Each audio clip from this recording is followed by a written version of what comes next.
Sorry. Okay. Good mornings. I'd like to call this TTC board meeting to order.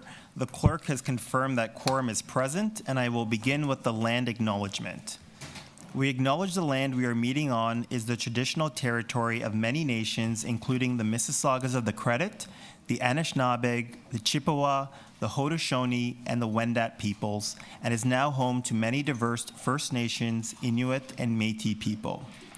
We also acknowledge that Toronto is covered by Treaty 13 with the Mississaugas of the Credit. Commissioners, do any of you wish to declare a conflict of interest in accordance with the Municipal Conflict of Interest Act? No?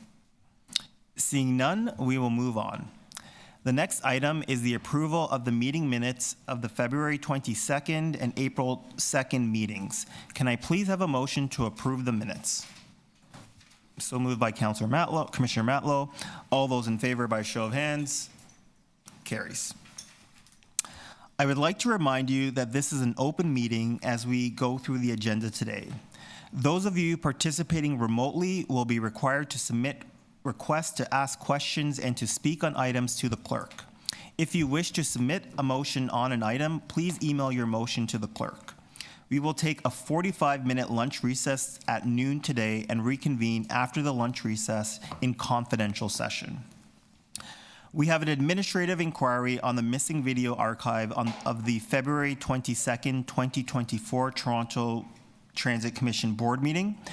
The response to the inquiry has been posted to the agenda page of the TTC's website and distributed to members. In accordance with TTC's bylaws to govern board proceedings, the TTC board can receive or refer an administrative inquiry to the appropriate TTC official or department. May I have a motion to receive the administrative inquiry and response for information? So moved by Commissioner Sachs. We have an administrative inquiry. Do I have to say all those in favor? Okay. We have an administrative inquiry on service changes in the event of winter weather at the closing of 56 bus stops on March 22nd, 2024. A response to the administrative inquiry was distributed to members and was posted on the agenda page yesterday. In accordance with the TTC's bylaws to govern board proceedings, the TTC board can receive or refer an administrative inquiry to the appropriate TTC official or department. May I have a motion to receive the administrative inquiry and response for information? Councillor Moyes here. Thank you. So moved by Commissioner Moyes. I do have a request. Oh. I'm not quite sure. We're moving very quickly here. I saw in the report that there is a pilot project that will be taking place next year. I'd like to request that staff report back to the board on the winter snow tire pilot in Q2 2025.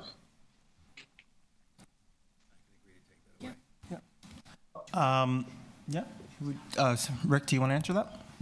Through the chair, Commissioner, I'll agree to come back in Q2 2025 and keep this board up to speed where we are in the hot topic section of the CEO report as well, just for continual information, sir. Okay, thank you. That's all for now. Commissioners, I will now may I have a motion to receive the administrative inquiry and response for information. So moved by Commissioner Jagdale. Commissioners, I will now commence with the review of the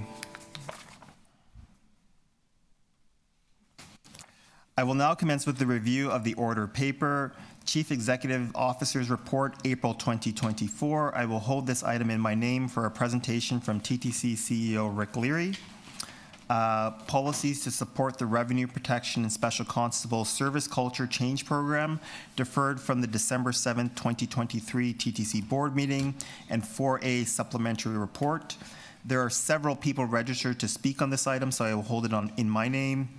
Diversity and Culture 2023 Annual Report, Equity, Diversity, Inclusion, and Accessibility, EDIA, Progress Through Systemic Changes.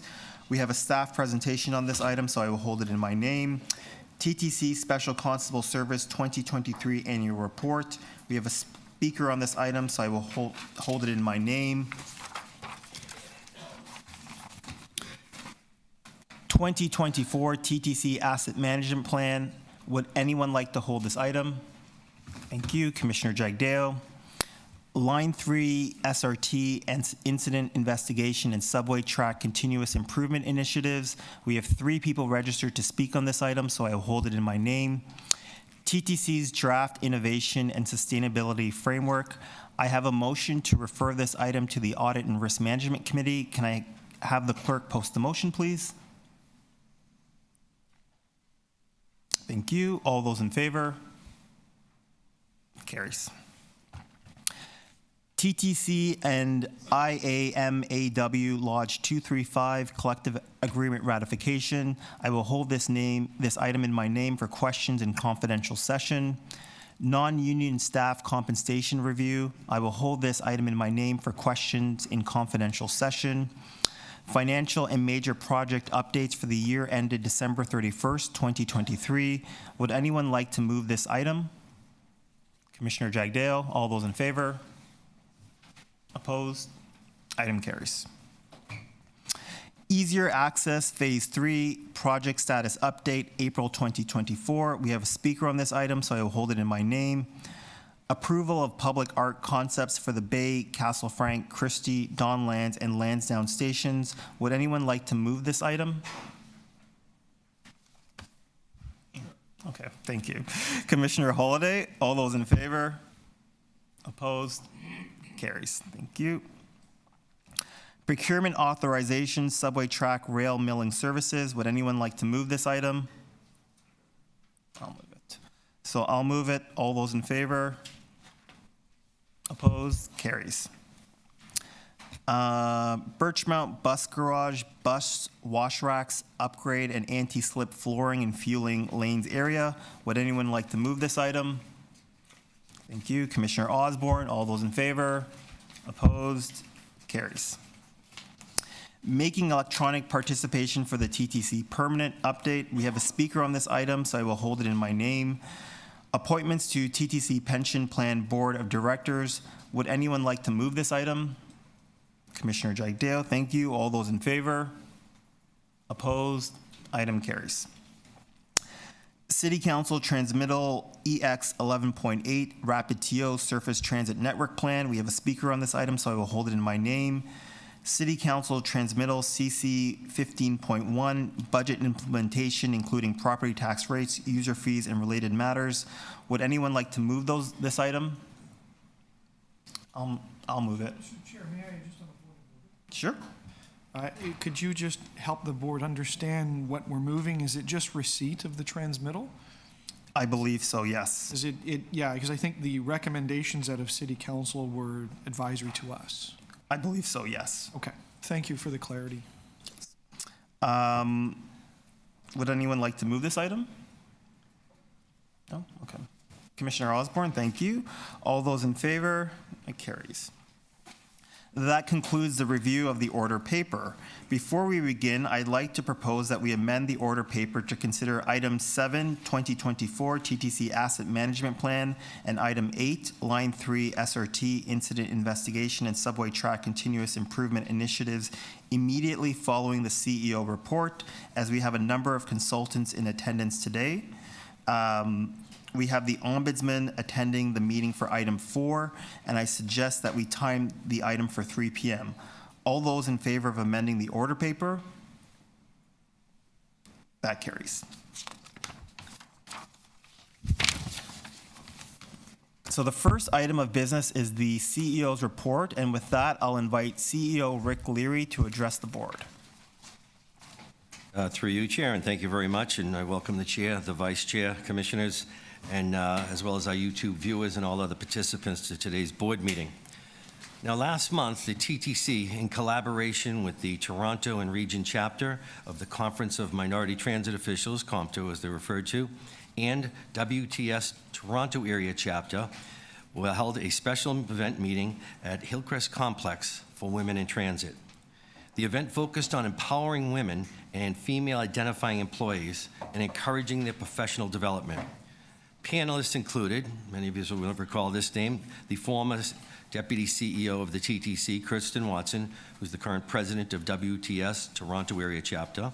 We had Shabnam Durrani, the president of Toronto and Region Chapter of Compto and the TTC's head of corporate communications, as well as Deb Lyon, head of streetcar transportation, and they were discussing the relationship building in the workplace, career development, mentorships, among other topics. Our Chief People Officer, Shakiran Rain, moderated the proceedings with the assistance of TTC's Sarah Curry, who's the Policy Development Manager, and Haley Waldman, the Senior Communications Coordinator. Now, participants gained valuable insights into career planning, professional growth, and the pivotal role that mentorship plays in propelling careers forward. The event was extremely well received, and another session has already been scheduled.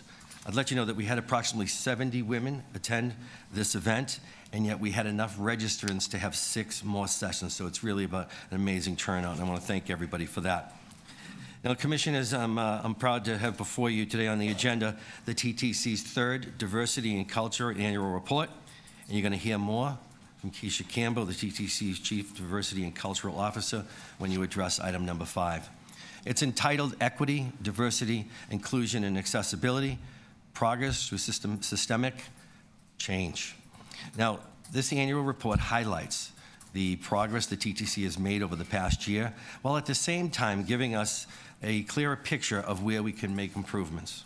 You've heard me say many times before that with Toronto being one of the most diverse cities in the world, we need everyone, our customers and our employees alike, to feel welcome on our system. We must ensure that everyone is treated with respect, whether riding on or working at the TTC. We are the lifeblood of Toronto, and we take immense pride in serving our great city. And when I look at back at the progress we've made in changing the culture in the past 4 years, I'd let you know I'm very proud. In 2019, around 41% of the workforce identified as racialized. Today, that number is more than 50%. 4 years ago, around 15% of our workforce were women. Today, we're nearing 20%. And I'd say that these improvements don't happen by accident. They are the result of hard work and dedicated, and deliberate strategies to diversify our workforce. While we still have work to do, we've come a long way, and I do want to thank Keisha and all of her staff who have created the much more welcoming TTC. I'd also let you know, as I mentioned Compto earlier, that Keisha is the first international member of Compto's executive board, as well as Toronto is the first international chapter of Compto, so we're very proud of that as well. Now, speaking of excellence, I want to take a moment to highlight something for you. This year, Amoy Winter, one of the diversity consultants, was the recipient of the 2024 Black Business Professional Association, the Harry Jerome Award in Innovation. This award is to showcase and recognize the honor and honor excellence within the African Canadian community, to profile African Canadian professionals, and create a path to continue replicating these practices in the African Canadian community. Amoy was recognized for his outstanding accomplishments and innovation, contributing to the field of equity, diversity, and inclusion in the transit industry. A graduate from Toronto Metropolitan University, Amoy played a leading role in developing the TTC's 2025 Black History Month campaign that includes robust customer and employee elements. And I'll tell you also today that Amoy is a true TTC success story. He began his professional journey here at the TTC in 2017, starting out as a customer service agent in the stations department.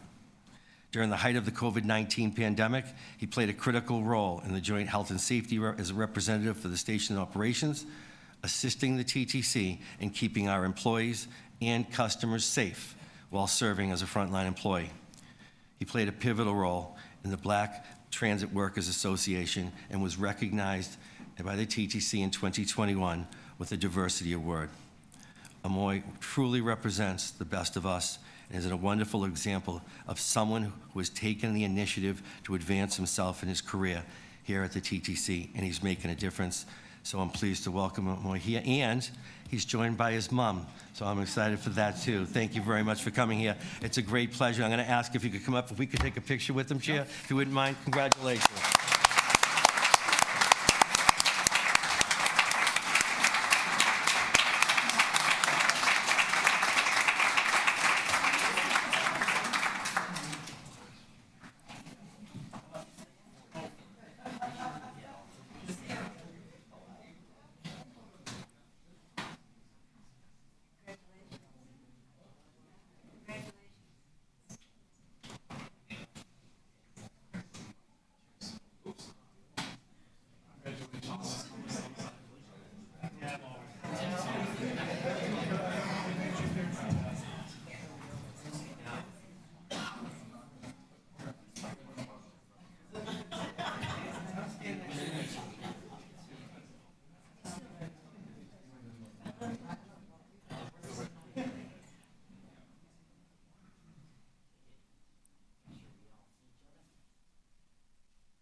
That was nice. Thank you. Thank you, Amoy, and thank you for all you do, my friend. Commissioners, Amoy is just one example of the people doing excellent work and award-winning work at the TTC. You're going to recall that I highlighted a couple of others in recent CEO's reports, and I'm going to mention them again today here, recognizing the reports on the table. In 2023, for the second year in a row, the TTC was the recipient of the Corporate Leadership Award for Diversity, Equity, and Inclusion from CUDA. That award stemmed from an employee-led partnership with the Special Olympics Ontario, where the TTC attended sporting events across the city. At these events, participants and their families took time to familiarize themselves with bus travel and ask questions of TTC employees on everything from station access to fares to trip planning. We provided information on Magnus cards, a digital library with guides to help people with cognitive disabilities perform everyday activities like taking transit. I want to thank and acknowledge Division Manager Terry Hughes, Operator Nadia Lamana, Communications Advisor Sneha Maduri, and Travel Specialist Arlen Orelina. These individuals work across the TTC and are an incredible representation of the teamwork that goes on at this organization. Now, the TTC also received a second award from CUDA in 2023, and it was our Be Essential campaign. The campaign received a Marketing and Communications Award. It was developed to support hiring efforts. It positioned employment opportunities in transit as essential to the well-being of Toronto, and it showcased TTC employees at their locations. I'll let you know that we saw a 700% increase in unique views to the job page at ttc.ca as a result of this campaign. And as you can see, it's a real nice campaign. I just want to say thank you and congratulations to Deb Brown, our former head of marketing, and Haley Waldman from our corporate communications team for their work in bringing this campaign to life. But I would be remiss, Keisha, if not to also thank the TTC's outreach team within the talent management for their work in supporting this campaign. Now, Commissioners, as you know, we report out on on-time performance of our vehicles each month through the CEO's report. And on-time performance measures vehicle departures from the end of the terminals for each service board period. In 2023, we brought a group of people together from across the organization to create a service improvement committee, where we looked closely at the on-time performance metrics as well as customer experience. And some of this is going to recall because I've had this conversation before. Now we're looking at new ways of dealing with congestion and piloting new ideas across the city. And I am proud to tell you that we're going to be back next month to have a discussion about 74 routes that'll be improved upon in late May So we're going to do a deeper dive for you as we bring a report on that next month. But Commission, so I'm proud of that. Commission is also before you today is item number 7, and it's the TTC's first ever asset management plan. Now, the plan is a significant part of the modernization and improvement that we have underway to maintain safety and improve reliability. The plan details all of the information required by Ontario regulation for all assets owned and managed by the TTC. So we're talking our fleets, our facilities, systems, structures, and all infrastructure assets. Essentially, everything necessary to operate and maintain our rail trans, bus, subway, and streetcar services that keep this great city moving. Effective asset management ensures that an organization's assets are managed to achieve the required performance level while managing risk and reducing whole life costs. Key conclusions of this plan indicate that a significant portion of the TTC's $25.1 billion in assets are entering, or in some cases, are well into their twilight years. But this plan is this plan is about more than just meeting regulations. It's an important pillar in our journey to modernize and improve the long-term safety and reliability of our capital assets. This is a journey that we began back in 2018 when I saw an opportunity to reorganize our internal functions to ensure that we have clear and honest assessment of our company. My feeling was that if we wanted to be able to deliver the best customer experience possible, we needed to be able to articulate our needs and address our funding challenges. So we set out to do a number of things differently and ultimately do them better. As I said, the asset management plan is just one pillar of this. Previously, as you're aware, we created the first ever capital investment plan, which outlined our capital and stated good repair needs over a 15-year period of time. And that has already netted the TTC billions of dollars in investments. We also changed the structure of the organization to better align infrastructure and operations. And as you're aware, and as you know, Fort Monaco now serves as the Chief Operations and Infrastructure Officer. Asset management extends well beyond rail infrastructure, I remind people. It also includes new ways of managing our vehicles, IT, construction, and new materials. What this means is we now have a centralized oversight of our enterprise assets, better management of them, and a checklist of what's needed to keep our assets in state of good repair. It's been a journey, and we continue on that journey. Commissioners, I'd like to also turn your attention for a moment to the hot topics that are included in the CEO's report. The Chair and I have had discussions about a lot more focus in bringing things to the hot topics section, and I'll be focusing on a lot more of that in the very near future. But in this case, I'm particularly interested in just discussing the reliability, the mean distance between failure of our streetcar fleet, as well as our accounts payable digital transformation. Now, our streetcar means distance between failure has remained above target since March of 23, and that's a significant improvement over where we were in 2022. The streetcar maintenance teams took a targeted and proactive approach to work plans and to have increased vehicle reliability and reduced downtime.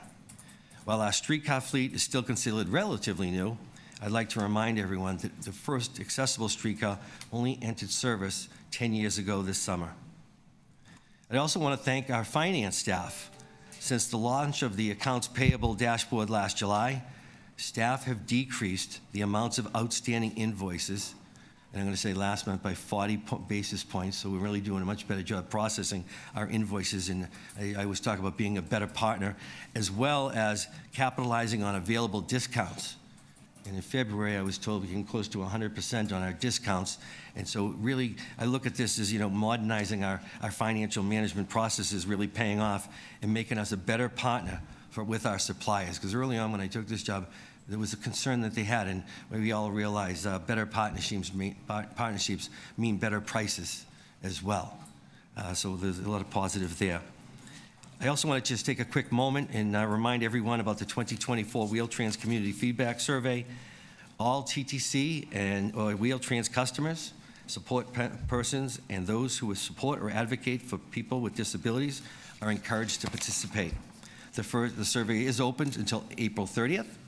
And these consultations are part of the Toronto Accessibility Advisory Committee's motions, which were approved by our board. And I remind everybody that Chair Myers here is the chair of TAC as well.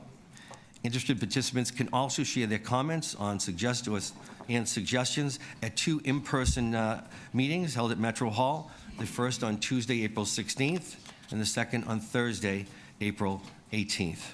And for any questions about the survey or to complete the survey by phone, you can please call our Wheel-Trains customer service at 416-393-4111, and any questions through the email at wtcs@ttc.ca. Commissioners, as you're also aware, the TTC partners with the city to assist with some of Toronto's most vulnerable residents through our transport and shelter buses. Over this winter, this service was used by close to 6,000 times or individuals. As the warm summer returns, this initiative will be becoming an end of the season, and the transport buses will end on April 15th at 5:30 in the morning. As we recall, it was a November to April program. I want to thank and acknowledge everyone from the TTC who helped with this impactful initiative, from operators to station staff to special constables. I also want to thank the city's shelter support staff for their involvement. And even with the bus transport program ending, we are still working to ensure that these individuals receive the right supports in the right place. And we're going to be back in the spring with an update report on the program over the winter. I want to say, if I could, just a lot here, and I apologize for that, but I think it's important to mention as well. Finally, I'd like to say thank you to Keith, a grateful TTC customer. Keith wrote us recently to acknowledge the volume of work and effort that went into planning and delivering major infrastructure renewal on Broadview Avenue and at Broadview Station. I shared his letter with Councillor Fletcher and thanked her and our city partners for collaborating on community outreach and communications to help keep the ward informed through this construction. TTC's track and overhead and roadway renewal was completed earlier this year by our own staff. City crews and contractors assisted with paving, but I want to say a big thank you to everybody who worked on this program. I'm also pleased to report that the operational changes that I previously mentioned that we made at Broadview Station to improve service in peak periods is paying off. We're seeing quicker drop-off and pickup at the station, and we're virtually eliminated the bunching that sometimes saw at the stations in the morning and the afternoon. There are up to 3 vehicles at each period of those times waiting to get into the station. And this really was the result of the additional staff that was added during the budget this year, and the support, I would tell you, of Councillor Fletcher in thinking differently about station operations. So I want to thank her for that and her staff for that. With that, Chair, our next board meeting will be on May 16th. That'll conclude my opening remarks. Thank you. Does anyone have any questions on the CEO's report? Commissioner Osborne.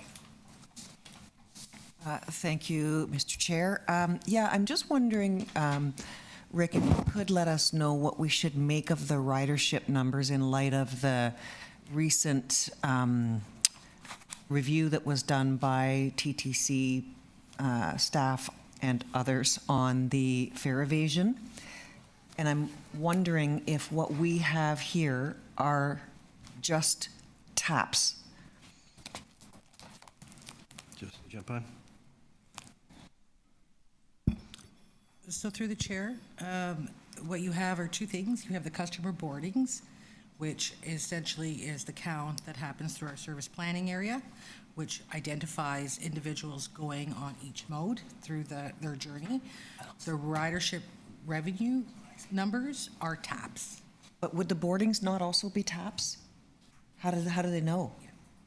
If someone sneaks in. Just to further answer that question, so the TAPs will show up in the CEO's report under the term of ridership, and that's essentially the TAPs, and it's the continuous journey that someone will take from the start to the end of their trip. And then boardings are every time someone boards a vehicle.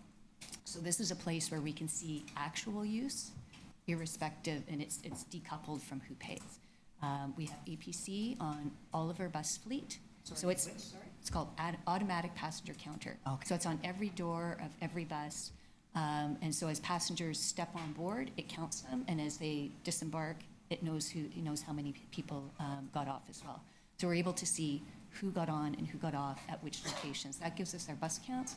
We have similar technology on our streetcars. And then for our subways, we're able to use essentially a train ballast method that's calibrated to understand how many customers are actually on a train at any one time. And we use that for line one, for line one. For line two and three, we use a calibration method. I'm so sorry. We have technical ways to measure how many customers board the vehicles. For buses, it's at each door. For streetcar, it's very similar. How many customers board? It's decoupled from who pays. It's actually observing steps on board and disembarkments as well, and that's how we get the number of boardings for bus and for streetcar. For subway, we use a different technology which looks at how much additional weight is borne by the train to understand and calibrate how many customers are on board the train at one time.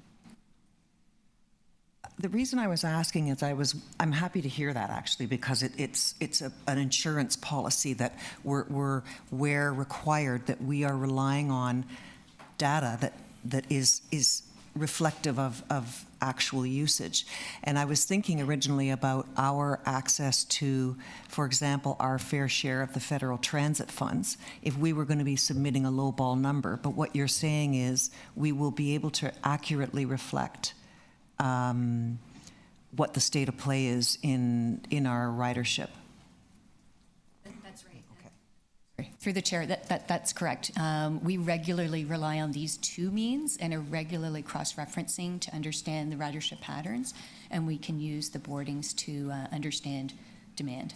Okay, and that would also, I'm assuming, apply for service planning and other things like that, where we are looking at just the stuff that Mark missed us. Through the chair, that's correct. Yeah, that we use Thank you. the boardings for all service planning. Yeah, thank you. But just to be clear, all provincial and federal funding is based on ridership. Thank you, Commissioner Osborne. Commissioner Jagdale, 5 minutes, please. Thanks, Chair Myers, and Rick, staff, thanks for putting this report together. I have a couple of questions. I want to start first on the finance-led digital transformation for accounts payable. Awesome numbers, love to see it. First question is, what was our AP last year? So since we've been tracking, sorry, when you mean AP? The actual financial value, like what was our accounts payable last year?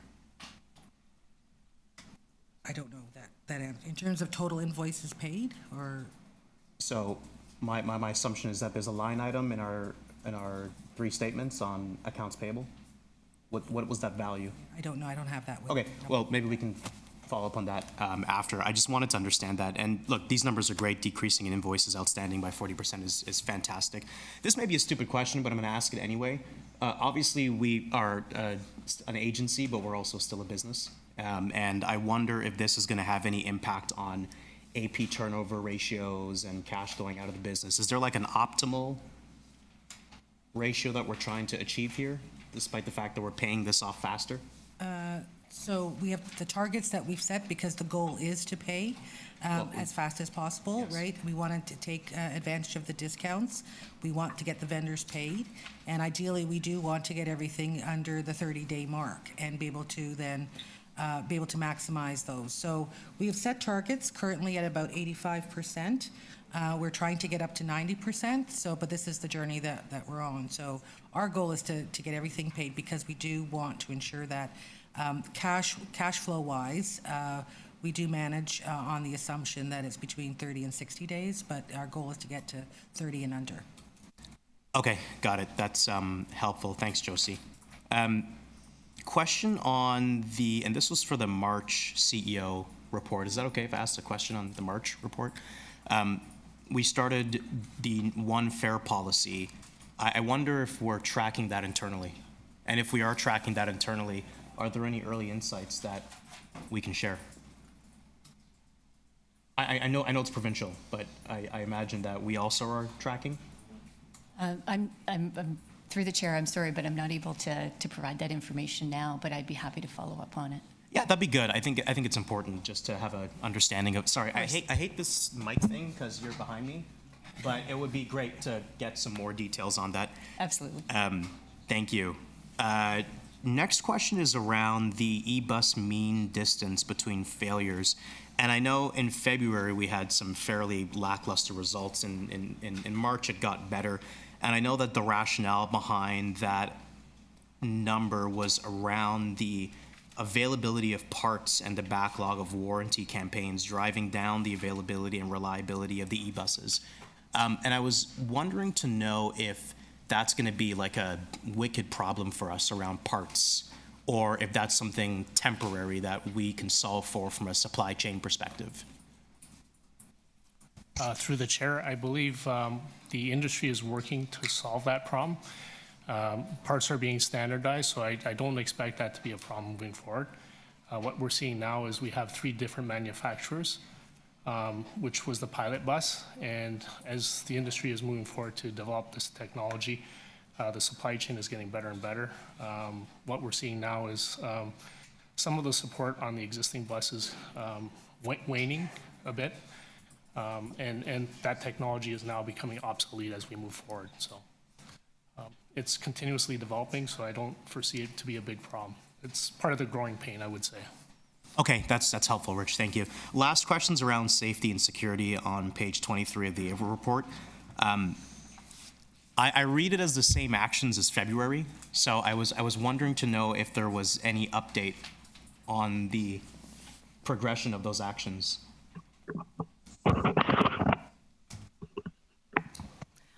Through the chair. So we will be providing an update to the board as part of a comprehensive community safety update in June. But these updates, it is work in progress, so there are updates. Is there a specific one that you're asking about in terms of? And maybe this is my naivete, but it's literally the same text as last report. So I imagine that we would have done some work in the last 30 days. Yeah, so I mean, I can, perhaps my colleague Wendy can also add to this, but I know we've been, as part of this work, hiring special constables, so I know there's that happening, so there's an update on that. It should be included in that update, but there's constant work with respect to the partnership we have with the city, bringing on streets to homes and monitoring all that. So that's all I can add at this point, unless Wendy has more with respect to the special constables and the hiring we're doing on that end, because I know there's more, there's a class coming on board, I believe, shortly. So Wendy, please. Thanks, Betty. And I'm so sorry, I missed the core of your question. So the text is exactly the same as the last report, so I imagine that there has been some progress on the initiatives around safety and security. I just want to know what the progress is. Yeah. And look, the reason why I'm asking, I'm not trying to be facetious. The reason why I'm asking is because safety and security is a massive issue. I mean, I take the TTC every day, and I feel like every single day I'm calling in and saying there's an issue on transit related to security and safety. I feel like we should be getting more timely updates on what's happening. And even if it's as simple as we've hired 5 additional special constables, I think that's better than having the same text as the last 30 days. Last question. So just to add to that, from Betty's comment, we do indeed have an additional class of special constables. There's 20 in course right now, so we'll look forward to bringing them on board. I think one of the other things we want to take a look at with the community safety, because we absolutely agree with you, like safety is paramount. We're continually monitoring. Some of the key measures that we look at constantly are offenses against customers, offenses against employees, how customer sentiment is around sense of personal safety. And what our calls into our customer service center are saying around safety. And what we're seeing on those 4 as key indicators is a continued improvement. So we're seeing offenses in both groups go down, customer sense of safety continuing to improve. Thank you. Commissioner Sachs, please. 5 minutes. Yes, thank you. So Commissioner Jagdeo asked some of my questions, but Sorry. No, good. Thank you, sir. So, I mean, it's great to hear that the streetcars aren't breaking down as often. That's wonderful. But in terms of hot topics, it seemed to me that one of the top hot topics is that we have a number of safety and security areas where we saw great news in January that there'd been improvements, but in some ways we've lost some of that progress and gone backwards in February. And that certainly has an enormous impact on people's willingness to take transit. Certainly, I agree with Commissioner Jagdeo. Almost every time I'm on the subway, I'm uncomfortable or late because of disorderly patrons and the many social disruptions that are now common on the subway that weren't before COVID. So I would like to know that we're doing everything we can. I mean, we've heard a lot from you and others about all the efforts that the TTC is making. So I was really hoping to see continued improvement. It was great in January. All metrics of customer satisfaction were improving, offenses were down, and we're losing ground again in February. Is there anything more we can do, and what can we as the board do to help on this really urgent hot topic?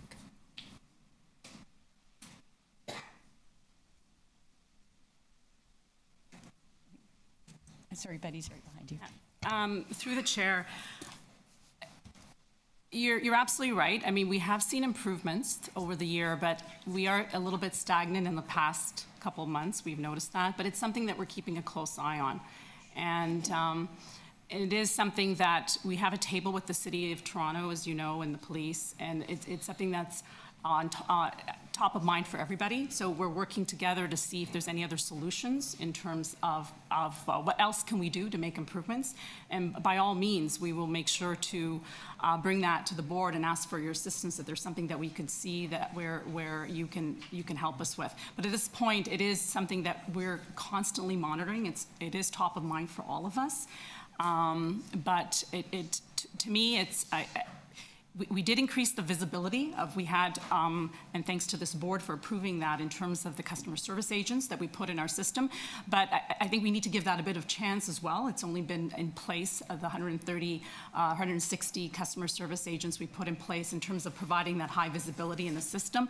I think there's opportunity there to see what, to give it some more time to see if that is also going to make an improvement. But we're doing everything at this point, all possible ways to try to keep the system safe and provide those supports to those individuals in need. But it is an item of constant conversation with the city to see if there's any perhaps more supports that we can provide through their assistance.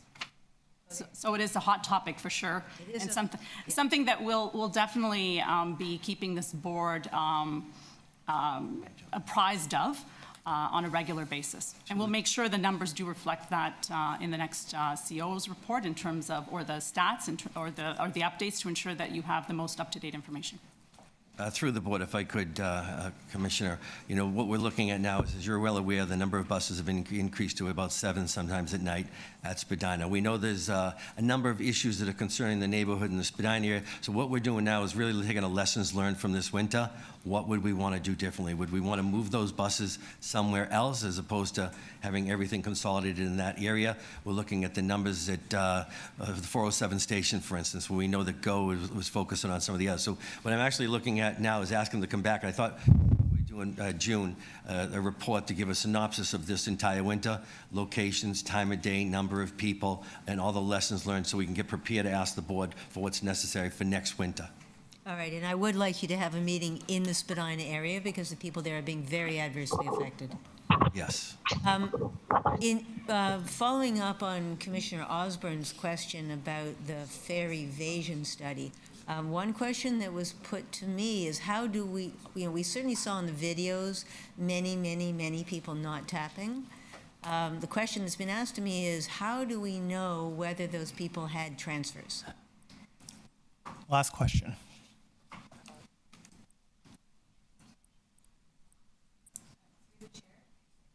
Through the chair, for the video that we saw where it was on the bus and there was a number of people entering from the front door and it showed a large number not tapping, I think the commentary was that one person had tapped. From a video like that, it's not possible to know whether they had transfers or not. Some of them very well could have had transfers.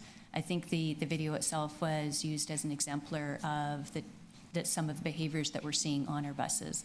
And so it's one video, but we know that behavior is happening where people are entering the buses without having having legitimate transfers. And if I could as well, Commissioner, through the chair again, last week I had the opportunity to meet with all the managers, assistant managers, and supervisors for the fare inspectors. We're getting together next week as well with a group of frontline fare inspectors to talk about their results and what they're seeing as through this initial March 18th initiative on being a little bit more aggressive on fare evasion.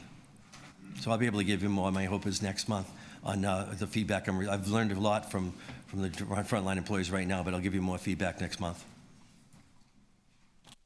Thank you. Any other questions?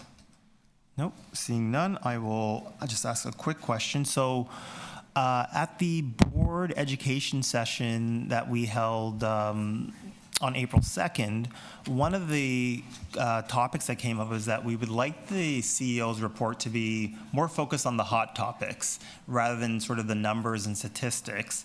And we were wondering if, so for the next iteration, obviously produce the same report, but if you could sort of present a hot topic as sort of the topic that we could then discuss and get really into the details in a more meaty presentation. And one of the areas that, I thought would be a good way to start off was on cross-border services. Through the Would that chair. be something you'd be okay with? Oh, absolutely. Through the chair, yes. That'd be fine. I'll make that the first one for next month. Yep. Perfect. Okay, great. So questions are complete. Any speakers on the item? Seeing none, can I have a motion to receive the CEO's report? Commissioner Sachs, thank you. All those in favor? Carries. So the next item is item 7, 2024 TTC Asset Management Plan, and we will start with questions. Seeing none, none online, okay. Can we now move on to speakers on this item? Commissioner Jagdale, please, 5 minutes. Thanks, Chair Myers. To Gordon, the team, fantastic work on the plan. I've spent hours reading it. It was quite long. So, and it's something that I think as a capitally intensive agency we should be doing. I do have a motion, and I think it's an important one. And it's not at all to discredit the work that we've done, because I do think it's phenomenal. But as an agency that it is in an environment where we rely on our peers and we can develop additional expertise around the table by tapping into other sophisticated agencies just like us around the world, I think it would be prudent for us to at least do a very quick review with the International Association of Public Transport to conduct a peer review, maybe get some best practices, some lessons from the field that we could incorporate as it relates to the TTC subway and streetcar assets and maintenance programs. And look, I also acknowledge that it is, and considering that I've done these reviews for UIT before, it's also very difficult to try and manage to get people in at the same time, at the same place, in a timely manner. So it would be great if we could get this organized. So one, getting a proposed scope of the peer review, and then confirming that with the Audit and Risk Management Committee the next time we meet would be terrific, so we can start that process. So I'm not going to read it verbatim, but that's the gist of the motion. Thank you. Does anyone have any questions to the mover? No? Okay, any other speakers? Commissioner Holliday, then Commissioner Sachs. Mine's very brief. I wanted to thank the team for great work in putting together such a comprehensive report.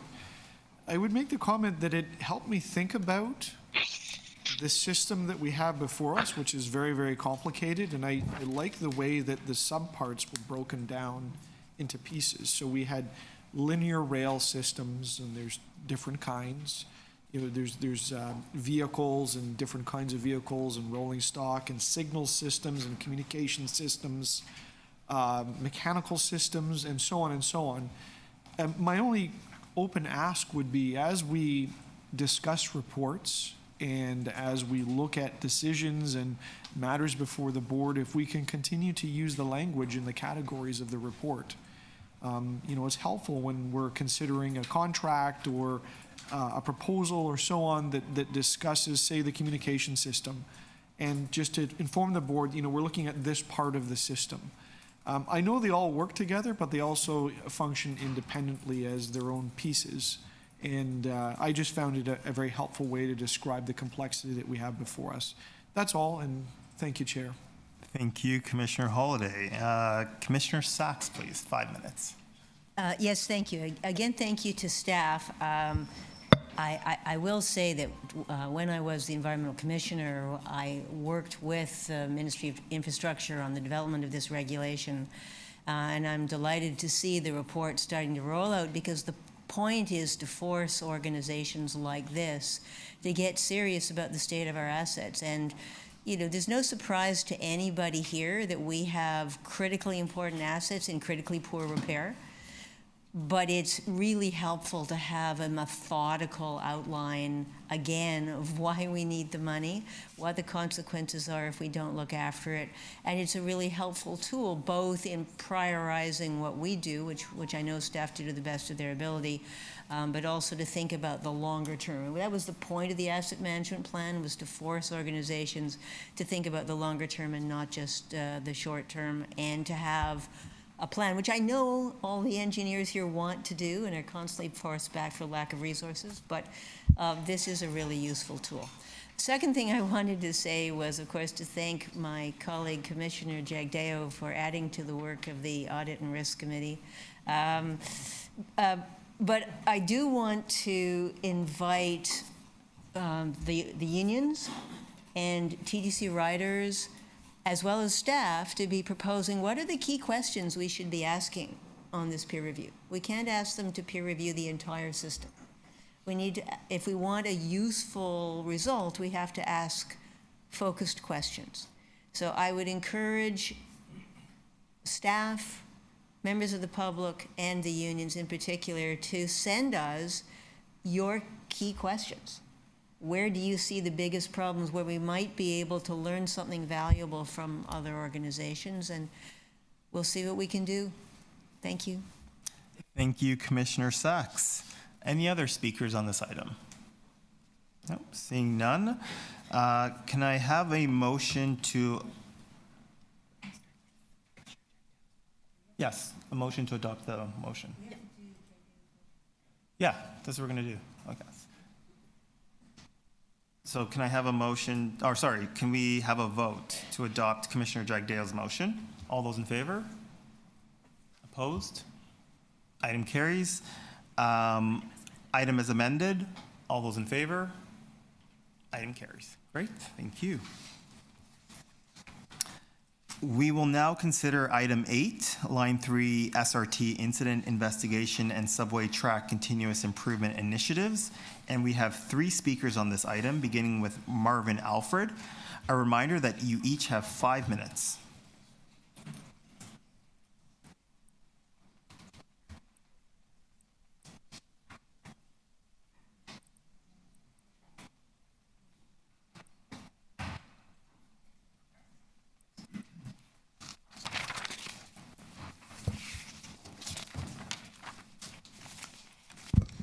Good day, everybody. I'm Marvin Alfred, president of ATU Local 113, representing 12,000 transit workers here in Toronto. Sadly, the TTC has been in decline for years and is now falling apart. Service is ragged and unreliable. This is due to the chronic failure to invest in the system and the failure to properly manage the service. The public sees and understands how underfunding and mismanagement has made the system unreliable and unsafe. The SRT derailment was just a symptom of the larger underlying problem. Maintenance issues were well known. Just 2 weeks before the derailment, our members reported this stretch of track for repair. The problems could have and should have been addressed. Over the last 3 years, TTC spent $17 million to maintain the SRT. That is less than a quarter of the $52 million that was budgeted. Consultants found no remedial work was undertaken on the replacement bolts, and they stopped work on the reaction rail. It's pure luck that nobody died. For years, and particularly under the current leadership, the scale of the problem has been hidden from the TTC board and the public. Sadly, this has happened before. In 1995, 2 trains collided near the Russell Hill exit and 3 people were killed. It was this experience that for many years drove the TTC's commitment to maintain the system in a state of good repair. I'm here today to ask the TTC Board to properly supervise the TTC, to direct management to appropriately, and to work to prevent the system from falling further into disrepair. We need to be transparent about the present issues so that we can work together to solve them. The lack of accountability and leadership at the TTC is obscuring the seriousness of the problem. We all remember in 2020, near Osgood Station, a collision between two subway trains was only avoided by the quick reaction of the subway guard. TTC management did not inform the board until the Star broke the story nearly a year later. Then, to save money, they discontinued the guard position. There are more safety concerns that you don't know about. I'll set out 3 of the issues, but no means is an exhaustive list. Again and again, there are delays due to regular, unauthorized people at track level. Tragically, two recent incidents have involved situations where people were deceased when they were found. On a daily basis, operators are dealing with faulty camera systems that make it unsafe to close train doors. Recently, there was a hydraulic fuel spill on the tracks near Eglinton West Station. Instead of waiting for the spill to be cleaned, the TTC directed trains to continue operating over the slippery tracks. Operators found that even when they applied the brakes, the trains were not slowing down. The connecting theme linking all these incidents is TTC management prioritizing statistics and cost over savings provided a consistently safe and unreliable service. We call on the TTC Board to launch a full and independent review of the TTC safety and maintenance practices. The culture of secrecy at the TTC is preventing the full story from coming out. Without the facts, there is no way to work towards a solution. Transit riders deserve better, transit workers deserve better, and the citizens of Toronto deserve better. Thank you. Thank you, Marvin. Questions? Commissioner Matlow, 5 minutes, please. Thank you. So I've got a couple questions for either of you. So the third-party consultants report raised issues about a drop in reported reaction rail defects over the past few years, and I was just wondering if you had any observations or information that you could provide to us about that.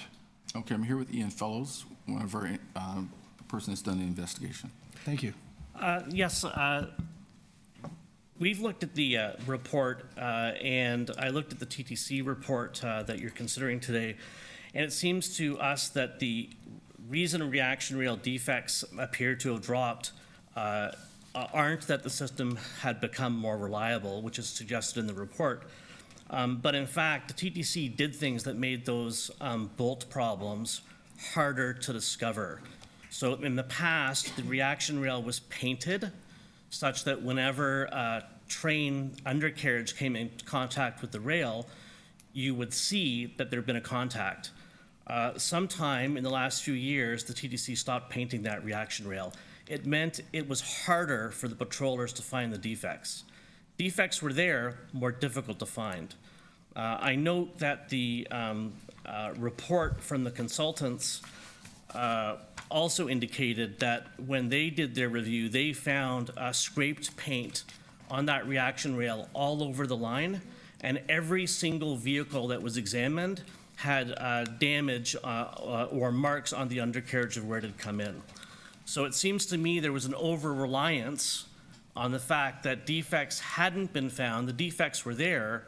They were more difficult to find because of decisions that the commission had made. Thank you. I would just also note that there was a defect exactly like the one that caused the derailment found 70 meters away from the derailment site. So you had a second derailment just waiting to happen 70 meters away. That's not a sign of a system whose reliability had been improving. No, that's shocking. Now, the SRT end-of-life date, it was announced that it would be advanced from 2026 to 2023. And when that was announced, there have been issues raised and concerns that have been voiced about whether or not that there were reductions in maintenance in the wake of that announcement. We're trying to get to the bottom of that. Do you have any insight into that or any observations? Yes, so I would note that the end-of-life date was moved forward because the system was in such a bad state to begin with, because it had been run for many years past its expected life cycle. So we knew we had an aging system with a problem.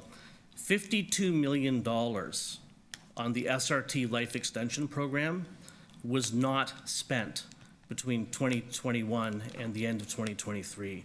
So $51 million in maintenance money or capital improvement money was left on the table. In our view, that's a significant issue. I note that the consultants found there was no preventative maintenance done on the bolts at all, ever. Preventative maintenance on the reaction rail had stopped being done in recent years. And I just want to say the bolts were a known problem. They had already, the TTC had already replaced 2,500 bolts with a new system. The report indicates problems with those bolts, with the new bolts, but it seems to me that that's a known problem that ought to have been focused on and dealt with, and we left $52 million on the table, not dealing with it. Thank you very much. Thank you, Commissioner Matlow. Questions? Commissioner Holiday, 5 minutes, please. Thank you for speaking to us. I am curious or would like to hear if the members ATU have areas of focus. You gave us 3 today. One of them was people at track level, which and maybe you can elaborate, may or may not have to do with capital. You talked about a hydraulic spill, also important. Could you help me understand what that has to do with capital and maintenance? And the third was cameras, about cameras not working. Is there anything else that the board should think about, specific ideas or examples that we need to hear about? Well, we're highlighting and identifying some of these issues, like regarding you're talking capital, regarding budgets and things like that. We're talking about the cameras impeding the reliability of the service. That's what we're highlighting, talking about, and we heard about delays and people affected by delays. We're talking about the issue regarding the people at track level. We're talking about the capital. You're investing in a program called Opto. You're denying opportunities for a safer, reliable system when you had a guard that was there. You chose to matter-of-factly remove that guard, deem it somewhat more reliable, and it's turning out to be not reliable. You have a system right now where you have an individual that's governing many more responsibilities, so many more issues in order to provide that service, and it's not happening. And you had the indignity of happening of a number of other people suffering when the people that were deceased found on track level, and issues engaging them. I know you're discussing capital just in general, but just saying this is what we're trying to highlight. Regarding the hydraulic spill, we're talking about issues there where you have a situation where rather than diverting that to another track and having people have having a safer existence in order to have transit pass through that area, you had them going onto that track, incurring a further risk. If trains were supposedly actually speeding up rather than slowing down there. We're talking about the initiatives and the mandate of transit. I know I'm not answering your question directly regarding capital, but I'm saying that we're talking about the culture of the TTC right now, prioritizing savings over safety and not having capital investment, capital repairs addressed in order to prevent a situation like this happening going forward. Could you tell me a little bit about how the members bring forward concerns into the organization, say like a broken camera? What's the process to report that, and is there feedback? Is it being dealt with? Is it being ignored? Is there evidence to them that it's being fixed? And how does all that mechanism work? What's supposed to happen or what does happen?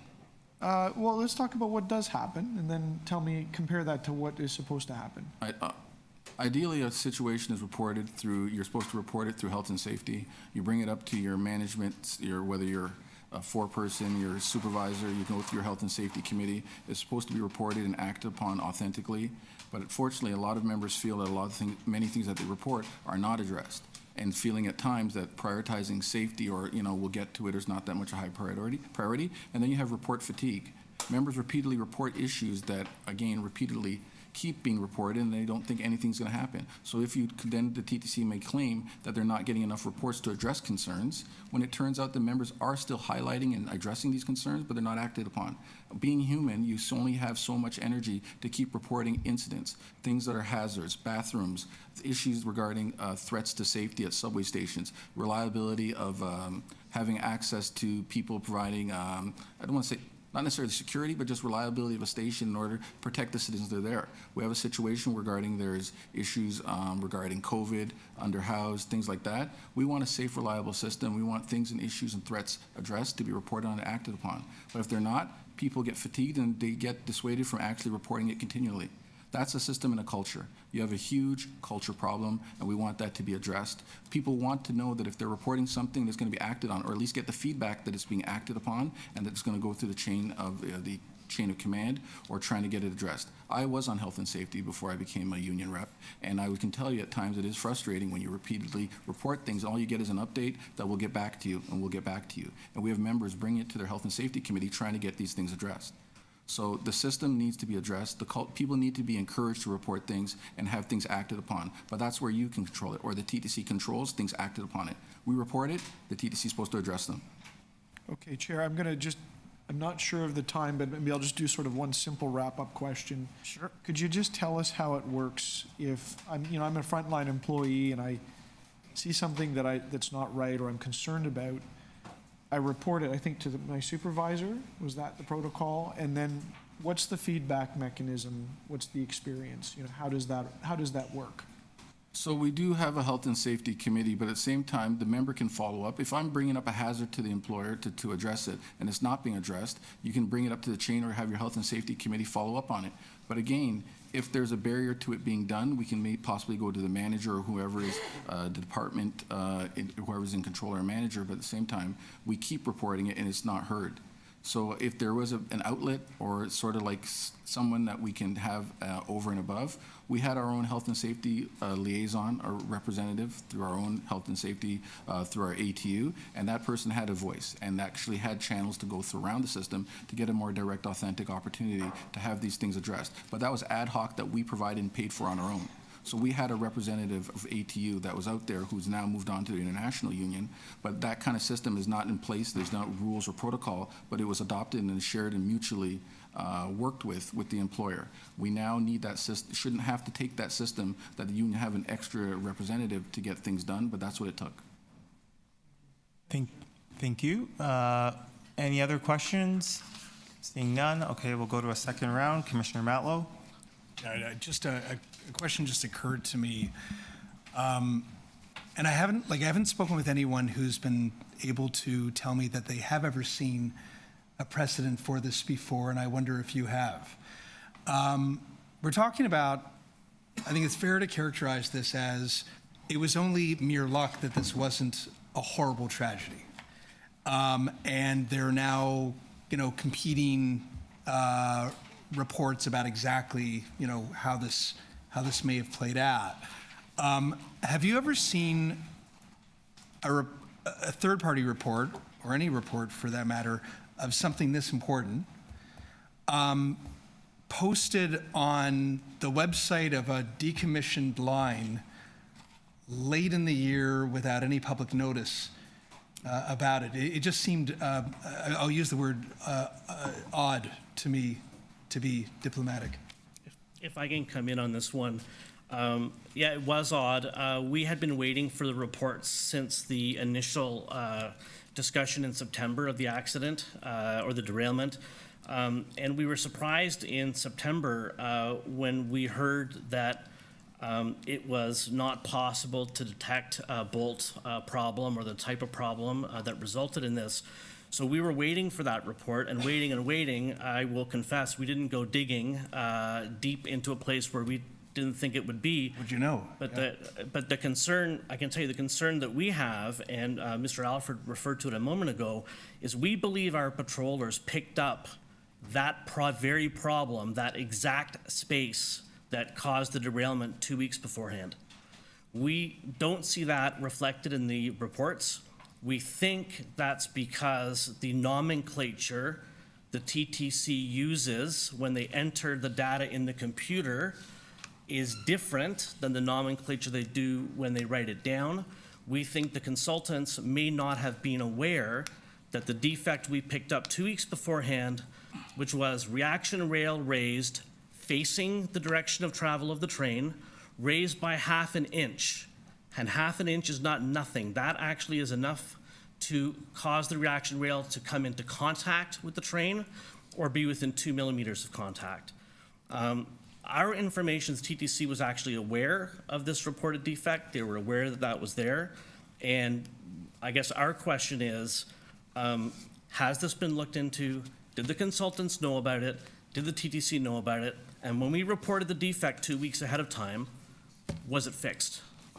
So then lastly, given questions raised about the third-party report, questions raised about the staff report, to help us provide accountability, transparency, and full recommendations on how to ever avoid any tragedy or any, frankly, perhaps repeating some of the same mistakes in the future, do you believe it would be helpful to request the Auditor General to do an independent and objective review?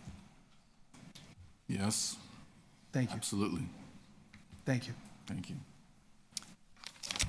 Thank you. Seeing no further questions, thank you very much. We will now move on to Sheila Pisey Allen.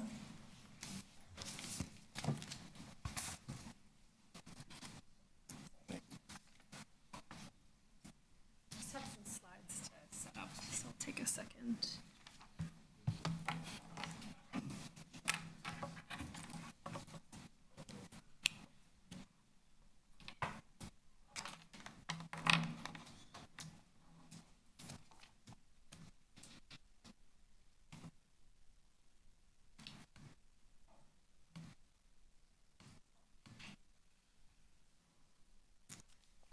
I think that's working. Good morning. Thank you for the opportunity to speak with you today. My name is Sheila Pisey Allen. I'm the Executive Director of TTC Riders, a membership-based transit advocacy organization. And last week, our organization submitted a request to Toronto's Auditor General to investigate the derailment of the Scarborough RT and what it means for TTC maintenance. Because many people's confidence in the TTC was really shaken after this summer's derailment. And the public really needs answers from the TTC to rebuild trust in both maintenance, but also decision-making processes within the TTC and from management about how information is shared. After the derailment, the TTC asked 4 external consulting firms to help investigate. The problem was, as you've already heard, the consultant reports were never brought forward to a public TTC board meeting. The report that is in front of you today summarizes some of the information, but it does leave some key information out, and that's what I want to share with you today. And I have some slides because there's some diagrams, and I just really want to put in black and white what is in those consultant reports. So the first fact I want to share is that the Sister Canada report identified 7 contributing factors to the derailment. We know the immediate cause was anchor bolts securing the reaction rail were loose or broken, possibly before the derailment, but there were contributing factors. What I want to point out here is that 2 of these contributing factors were identified before the derailment. It is on the next slide in black and white. This is from one of the consultant reports published in August. I don't have time to read all of the text, but it's very clear that the Network Rail Consulting consultant raised concerns about how defects were prioritized and how inspections were happening. And the question this raises is, what steps did the TTC take after receiving this advice in early 2023? Could they have prevented the derailment if they had taken this advice? And really, where does the buck stop? Like, who read this? What happened next? The next piece of information was also just referred to by the previous speaker. A defect at the site of the derailment was identified 2 weeks prior, and it's right here in the Network Rail Consulting report. That's where this image is from. The defect was identified on July 9th, 2023, and the reaction rail was raised by 1/2 inch. And this raises tons of questions. I don't even have time to get into all of them. Some of them are more technical about, what color did the track patrollers paint this defect? There's only 4 colors. There's 5 priority numbers, and I can get into all of that. But the most important question is what happened after this defect got identified. And again, where does the buck stop? Like what happened after this? And the next slide puts this half inch into context. Well, it's hard to see, but this diagram points out that there's a gap between the linear induction motor and the reaction rail, and that ideal gap is 12 millimeters. But the actual gap in the diagram, it says it can range between 7.5 to 14.5. So let me do some math. What is half an inch? It's about 7.5 millimeters. So, you know, that's it's pretty scary. And that, you know, the previous speaker brought that up as well. I'm just going to keep going. There's just a few more slides, but the external consultant report by Sister Canada also pointed out that one of the contributing factors to the derailment was a reduction in preventive maintenance. And the report states this very clearly, but the report in front of you says we did not reduce track level maintenance activities. And this is somewhat misleading. There's a difference between corrective maintenance and preventive maintenance, and the sister report is very clear that preventive maintenance was reduced. We want to know who decided that. Who decided to reduce preventive maintenance? You know, and where does the buck stop? Like, who decided that? Was it in the management? Was it in the CEO's office? What department? You know, who made this decision? And the final kind of set of questions I want to ask is about, does this reduction in maintenance have anything to do with pushing back the closing date of the Scarborough RT several times? The next slide is like tons of numbers. This is in the complaint letter we submitted, but this is all from TTC budgets, and what it shows is that for 3 years in a row, the TTC seems to have been planning to end the Scarborough RT service in 2022, but they hadn't announced it publicly yet, the closing date. Then all of a sudden, the spending shifts. But the first time that the TTC announced publicly the RT would close, they said it would be early 2023. The consultant report by Sister Canada says something different, that the TTC was planning to close the RT in 2022, and then the TTC pushed back the date again to Q4 of 2023. So we want to know who made the decision to push it back, and on what basis? Like, why did they continue to push it back? And did that change in planned closure date impact preventive maintenance? And so I'm probably over my time, so I just wanted to kind of conclude by sharing some of the key questions we asked the Auditor General to investigate. So were the track defects identified before the derailment? What steps did the TTC take after receiving external advice before the derailment? And just the decision-making processes that resulted in the reduction of preventive maintenance. Thank you. Questions? Commissioner Matlow, then Commissioner Matlow. 5 minutes, please. Thank you. You've been a long-time transit advocate, and I want to begin by asking you, the very same question that I asked ATU just moments ago. This report, the third-party report, was posted again to a decommissioned line's website without any public notice. It wasn't brought to the board in any way to ensure that the attention that it merited would be given. Have you ever seen anything like this before? Like, was that unusual to you? I think the derailment itself is pretty unusual. That's fair. Yeah, and I want to point out, I have a list in front of me of all the publication dates on these 4 external consultant reports. You know, some of them were available in September, October, November, and there was a TTC board meeting on September 26th where staff said, we're going to bring these consultant reports back and they're going to be available in a few weeks. They were clearly never shared, right? Because somebody had to go digging and find them posted earlier this winter on the decommissioned SRT website.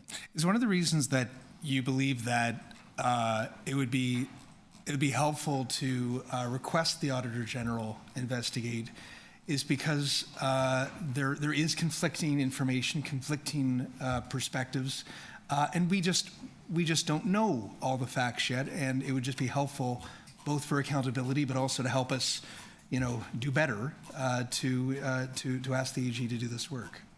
Exactly, because the 4 independent consultant reports look at different aspects of the derailment, but the summary in front of you today is a little bit selective in what components of those external consultant reports were presented. And there's so many questions that the consultant reports don't get at, and including the transparency question you've just raised about, why wasn't this brought back to a board meeting? And along with accountability for actions that were taken before and after the derailment, Do you have any concerns about the state of repair and the safety of our wider system, of our subway system? I mean, I think that the consultant reports, most of them, the scope is the derailment itself and maintenance practices on the Scarborough RT, but they do raise questions about maintenance practices across the wider subway system. And just for example, I can try to find the quote, but the Network Rail Consulting Report, and when he, wrote about what's the problem with how the TTC prioritizes defects, he said, you're looking at these in isolation. What happens when there's a combination defect? You need to move that up the priority list. And if you did that, there would be more reduced speed zones. What happened this winter? An unprecedented number of reduced speed zones across the subway system. So yes, we do have concerns about maintenance practices across the TTC. And again, this is the report where warnings raised in early 2023 went unheeded. Thank you for your advocacy. Thank you. Any other questions for the speaker? Seeing none, thank you. Next, we have Chloe Tangpong Prush. I think she is late. Okay. She may not make it. Okay. Then we will go to questions of staff. Oh, we have a presentation, sorry. I understand we have a presentation on this item being introduced by the CEO. Please go ahead, Rick. Thank you, Chair. Now before Fort makes his particular presentation, I'd like to just make a few remarks if I could. I want to thank the representatives from all four of the consultants for helping the TTC engage in a thorough review of the SRT derailment last July. Their work really has been integral to not only understanding what happened, but to assist us with lessons learned as we move forward. So I want to say thank you for that. Now, as you heard in September, when we presented the initial findings, the cause of the derailment was found to be defective bolts that were installed less than 10 years ago. And I want to assure you and remind everyone that safety is and always has been a top concern of this organization, this board. And that's why on that evening of the derailment, we immediately engaged the internationally renowned external consultants and experts in their fields. As I said, we now know what happened, and we also know the infrastructure of the field on that evening was unique on the SRT and not found anywhere else in our system. In that moment, you're going to hear Fort talk about the investigation. But I'm going to say just as importantly, you'll hear how we are already addressing processes and training to ensure not only that we meet the recommended best practices, but that we exceed them wherever possible. And I'm confident you're going to see just that right now.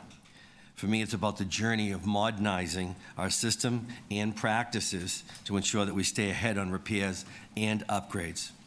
This incident serves as a sobering reminder about the importance of replacing systems and infrastructure when they reach the end of their life cycle. You've heard me talk about Line 2 reaching the end of its life in the coming decade. I've also talked quite a bit about the need for buses, both new and overhauled. We're missing funding. I recently, myself and my counterparts from Vancouver and Montreal, we wrote the federal government, as you may recall, highlighting the importance of public transit and the investment in public transit. And in that letter that we sent to them, we reminded them that these three organizations are different from public transit across Canada. And although the Permanent Transit Fund is $3 billion a year, we cannot look to be in that same envelope. With the three transit funds, Montreal, Vancouver, and ourselves, in our geographical areas, 60% of all transit riders are in these three geographical locations. And 40% of the GDP for Canada is in these three geographical locations. We are the oldest transit systems in Canada now. So as the CEO of the third largest transit system in North America, I do intend to be vocal about permanent transit funding, sustainable capital funding for our needs. It is my duty, responsibility, and obligation to do just that. And you'll continue to hear me speaking on the need for funding for public transit. I appreciated the words of the President about getting funding for this organization. So with that, Fort, I'll turn it over to you. Okay, thank you, Rick. Good morning, everyone. I'm Fort Monaco, Chief of Operations and Infrastructure, and today I will provide you with a recap of the SRT derailment incident, provide some clarification as to the possible reasons why the SRT reaction rail defects dropped between 2021 and 2022, and update you on some of the modernization work that the subway track team has been working on since 2018. I have with me today 4 consultants, namely Gannett Fleming's Shane Arnold, who's behind me, Hatch LTK's Marcel Sistra, who's online with us, Sister Canada's Pierre-Luc Tanguay, who's with us in the back, and Network Rails Consulting's Richard Evans, who's joined us online today from the UK. Please note that all consultant companies are international and do great work at many transit companies around the globe. I would like to now turn it over to Chief Safety Officer Betty Hersurgeon, who will introduce the great work done by our safety and environment team and also outline the work scope for Sister Canada as it relates to this investigation. Over to you, Betty. Thank you, Fort. Good morning, everyone. So the Safety and Environment Department provides a safety assurance role by managing several programs to check the integrity of various controls on known hazards. And one of the programs that we have, it's a long-standing program, it's our Safety Assurance Check program. Safety assurance checks are performed on the highest risk occupational and operational hazards to provide assurance to management that procedures are being consistently followed on safety critical tasks. So for track maintenance, SA checks are performed, subway track inspection and repair, rail wear inspection of mainline curves, and non-destructive testing of rail. In addition, in 2020, we introduced our track level safety observations program to provide both a mentoring and an audit role, specifically during night operations at subway track level, to ensure that established controls and mitigations are being followed in accordance with procedures. So in keeping with the safety assurance role, the Safety and Environment Department retained the services of Sistra Canada to conduct an independent third-party review and validation of the 3 consultants' investigation reports on the SRT incident, including a review of available TTC maintenance records. Sistra Canada is recognized worldwide for their comprehensive railway expertise. They're part of the Sistra Group, which is one of the world's leading engineering and consultancy groups specializing in public transport. So Sistra provided a complete and independent assessment entirely separate from the investigations conducted by the 3 other consultants. I just want to take the opportunity to thank all of our consultants for their work, their recommendations, and for being here today. Back to you, Fort. Okay, thanks, Betty. Next slide. So the above slide outlines the agenda of my presentation. A particular portion of the presentation will be the continuous improvement journey that the subway track team has been on over the past 5 years. Our focus has been people, assets, and policies. And many, if not all, of the consultants' recommendations were initiated well prior to the SRT derailment incident. But more on that later. Next slide, please. The SRT operated between 1985 and 2023 for a total of 38 years, approximately 13 years beyond its intended life. It had a unique propulsion design that utilized a 2-part linear induction motor. The primary part was located on the vehicle, and the secondary part was located between the 2 running rails on the track known as the reaction rail. The reaction rail technology is unique in that it was utilized in only 2 other North American transit agencies, namely in Vancouver and Detroit. The photo above shows a cross-section of the aforementioned reaction rail as an assembly. We have an iron rail directly fixated into the ground via anchor bolts. We have a thin aluminum top cap that is secured by a series of T-bolts. The loosening of a sufficient number of T-bolts can cause the aluminum cap to become offset with its adjacent top cap and possibly interfere with the vehicle. Next slide, please. As outlined in the September 2023 board meeting, the incident occurred when a southbound train departing Ellesmere Station derailed. The TTC immediately engaged 3 consultants to investigate the incident, namely Network Rail Consulting for the track patrol and track inspection practices, Gannett Fleming for the infrastructure review, and Hatch LTK on the vehicle's front. The cause of the derailment was deemed to be sufficient enough of a vertical lift of the entire reaction rail assembly, that is top cap and iron rail, to interfere with the train motor to cause the vehicle to derail. The investigation concluded the iron rail anchor bolts securing the rail to the concrete had failed, as several anchor bolts at the derailment location were found to be or assumed to be loose and were broken prior to the derailment. As depicted in the slide, bolt assemblies 0, 1, 3, 5, and 7 likely failed prematurely. Bolts 2 and 4 were removed cleanly from the concrete after the derailment, so Gannett Fleming was unable to conclusively determine their states at the time of the derailment. However, it is assumed that these bolts may have also become loose or broken. This was validated through several field testing exercises. Next slide, please.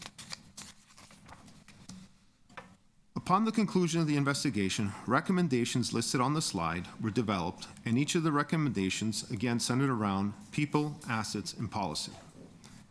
We will demonstrate how many of these recommendations were well underway and have been prior to the derailment.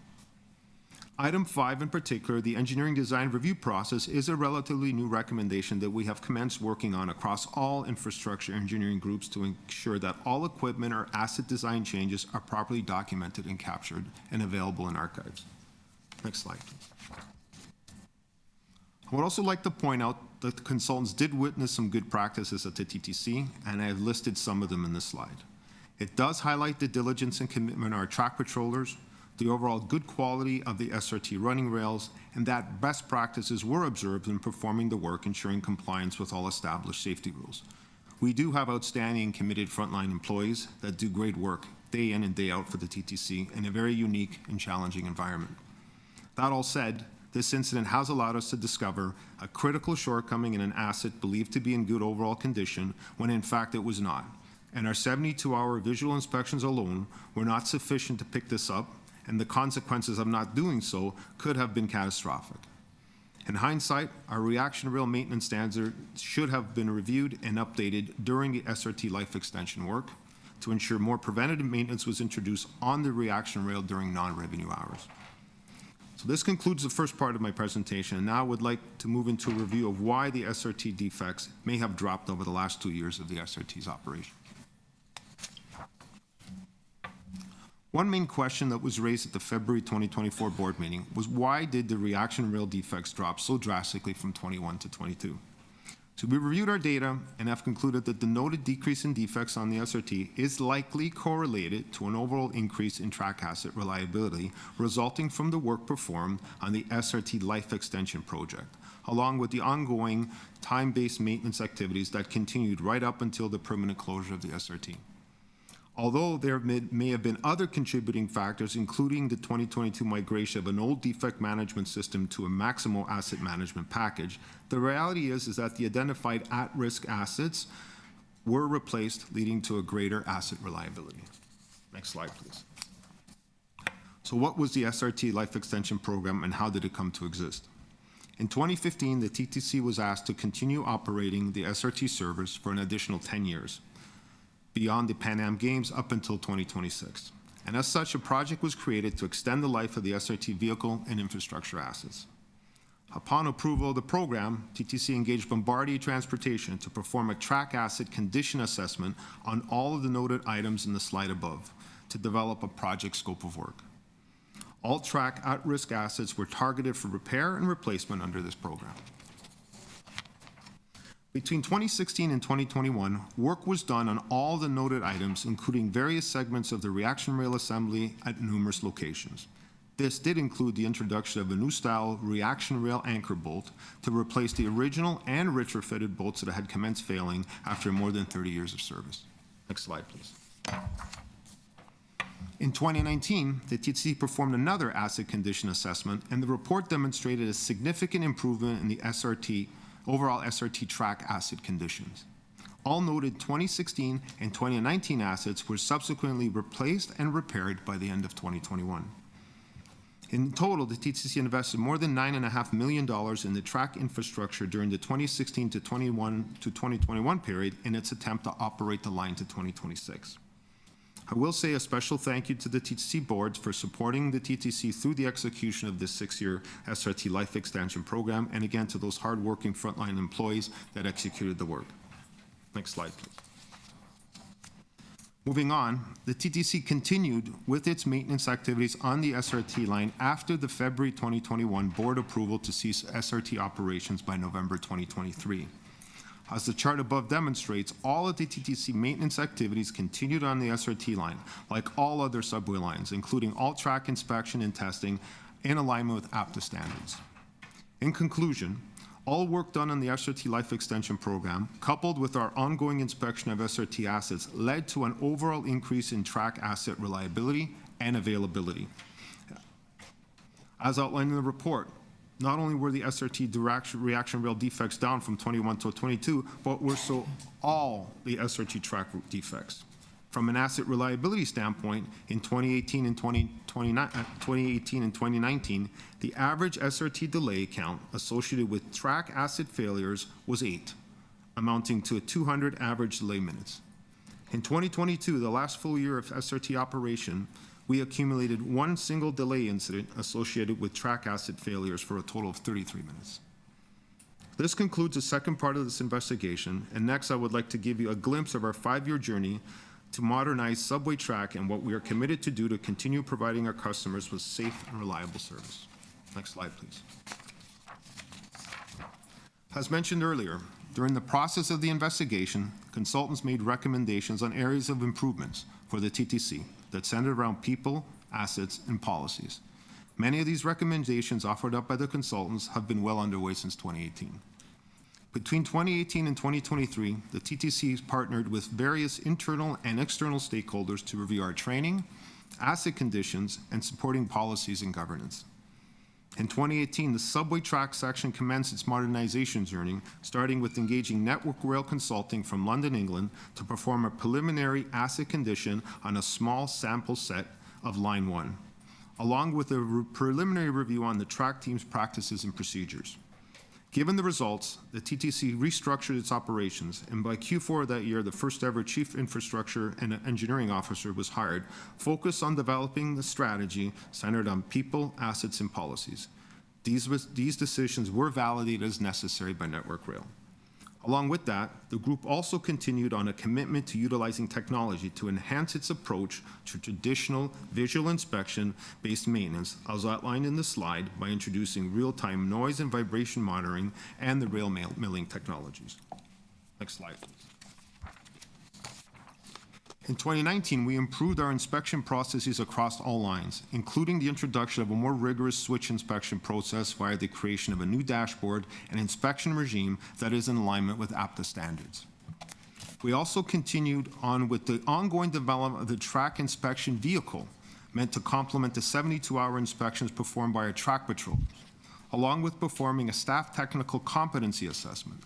The outline of this was a realization that we needed a hands-on training center and a complete revamp and review of our track training curriculums. Next slide, please. In 2020, we realized the need to evolve our defect management practices to more of a modern asset management system involving a less subjective and more centralized record-keeping database, as we were operating over several different data platforms, and thus the initial idea to migrate all of our data to Maximo was born. The intent was to offer up a single point of truth on the data management front, permitting for a more strategic and proactive approach to managing defects proactively rather than reactively. The vision to register all assets, asset condition, attributes, and maintenance record into one centralized repository was born and subsequently placed in motion. A key milestone achieved in 2020 was the introduction of the track-level safety officers previously mentioned by Mr. Surgeon, which provided a nightly independent review of our night field operations, ensuring concurrence to all TTC policies and procedures. Safety continues to be the main cornerstone of our work. A thank you to Betty, the Chief Safety Officer, along with her team, along with the collaboration with our joint health and safety committees for their ongoing support throughout the years. The night work has never been better executed, safer and more efficiently, and we all sleep better at night knowing that our safety folks are out on patrol. Next slide, please. 2021, we performed the complete track condition survey for the entire system, lines 1, 2, 3, and 4. We commenced the review of all of our standards, starting with the non-destructive testing standards. And we continued to advance track asset and trial maintenance technologies for more reliable assets. Next slide, please. In 2022, the subway track group fully migrated to Maximo as an evolution to better defect management and work order management practices via data centralization. Although we are currently utilizing Maximo, we continue to work with our EAM and ITS teams, along with a track asset planner, to better optimize the maximal available applications. Make no mistake, the intent is to better understand asset performance and condition, for trend analysis, life cycle management, and a continuous migration towards more proactive maintenance. We are well on our journey, but there's still much work left to do. One thing we will highlight shortly is the construction of the Wilson Hands-On Training Center, designed and constructed entirely by TTC Workforce, which is a crown jewel in our list of accomplishments. More on that shortly. Next slide, please. In 23, we continued to partner with our consultants from NRC and Sister Canada, where NRC completed another track condition assessment on all subway lines, along with a review of our maintenance practices. NRC also worked with the TTC to propose a new document hierarchy to assist in streamlining and updating our standards and procedures. As previously outlined, investing in people, assets, and policies requires time and continuous efforts to ensure continued transformation. I would like now to highlight a lot of the ongoing work that continues. Next slide, please. As mentioned, in 2019, we began to design a hands-on training center at TTC's Wilson complex to introduce a rigorous hands-on training component to supplement the existing classroom training. Thanks to Joe Pereira and his team, who is currently online, for their vision in leading this entire initiative, along with the Operations Training Center for the assistance in revamping various track technical curriculums. This amazing accomplishment was realized in 2022. I will note that this center is now used for hands-on training activities and trial of new technologies in the subway track, signals, and electrical trades groups. Specifically within our track maintenance teams, all trainees are now required to attend a hands-on training center, such as track mechanics, maintainers, and patrollers, to name a few. I want to show you the progress we have made by providing our employees with better training to support their success. Please play the video.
So we're very proud of this milestone. We had no such thing prior to 2022. And again, this center was designed and constructed entirely by TTC employees.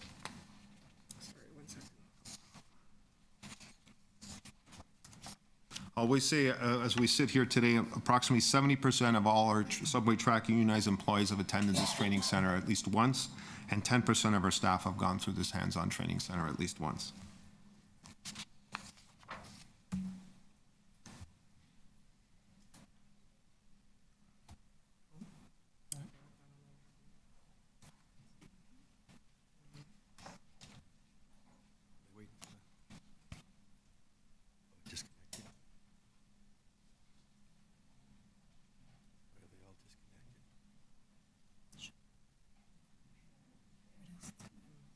Thank you. Thank you very much.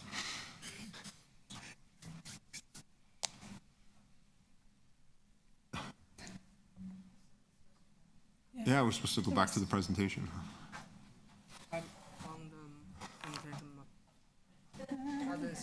Can you see that? Just drag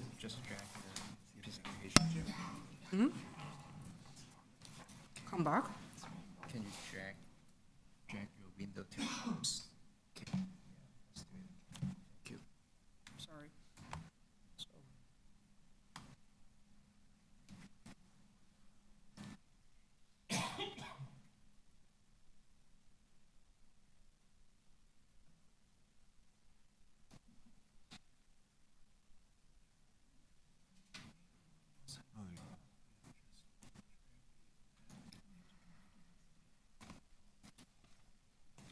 Okay. Okay, sorry about that. Go ahead. Thank you. So we need to improve our standards, procedures, and overall record keeping and evolve from a very paper-based to a single point of truth with relevant, current, and real-time information. Maximal will help us get there. However, the migration of data from 5 or 6 different systems into one is an ongoing challenge that we're working towards. Our standards will continue to be evolved to ensure they reflect the needs of the assets given the current stresses and strains service vehicles and the general environment put on our assets. I would like to demonstrate the extent of the paperwork our current inspection and maintenance papers generate from a monthly basis from just one of our 6 maintenance locations. What I've done is I brought it in this box just to show I'm not going to hand it out obviously, but this is one location's inspection sheets. And it might not be very telling, but we approximate there must be about 750 inspection sheets in here. They're very small, and they're filled out by our track patrollers and QA signed off by our inspectors. By our foreperson, sorry about that. Next slide, please. Now the future. Aligned with record keeping, we also recognize that improvement is required in how information is being tabulated, accessed, and how records are being filed and accessed. We are currently trialing 3 Toughbook tablets in various functions to replace the paper-heavy processes we currently operate under. A big thank you to Sam Sidawi, the head of Enterprise Asset Management Induction, as the head of ITS for partnering with us to allow us to progress forward on this. Next slide, please. So I'd like to conclude the presentation by advising our board and our customers that we recognize the severity of the SRT derailment. It should never have happened, but as I'm hoping you can see, we are committed to the continuous improvement journey that we've been on. We thank our consultants for their valuable recommendations. Hopefully, I have demonstrated that many of the recommendations were well underway before the SRT derailment occurred. I can assure you that the subway track team will continue to improve in areas of documentation and training centered around people, assets, and policies. Although the focus of this presentation has been on the subway track team, but these are principles that are being applied in all maintenance areas, like overhead, signals, electrical, to revamp our business practices as it pertains to training, technology, data, and coordination of work. We are learning from each department and applying what we're learning to the entire infrastructure group. Thank you for your attention, and we welcome questions. I will pause for 30 seconds just to allow the consultants to come up. I imagine there'd be some questions for the consultants. So I have Commissioner Matlow first and Commissioner Osborne, and everyone has 5 minutes, but you may direct your questions to either staff or to the consultants.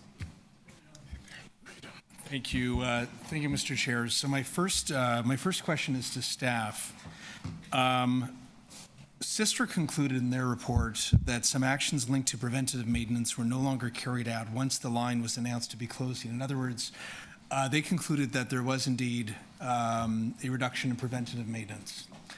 Your report says otherwise, and you're suggesting that there was no evidence of that.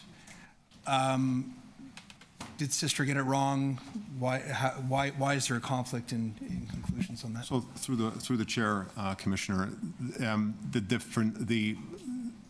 what Sistra, and I'll have Sistra comment on it, but what Sistra was commenting on is the fact that they viewed the capital work that we're doing on the SRT life extension program as preventative maintenance.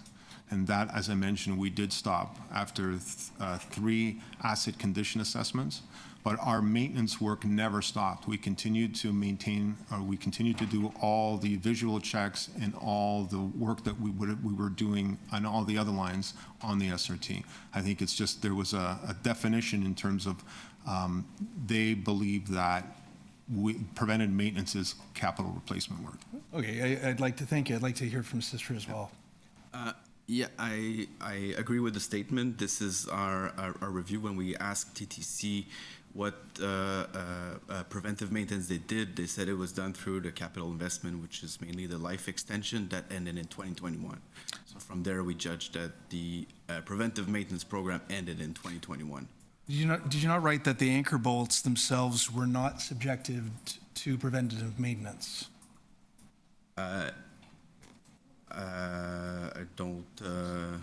It was in your report. Yes. Well, we haven't seen any actual action of maintenance onto the reaction bolt at the time. So, but the TTC disagrees? No, in terms of the anchor bolt itself, outside of the visual checks by the track patrollers, there was no actual program to go and check the tightness of the anchor bolt. All we had is the inspection by the track patrollers who would look for damage on the anchor bolts. But it would be entirely visual. So do both of you stand by your reports? I stand by my report. Yes, we do. And if we asked for the Auditor General to provide an independent, objective investigation review, would you have any concerns about that? Through the chair, absolutely not. No, we don't. Thank you. Actually, sorry, one more thing. About the website.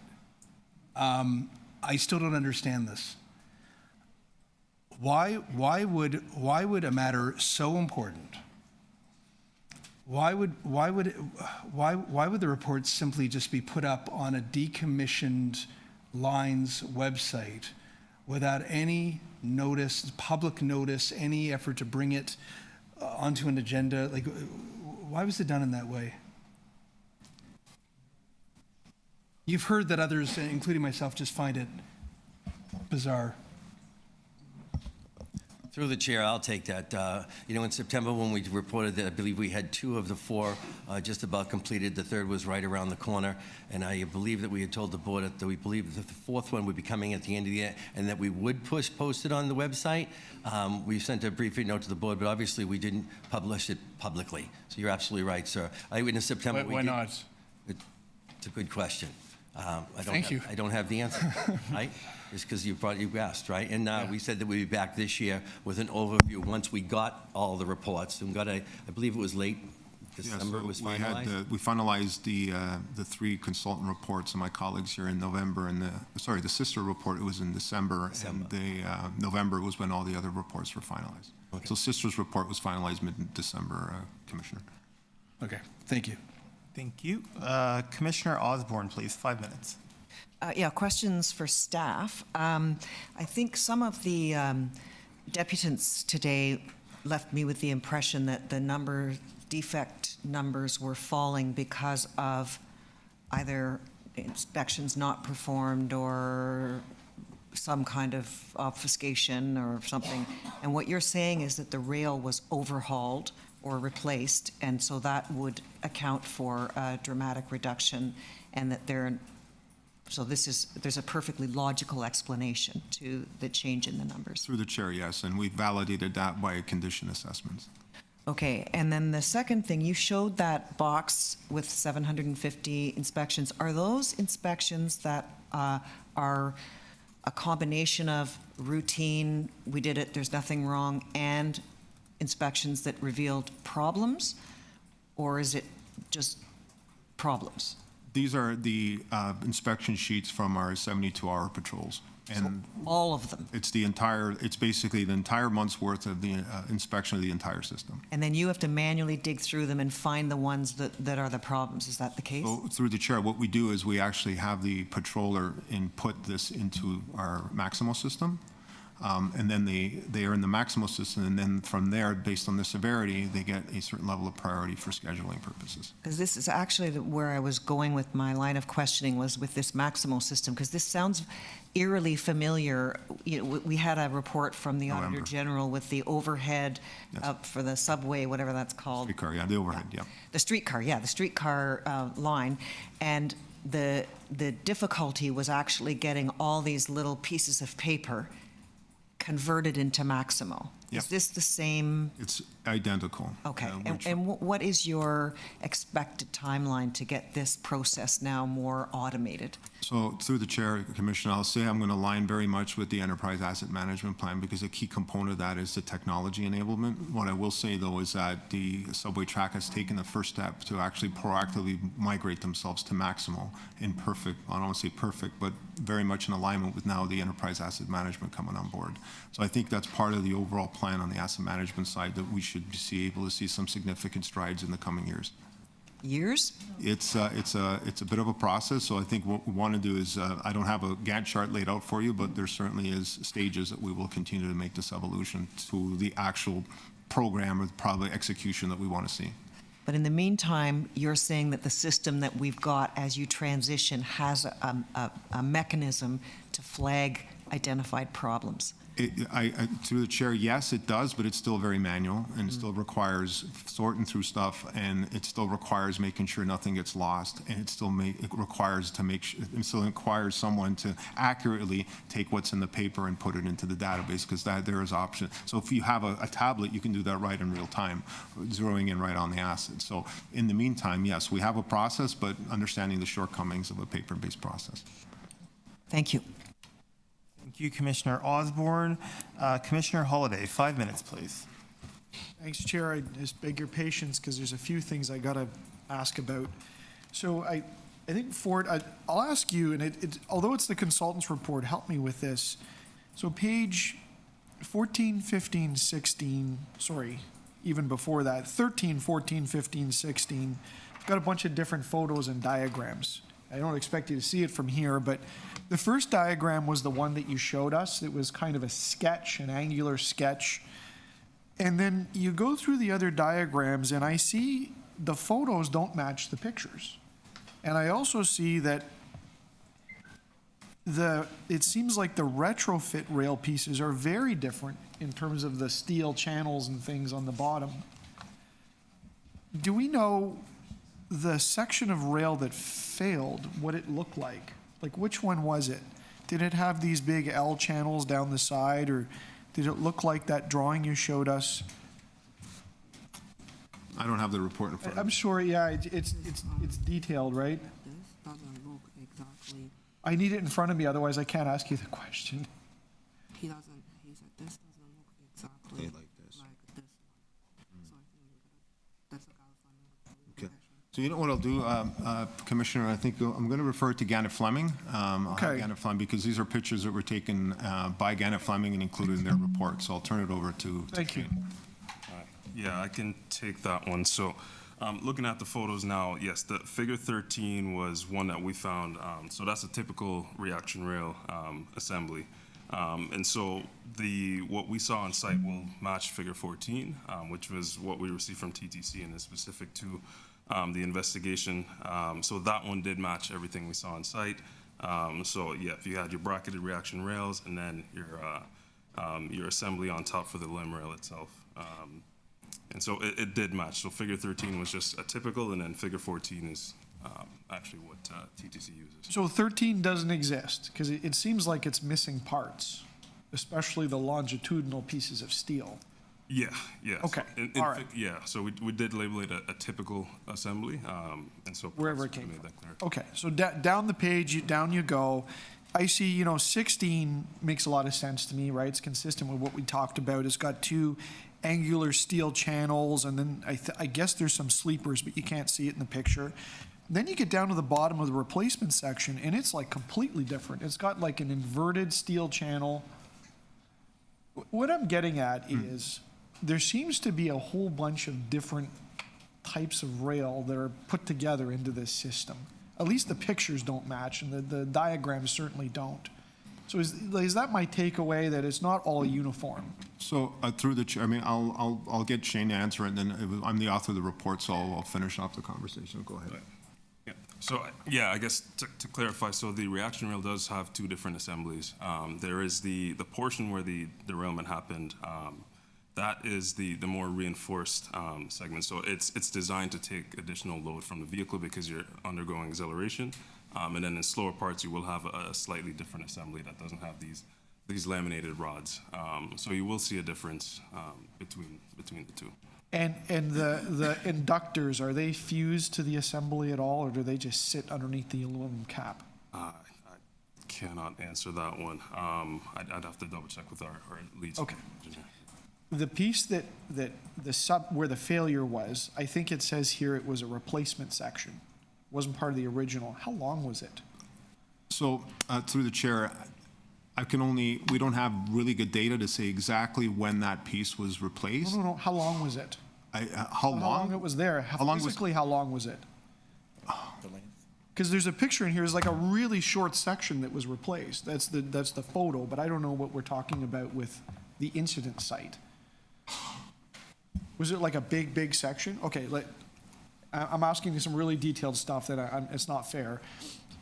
How much of the overall assembly of rails are these replacement parts versus the original design? Is it like patchwork here and there, or is there a few little places that they were replaced in? So through the chair, I'll do my best to answer that question because 2016 was when they scoped out the work, but ultimately there were approximately, and again, I'll ask my colleagues if I'm off on this, but there were 30 areas of noted improvements that were needed. But they were areas of the track, and I can't tell you specifically how big the areas were, but at the original 2016 survey, there were approximately 30 areas of concern, which we needed to go and address, and that included the entire outfit, as per my understanding. So, okay, I'm going to ask for a second round. I got to get through a couple important things here. Thanks. No worries. Vice Chair De Laurentiis, 5 minutes, please. Thank you. Question for the staff. Did I hear you say at the beginning, and I think I heard the consultants define preventive maintenance equals asset replacement? Is that what I heard? So through the chair, I'll take that. I think there's a three-part definition, and one of the three parts includes proactive replacement of assets before failure. Okay, so, and then I'm pretty sure I heard you, Fort, say at the beginning that one of the failings, the significant fault, was in not doing, and I can't remember if you said proactive of preventive maintenance. Which one did you mean? So to the chair again, in hindsight, where we lacked the proactive maintenance was actually going and validating the tightness of those bolts. Okay, so that happened in 2021, the decision was made to stop that kind of maintenance, right? Yes. Okay, so now you've put in place all of these measures to ensure that that wouldn't happen again. What your comment suggests to me that is that as soon as you see an issue with proactive maintenance, really the recommendation you should have been bringing to the board was, look, we're going to stop this, which means failure can happen. We can't guarantee that failure won't happen, because now what we're going to be looking at, and I'm putting a little bit of words in your mouth here, but because all we can do now is determine where specific failure data says replacement may be necessary, but it's a pretty significant indicator when the decision is made to stop that maintenance, that proactive maintenance. So through the chair, just to be clear, the capital program stopped in 2021 because we had done another asset condition survey in 21 that indicated that we had completed all the at-risk items that were identified in 16 and subsequently surveyed again in 19. So from a life extension perspective, the capital project was ceased in 22 because of the results of the 21 asset condition assessment on the SRT. Okay, so I guess one of the questions I have for you is that in going forward, one of the lessons learned here is that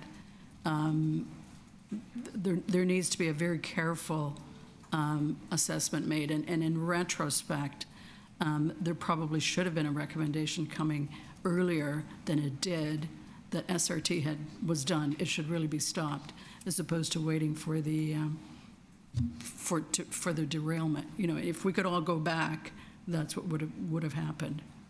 Okay, so will all the systems you've put in place, the kind of data you're collecting, the information that you're getting, will it give you that, and then will it give us, because you would be bringing that kind of report to the board, will it give us that, red light signal to say, okay, board, unless you're planning to support an asset replacement and the investment, this has got to be shut down? Through the chair, 100%. It's all about data and using data to make good strategic decisions. Okay, so I think this is the kind of information that it would have been helpful to bring here, but in retrospect now, I may have a recommendation, Chair, about where this kind of information should go. Okay, thank you. Just to confirm, are we okay to finish this item before we break for lunch? Yep, okay, great. Commissioner I Sacks. also have a question, Mr. Chair. Okay, thank you. Yeah, me too, Liz. Commissioner Sacks, then Commissioner Moyes. My questions have been asked and answered. Thank you. Thank you. Commissioner Moyes, 5 minutes, please. Yeah, thank you. So line 2 is approaching its end of life. Could a derailment happen on line 2? Tell us about the improvement made on line 2 so far. And I know that speaking to the CEO, I also know that the subway cars are coming to the end of life as well. So do we foresee any issues around safety when it comes to line 2? Through the chair, I'll take that, Commissioner. So we have a very rigorous inspection process on line 2. Running rail is different than reaction rail. We have running rail throughout the system. And I will also say that we've had continuous asset condition assessments done on line 2 as well as all the other ones as well. And we take those reports and we schedule the work accordingly. So short answer to your question is from a safety perspective, there's nothing to worry about. We do what we need to do, and we maintain our standards or APTA standards. And just one more question. Can we access the Ontario Infrastructure Bank for the subway cars? The new cars that we're hoping to get? So through the chair, we're hoping we don't have to access the infrastructure bank, actually, because to date, we have funding for our 1/3. The province has committed to their 1/3, subject to the federal government coming forward with their 1/3. Going through the infrastructure bank would then mean that the 1/3 that in the event we don't get funding directly from the federal government, changes the whole financing structure. So, because you would have to, it's a loan, it's not a grant. So we would have to rethink the whole thing. So our hope is that we're actually getting direct funding from the federal government to match the provincial funding. So what steps can this board take to get the federal government to the table to provide the 1/3 that is needed for the new subway cars? So through the chair, I can start. I have my colleague Karen, but we have been advocating for this for the last 2+ years at all levels at all levels of the organization, federally and provincially, through public reporting and discussions, working with the city and such. So we're hoping to hear. I don't know if the CEO wants to add anything. Yes, I'll jump in. We've had discussions along the last 6 months with helping the Permanent Transit Fund design its grant application process that's coming out this spring. So we're working very closely with the federal government. They're well aware of the needs for the vehicle element of it, and they're aware that we and the province have funded that. So our hope is that later on this year, unless they surprise us and they give it in the budget release, that they'll come out with the Permanent Transit Fund. We've worked closely with them to make sure they advance the approvals of the process rather than waiting for the process to begin and money to be available in 26, get them to pre-approve for the process that money can start being spent in 26. So we're still working closely with that. You'll hear more as we hear from them. Since I have 1 minute left, I want to ask a follow-up question. So when we do get those new rail cars, what happened to the existing Line 2 rail cars? Do we sell them to a third party? So maybe to New York or something like that? Through the chair, so what usually happens with decommissioned vehicles is we salvage what we can in terms of equipment that could be reused. And some of the rail cars are then repurposed for work cars. So we take the frames and we build specific rail cars for infrastructure repairs. And then the rest of it gets surplus, then it's, I believe it's sold to a salvage dealer. Okay, thank you. Those are my questions. Thank you, Commissioner Moyes. Commissioner Jagdeo? No? Okay, I have a few questions. So this question is directed to Sistra. So TTC report page 9 says, with the review of all available records, the reason for the overall reduction in SRT reaction rail defects in 2022 is very much related to the improved reliability of the system assets, and under no circumstances did the TTC decide to reduce maintenance on the SRT. And then I'm going to read from Sistra report page 16, 12.1, reduced track maintenance. One of the effects of the closure of the line was the reduction of the capital project investments planned on the line, which is typical during such events. However, the various stakeholders interviewed confirmed that this had no impact on corrective maintenance. Furthermore, with the reduction of capital projects investment, this also meant that the reaction rail was no longer maintained in a preventative way, leaving only the 72-hour track patrols to detect any potential issues. So from your point of view, are these contradictory? Can you repeat? I'm not sure I followed all. So basically, page 9 of the report, the TTC report, is saying that there was no reduction to the maintenance on the SRT. On your report and page 16, you're saying that the reaction rail was no longer maintained in a preventative way, leaving only the 72-hour track patrols to detect any potential issues. Yes, sir. So are those two statements contradictory, or can they be reconciled? This statement was made based on that previous comment about the stop of the capital investment. So this is how we pictured that there was a reduction in that preventive maintenance, because in our the way that it was presented to us is that preventive maintenance was carried over by this capital extension, and when it ended, we had assumed that it was a reduction. Although it's not to confuse with the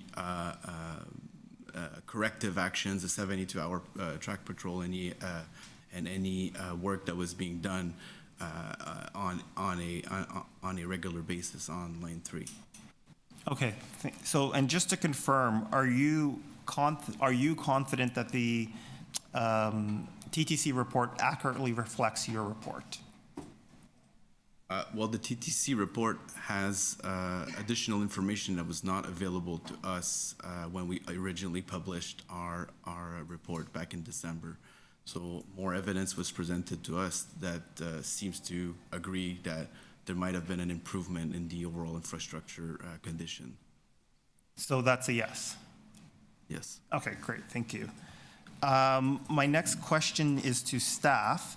There was reported a $51 million underspending on preventative work for the SRT. How was that decision made?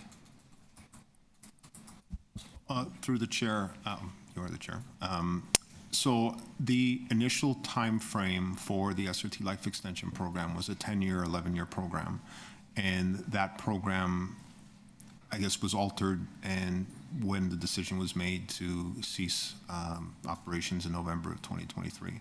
As I previously mentioned, from a track infrastructure perspective, we had relied heavily on a 2016 condition survey, a 2019 condition survey, and a 2021 condition survey. And it clearly demonstrates that the scope that had originally been set as part of 2016 had been addressed. Sorry, had been? Addressed. Okay. By the condition survey, and it was validated as such.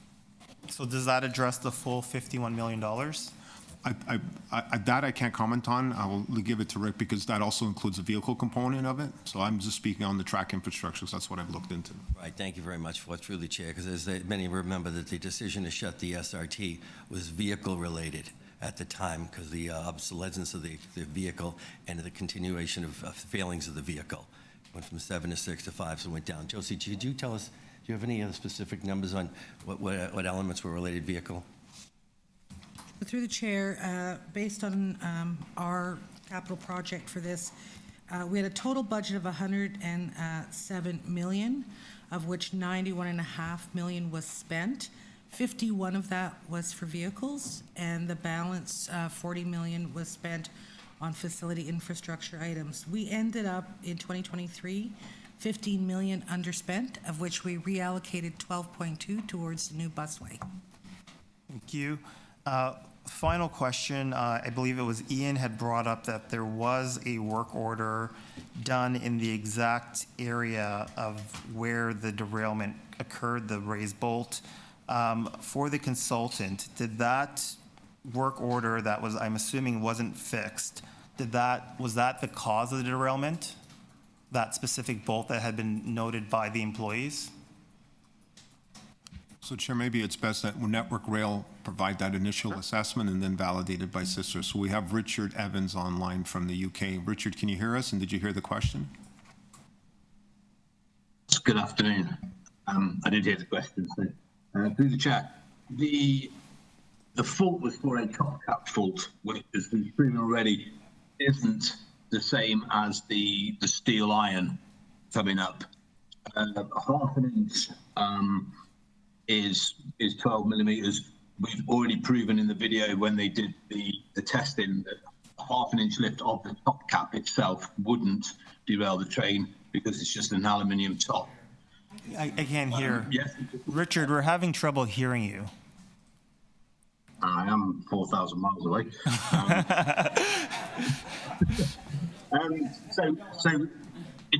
The report of the defect itself was for a top cap lift of half an inch, not a whole assembly lift.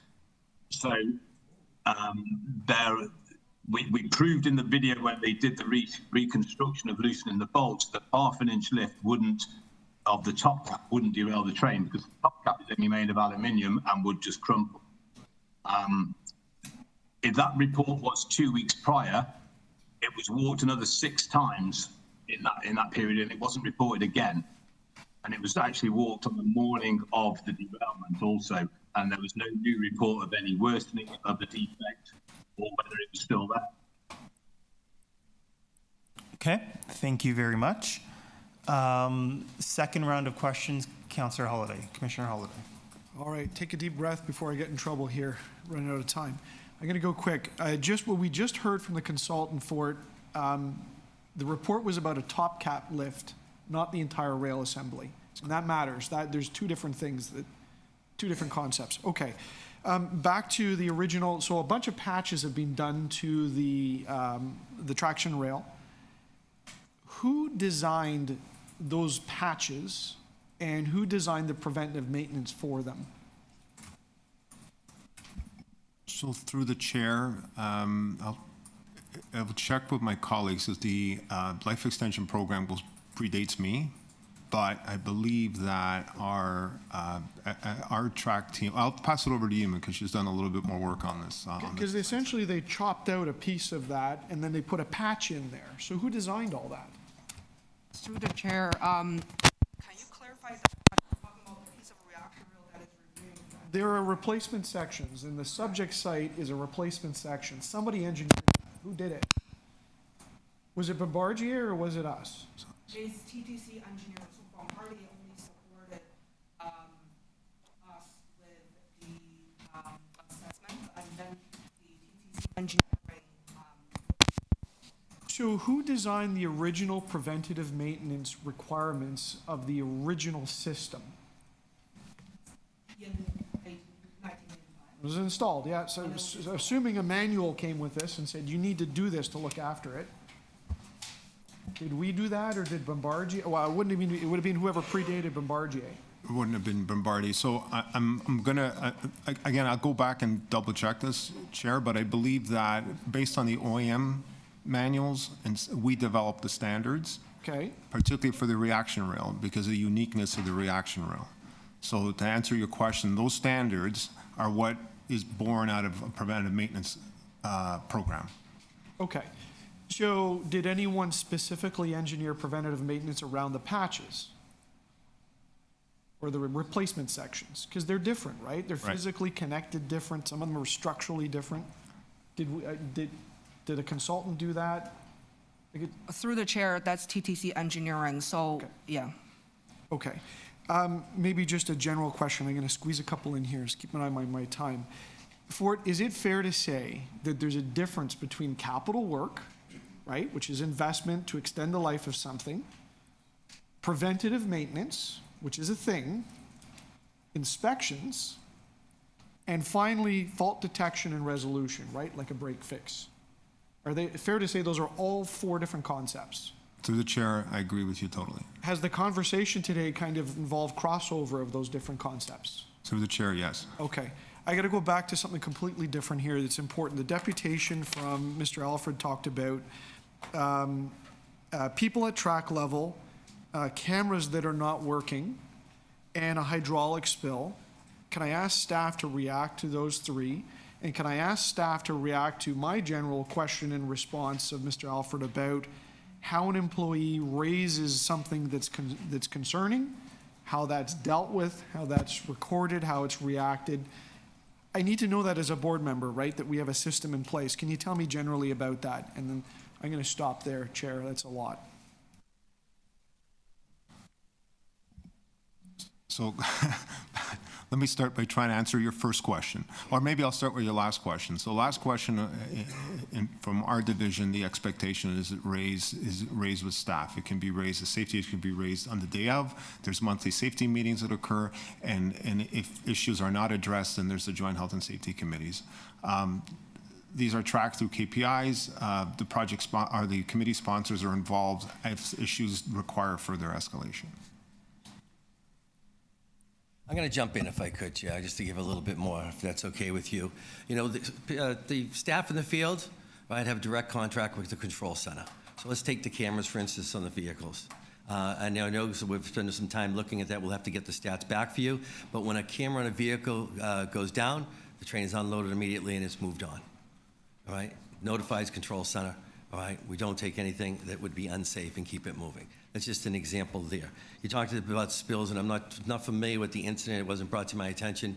Again, that would have been gone right to the control center, right, for someone to come down and actually inspect it, and then try to track what possible train ahead it could be, because the intention would be, right, to make sure that if there's something, if it came from a train, for instance, right, to find that train immediately.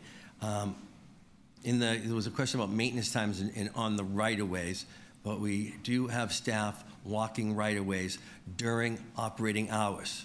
And we have a very restrictive speed blue light system that trains move through. Operators staff call the control center ahead of time, get permission to go on the right-of-way. All the trains are made aware of it, right? Again, it's all about safety. So sometimes during the course of the day, you might hear a PA on the train saying there's staff on the right-of-way, so they're going at a restricted speed through that time zone. So everything goes to the control center in that instance.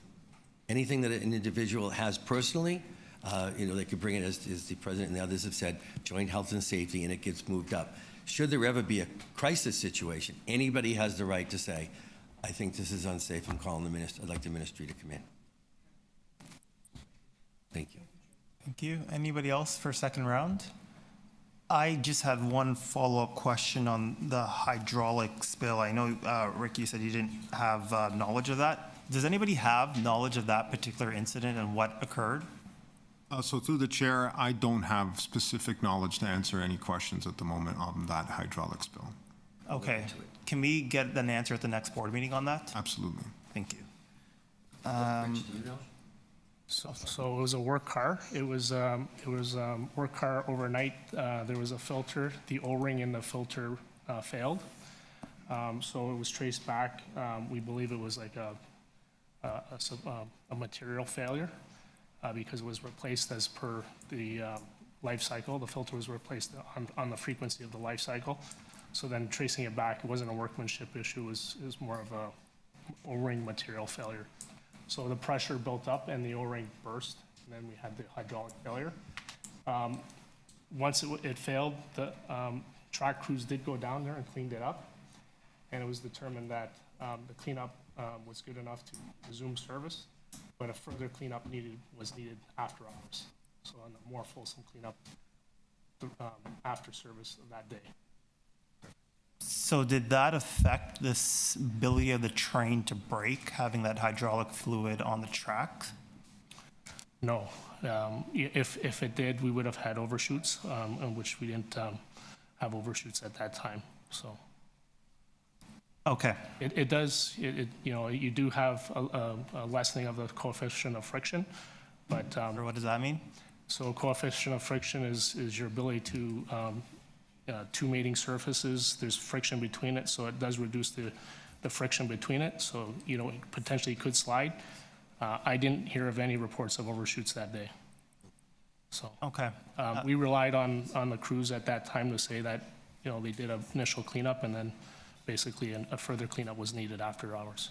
So why was the further cleanup needed why was the further cleanup needed after the trains had already gone over the spill? Like, I'm just assuming that it would have been completely clean, then the trains would go. I believe a Zorb valve was put down, the rail was wiped down, and then there was residual stuff that needed to be cleaned up around the area.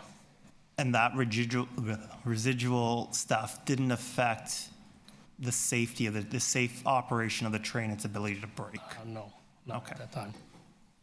Okay. Thank you. Are there any speakers, any further questions? No? Any speakers? I have a motion, which will be, when you see it, to ask the Attorney General to... We'll see where it goes. The Auditor General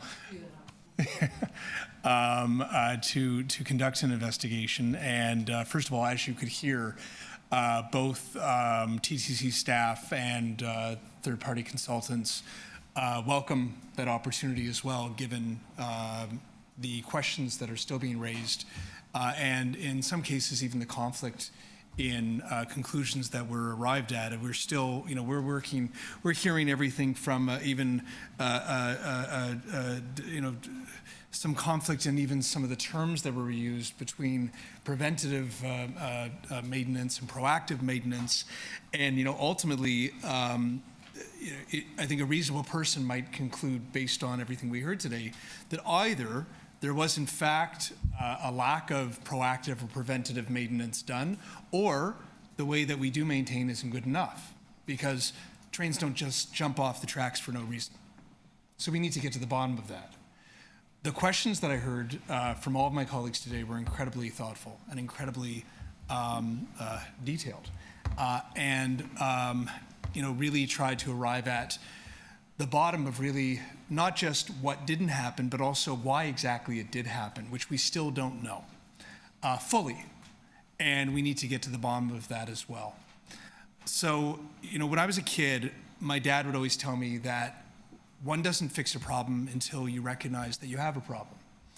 And I would caution us as well to, based on, I think, very sage advice that I got from my dad, is that there's a tendency of public institutions and government in general that when you feel like you're on your heels, or you're feeling defensive, or there's hard questions being asked, that the reaction is to boast about what a great job you're doing, and to give presentations and reports about like how we got this, everything's great.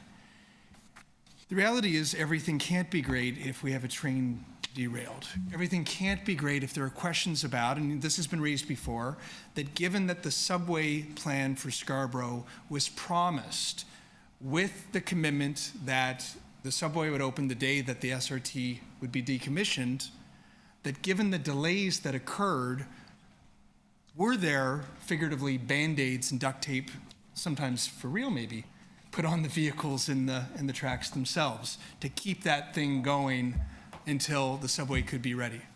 So we need to answer those questions. We need to be accountable for whatever the answers might be. It has been said here before that there are concerns about if we don't get federal money and we don't get the investments needed to maintain our subway system, that there could be ongoing slowdowns and, of course, God forbid, worse, if we don't maintain it well. So I would also caution us not to talk about, I know there's always that balancing act because you also want public confidence in our system, but not to the detriment of our own advocacy, as we discussed earlier, about getting the funds that we need to actually fix it.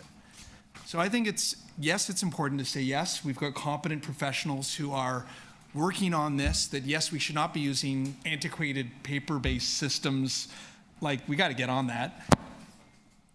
But we also need to recognize that we have some problems here. we've got some significant challenges that we need to face. The public wants this system to be reliable and affordable and safe. Safe as far as the experience on the system, but also structural safety as well. And we need to be very clear with that vision, very clear with those objectives, and never be distracted from them. And one of the ways that we can help ourselves achieve that goal, those goals, is if we are honest and accountable with what has gone wrong, be clear about what needs to be right, and never be afraid to be held to account for mistakes that have been made.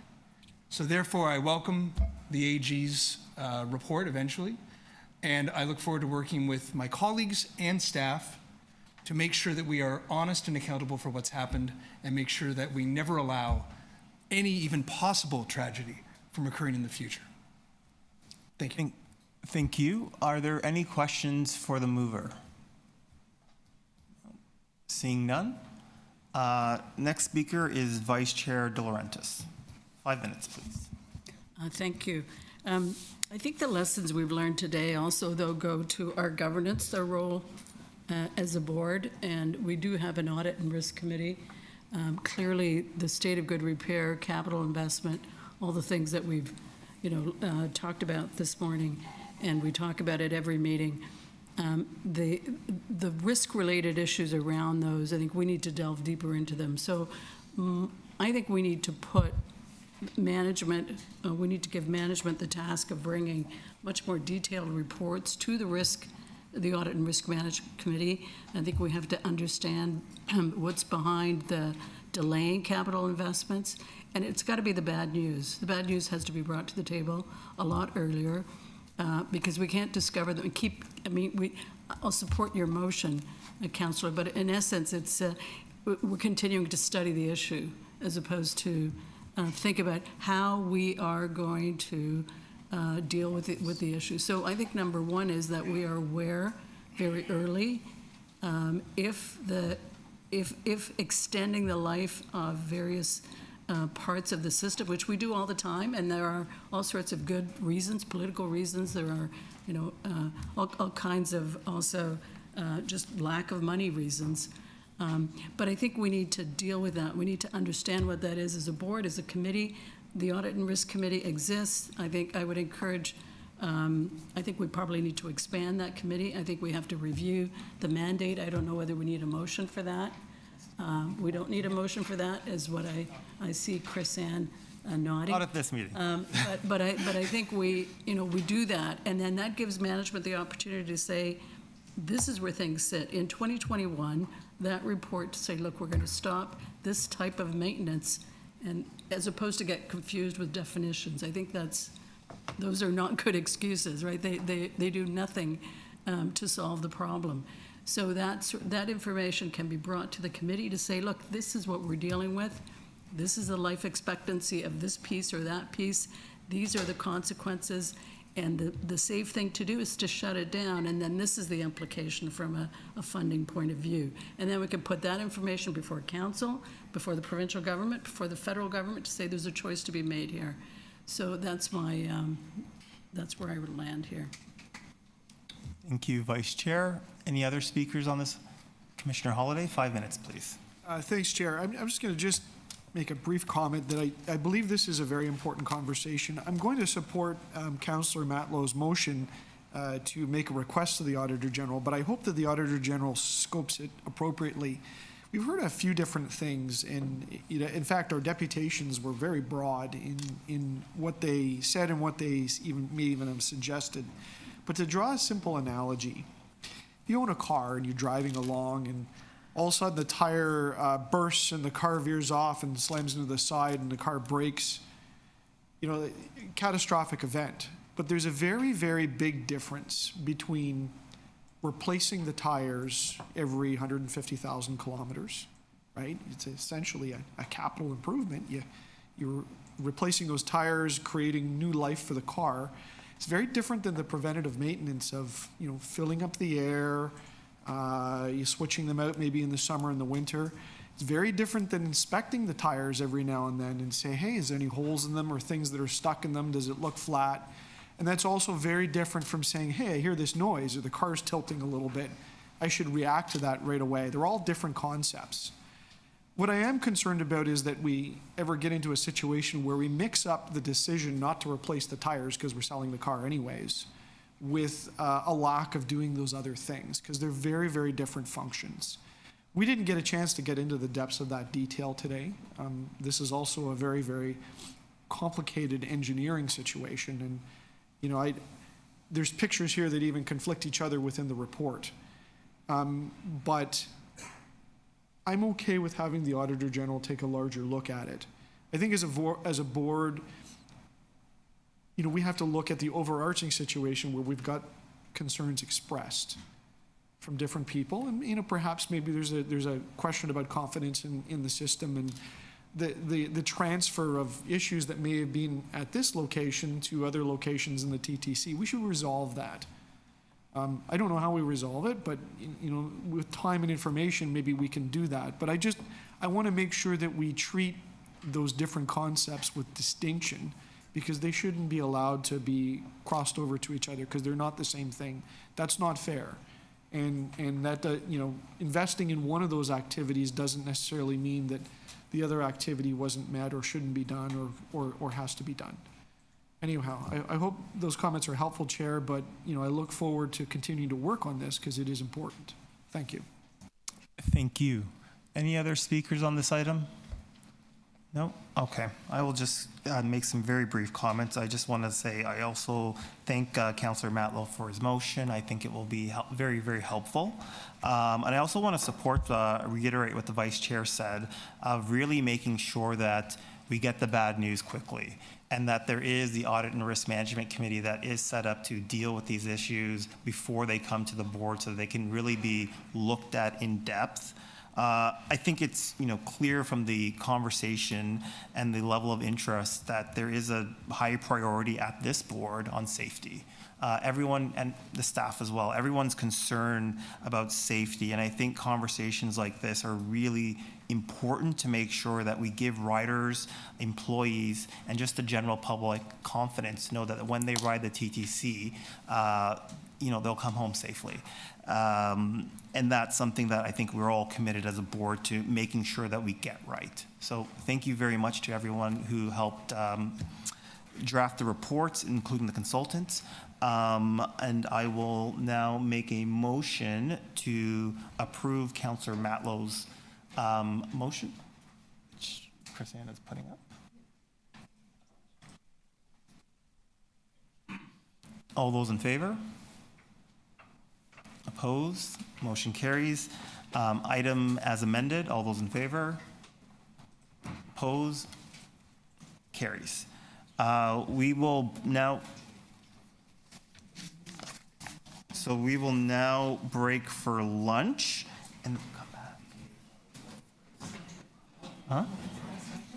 And we'll come back at 1:30 and it will be in camera. Nice to meet you.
We will now consider item 5.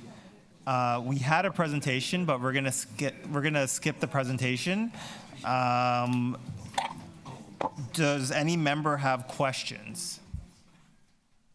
Seeing none, are there any speakers? Councillor Moyes, I do have a question. Yeah. Commissioner Moyes. Thank you, through the chair. Thank you, through the chair. So, So your report speaks to actions the TTC has taken to address historic and systemic racial inequities within the organization, and it uses the 10-point action plan as the main reference point for those actions.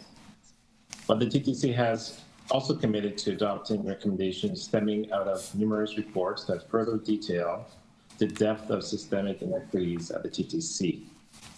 The OHRC's recommendations and 2021 letter, the 2019 Ombudsman report, Hopi Hope's internal report, the Racial Equity Impact Assessment, and Arlene Huggins' report all made key recommendations, not to mention TTC commitments under the City of Toronto Action Plan to confront anti-Black racism and barriers transmittable from City Council. More than 40 recommendations in all. So my question is, when will we get a more comprehensive update of progress on all these actions, recommendations, and commitments? Well, thank you for your question. Through the chair, with regards to the racial equity impact assessment, ombudsman recommendations, AG recommendations, and Arlene Huggins, we've committed to coming forward to the board and the public on an annual basis, and where we have information that speaks to other findings, we put it as part of our diversity and culture report. As an example, the ombudsman, Arlene Huggins, and the professors all review and provide feedback and endorse progress when we come forward to the board and the public with regards to commitments. And as you would have seen last fall and earlier this year, actually, Angela and I would have brought forward specific recommendations related to the AG recommendations and our progress against that through our policy work on use of force and use of discretion and other policies that we've been working on. So there's two ways we do it. One, we tell our commitment and progress through the annual report, and where there are other bodies of work that are happening within the commission, we tell that as it progresses and as it's relevant. Okay, thank you. Thank you, Commissioner Moyes. Commissioner Jagdale, please. Thank you, Chair. Just a quick question. The report's great, and it highlights the work that we're doing here to drive diversity and inclusion across the commission, and I'm thankful for that. I think it's incredibly important. The one thing that I'm constantly thinking through is there's a point where this may become performative if we don't try to help and assist those who come into the commission, whether it's from diverse backgrounds or racialized backgrounds, if we're not helping them get to the next level in terms of leadership and management and progression, right? These initiatives only go so far if we can prove we can bring in diverse talent, upskill them, train them up, and ensure they're prepared to take on managerial tasks and responsibilities.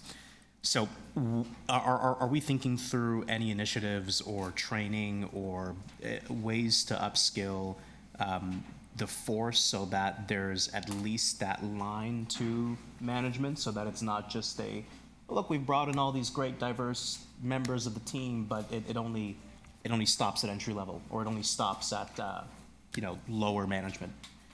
It's a good and fair question. So a couple things. So on my team, we have attraction. So how we bring people in, what does that process look like? Is it fair? Is it consistent? Some of what we use to make decisions is data. We did not have data at the beginning, and we've been building our maturity when it comes to data. Some of the initial insights we saw is we had retention challenges, some of it anecdotal, some of it supported by data, with different cohorts of our organization. So for example, women.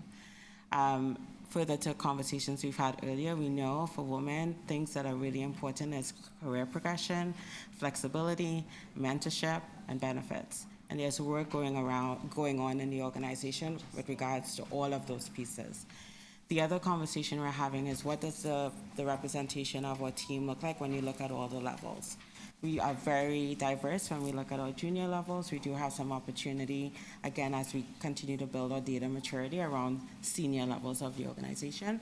And what we're committing to, which you would have seen as part of the revamp of the Women and Diversity Committee, we're actually putting mentorship built into that. And then my team and Shakira's team is working around employee development. So what does it look like to progress throughout the TTC? Because some of the anecdotal feedback we've heard from informal exits that I do with people who I know who've left is sometimes people may flatline and they may not feel like they have the opportunity to grow. So those are some of the things we're looking at. To your point, if this was performative, I wouldn't be here. That's not how I'm built. But part of the scorecard is to actually show progress and actions around commitments. And we're looking at the entire life cycle of the employee. Third question? Was that? Okay. Okay, thank you. Thank you. Any other questions? Seeing none, any speakers? Councilor Moyes. Commissioner Moyes, please. I do have a motion. I think staff has it. Thank you. So I read the directed TTC staff to schedule mandatory annual training sessions starting Q3 2024 on the following topics to ensure that the TTC board effectively serves diverse communities and fosters inclusivity and equity. And the two items there are confronting anti-Black racism, Indigenous cultural competency.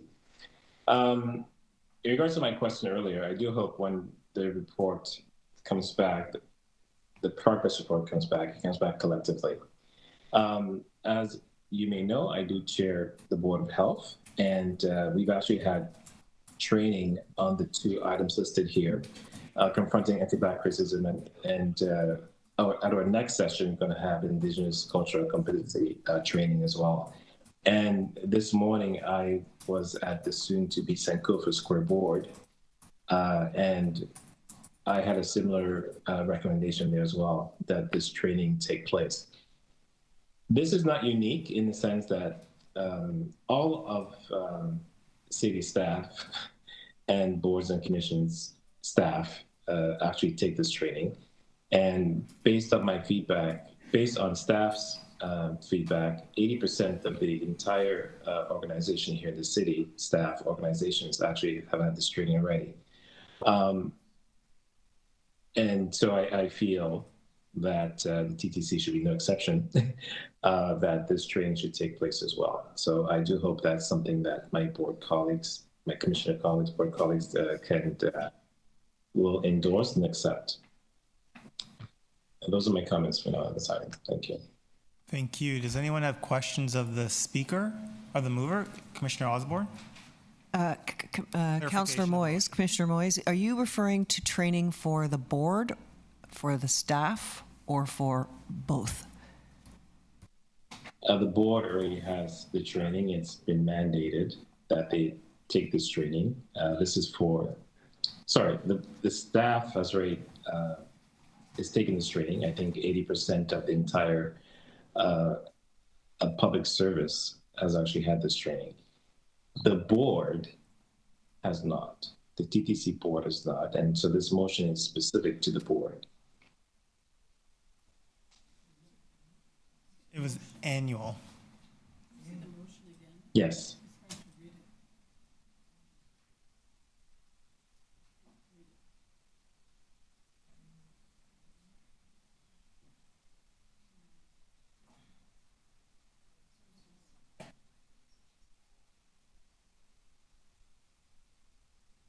Does anybody else have questions for clarification?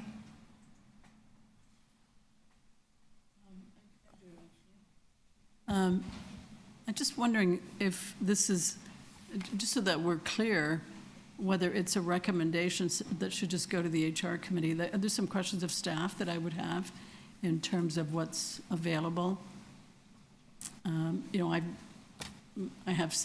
do sit on boards where we've done this, but I think it needs to be framed in a particular way. Like I'm not quite sure what this is asking. So if it could be if it could be a question to put to the, to analyze at the HR committee to say, okay, here's what's needed. Let's understand what is going on in other, in other areas. Just so it's a question to you, Councillor. This has come out of the blue, and I wonder if we just shouldn't at least inform ourselves as a board as to what we're looking for, so that we can give clear direction to the management team to help design this. Well, perhaps, okay, that's fine. Perhaps Mr. Larry can speak to this in that, does the TTC staff, do they have training on confronting anti-Black criticism and Indigenous cultural competency? That's something that is required by the TTC staff. I know that, again, the Toronto Public Service have had this training. As I've mentioned again, I'll repeat it, we've had this training at the Board of Health level, 2 board meetings ago. We're going to have Indigenous culture competency training next month at Board of Health, the board itself. I feel that training is very useful to all members. And this is why I'm saying that it would be replicated, the training be replicated here as well. So I don't see the need to go to the HR committee. It's either yes, you want the training, or no, you don't want the training.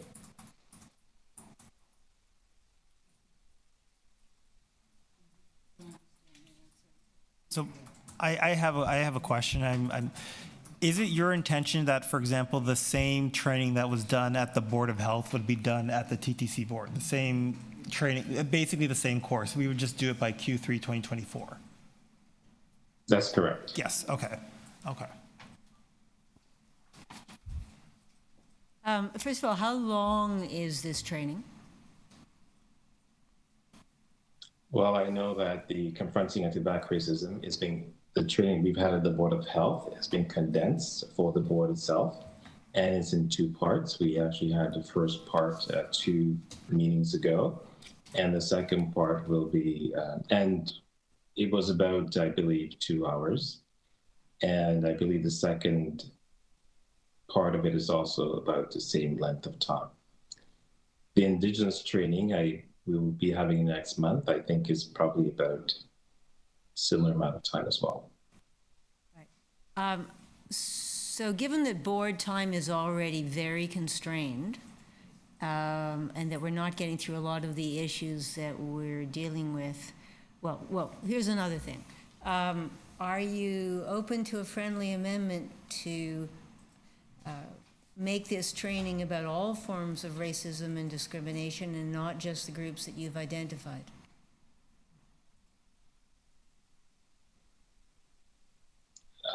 That's fine. I don't see that being a problem, but I'm just following what's managed by the city right now. This is not outside the scope of what council's direction, I believe, when it comes to confronting anti-Black racism and Indigenous cultural competency. But it's the will of the board if that's what they want to expand their scope.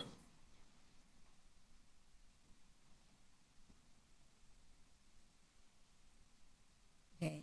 Those are all my questions. I do have comments. So, okay, we'll go to speakers now. Sure.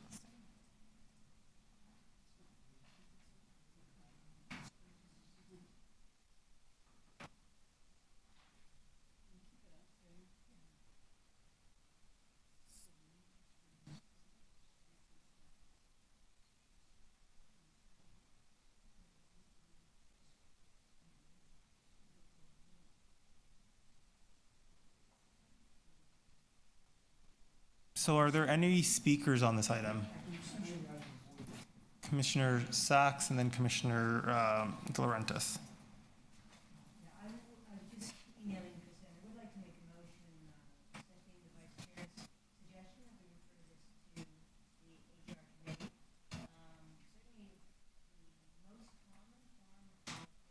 Commissioner Sack, can you please turn on your speaker, your mic? I cannot hear you. I apologize. Yes, I want to move that we should refer this motion to the Human Resources Committee. It raises a number of questions. One is the length of time that this board should be asked to divert our attention away from everything else we're struggling with onto training. And the second is the scope of the training. The most common discrimination and hate in Toronto is against Jews. And what we've seen over and over again is training that only focuses on certain groups and leaves out other groups. Itself feels discriminatory and doesn't deal with an overall atmosphere. And we've talked here about equity and our desire for inclusion and safety for all Torontonians, then it should be all Torontonians and not just specific groups. So I think this requires more attention, both in terms of the resources of the board that should be devoted to it and the scope of the training and what should be covered. I don't think we should be voting on it. I haven't seen the syllabus or the scope or any of those sorts of things. I don't have in front of me anyway, the program for the board for the rest of the year. We've just asked the Audit and Risk Committee, for example, to take on a major series of other tasks, which are going to take a lot of time. So I would like to hear from the HR committee before we vote on this. Thank you. Next, I have Vice Chair De Laurentiis. Yeah, just explain my reason for sending it to the committee is that typically, any training that is done of the board is considered by the HR committee of the board. It's the board that says, here's what we're going to do. It typically isn't a recommendation from one board member. And as Commissioner Sachs has noted, questions would consider what's the module, what do we need, where are the gaps, how would we schedule it, when do we schedule it, where are the comparator, what are boards like ours doing? So those are all questions we should, from a due diligence point of view, just ask ourselves as board members rather than direct staff to come up with, find a course for us.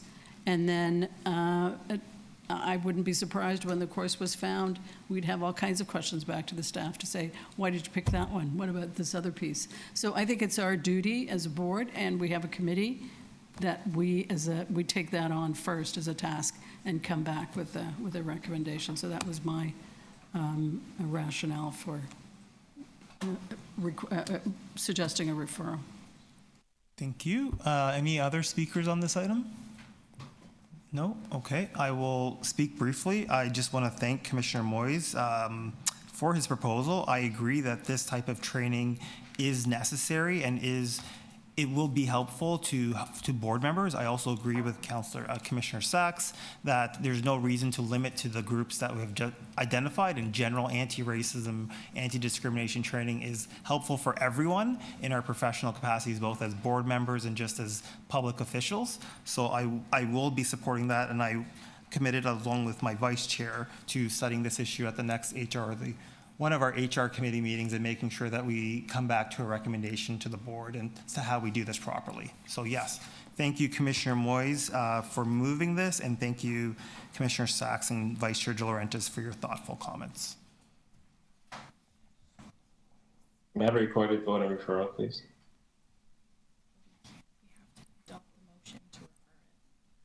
So I believe we have to adopt the motion to refer it. So we adopt it and then refer it. Okay.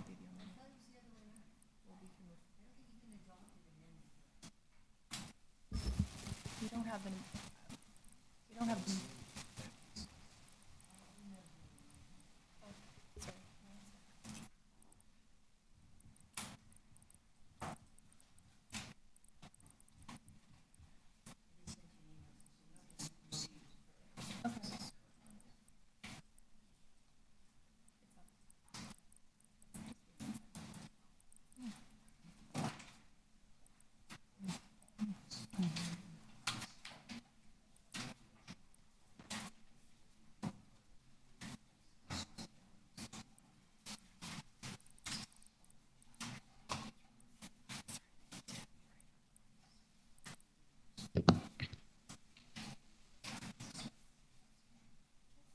Okay.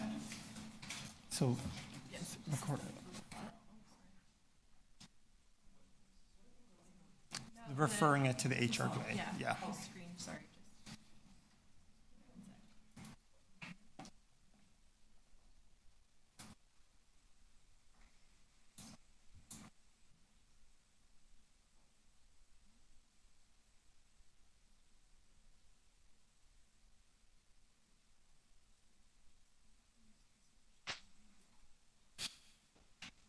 Too many screens.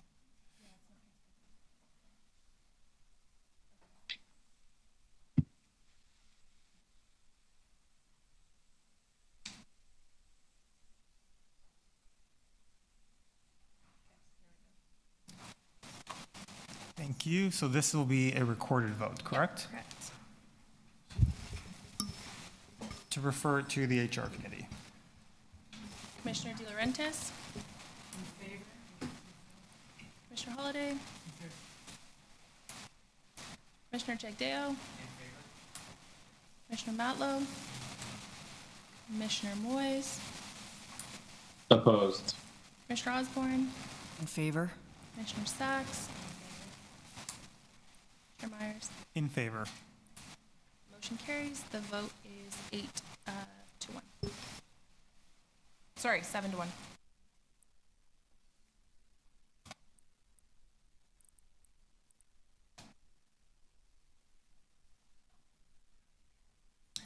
On the item as amended, all those in favor? Item adopted.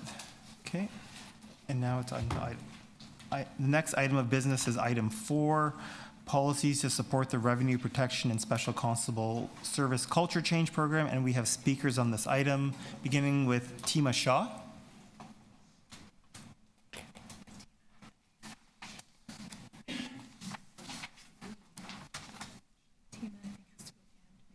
So if Tima, I believe, will go at the end. So next I have Adam Roy Cahoon.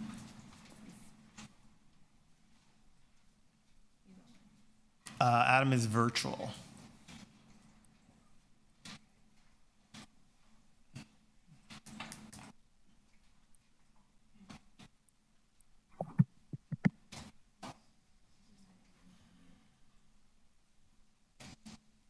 Give me 1 minute. Alexa, mute the TV. Okay. I'm ready to go. Please go, Adam. You have 5 minutes. The main reason for me communicating with you today is still there has been no consistent messaging from the TTC on what I am supposed to do as an individual that has trouble tapping my card on vehicles individually. Now, I am considered still a door-to-door Wheel-Trans user, but that doesn't mean that other people like me that want to make last-minute trips or want the flexibility of using the regular transit might be using the conventional system. And that is a major concern that has not been spelled out. York Region spelled out their policy that I was to just load into the vehicle, and when the fare inspectors came around, I was to just show them, you know, or ask them if they would assist me in paying. I was not asked to ask a stranger to help me pay if there was a good Samaritan. Back in the day, I might ask them, but sometimes good Samaritans are wolves in sheep's clothing. So I think for some of this, it does have to be better worked out, and not to say, oh, the disabled community is the same as every other individual. There needs to be more of a policy, especially if you want people off the family of services. The other thing that I wonder is, now that we do have the 2-hour fare zone, can it be looked at some of the busier stops actually having a all-weather Presto machine so people can tap their card while waiting for the transit vehicle?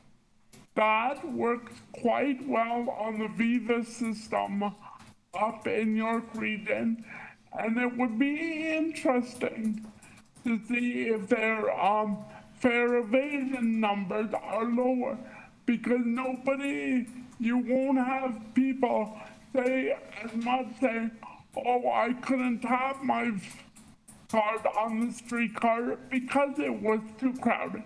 If they're at one of the main stops, they could easily tap their card before getting on the vehicle. So that is another thing to think about. And those are my 2 thoughts. I will stop my deputation there and take questions if there are any.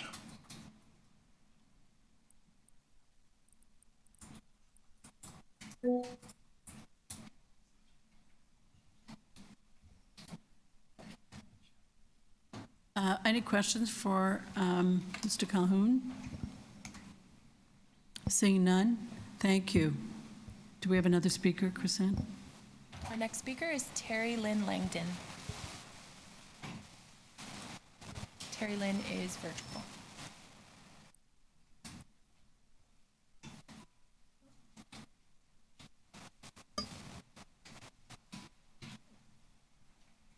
Terry Lynn, we can't hear you.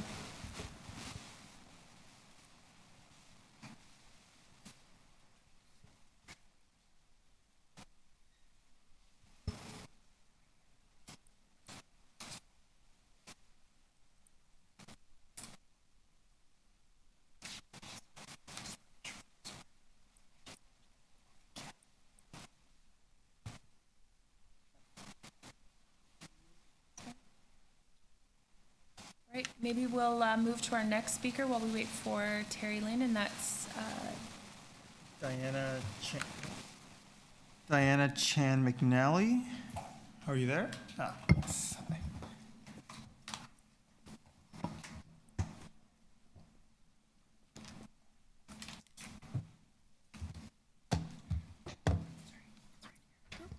Can you hear me? Is that okay? Perfect. Thank you, Diana. You have 5 minutes, please. Thank you. So, as said, my name is Diana Shan-McNally, and I am a frontline community worker at All Saints Church Community Center, which is located in the downtown east side. So, in the capacity of my work, I have several concerns about the proposed TTC policies that we are discussing today, and the potential negative impacts that they may have on people who are homeless. So unhoused people are a growing portion of people in the TTC system, largely in the absence of adequate shelter and housing options, and were not identified as a priority stakeholder group during the consultation process for these policies, which is to say that a key perspective is absent in the creation of these policies that will be addressed to the best of my abilities in the 5 minutes that I have now. So to start, I have strong apprehensions around the use of body-worn cameras by both fare inspectors and special constables. The proposed policy states that cameras are to be worn when conducting fare inspections, as well as in the context of several pieces of legislation, which include the Mental Health Act and the Controlled Drugs and Substances Act.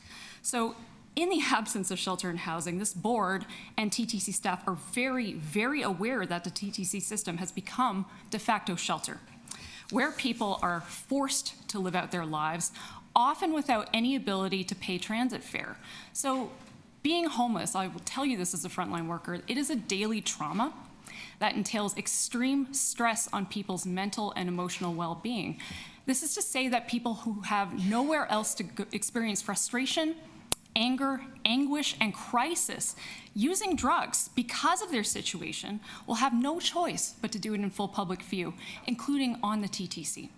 So the presence of body-worn cameras will inevitably and by design capture people in their worst moments, which contributes to the systemic over-surveillance of homeless people. And I have to ask, to what end? With what access to this footage? Will this footage be accessible by police and used to criminalize people sheltering on the TTC whose criminality is often the result of surviving extreme poverty and trauma?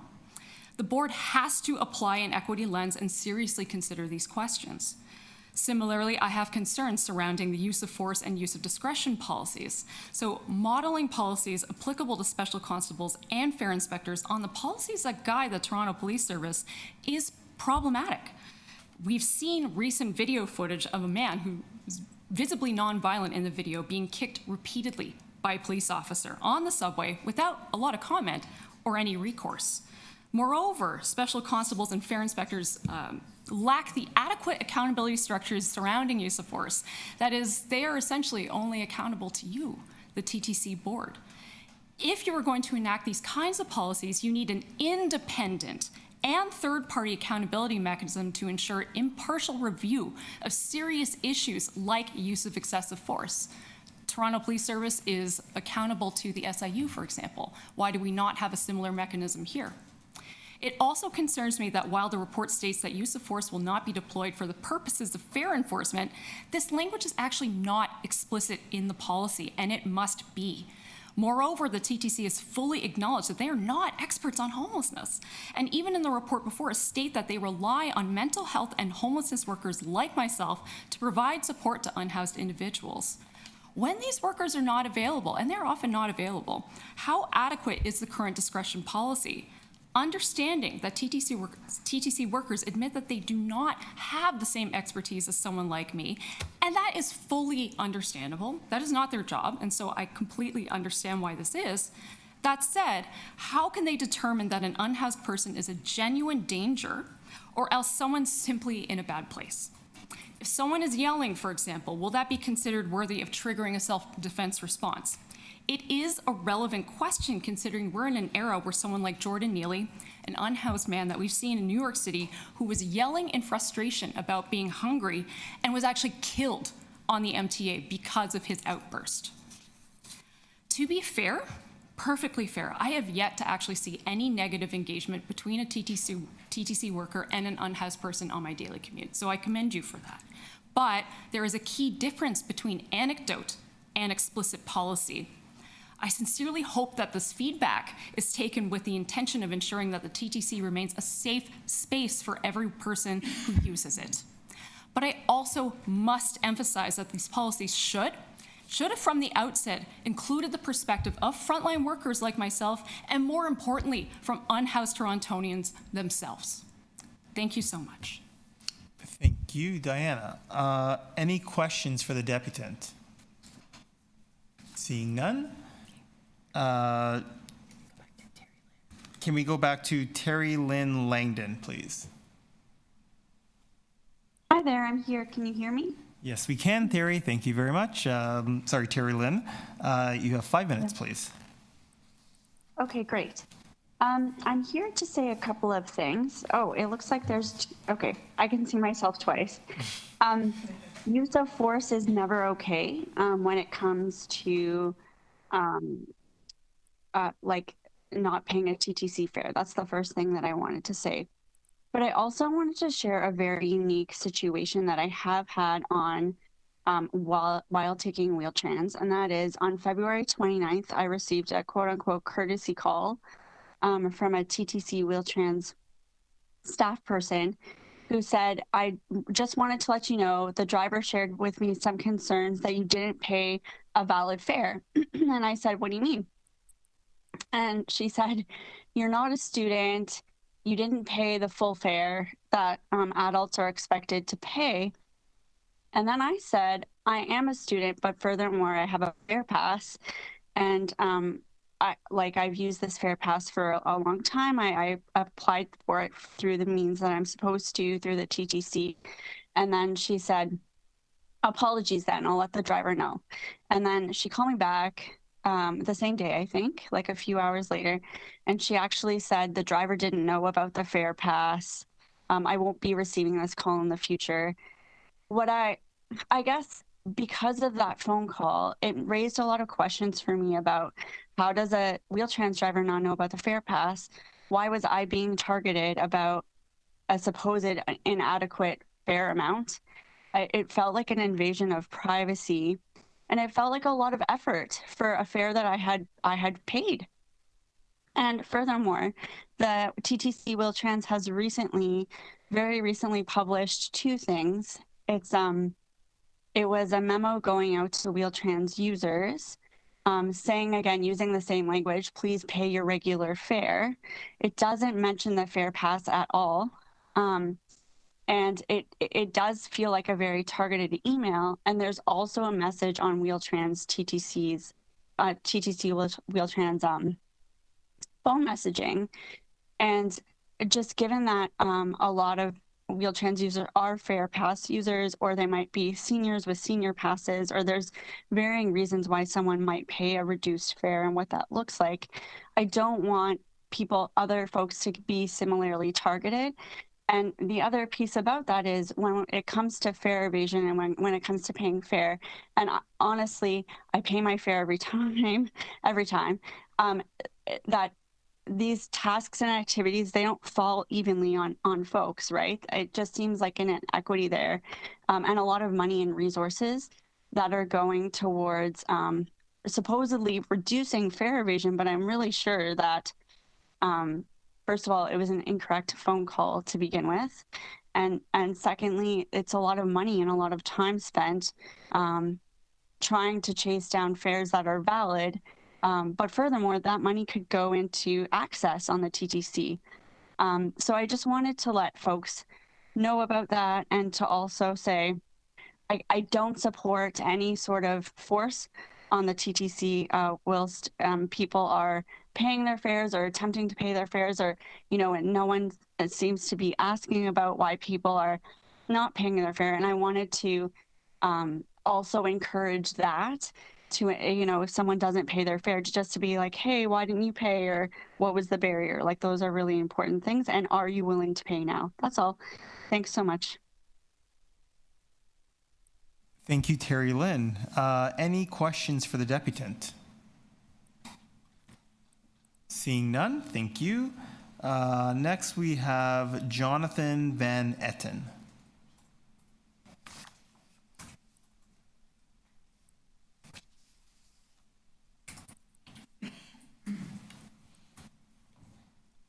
Hi, Jonathan, you have 5 minutes.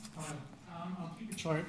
I just wanted to remind everybody that whenever organizations okay the use of violence against individuals, the people who really get screwed over are poor people, people of color, the mentally ill. And personally, just I don't think use of violence is okay ever. That's just an opinion.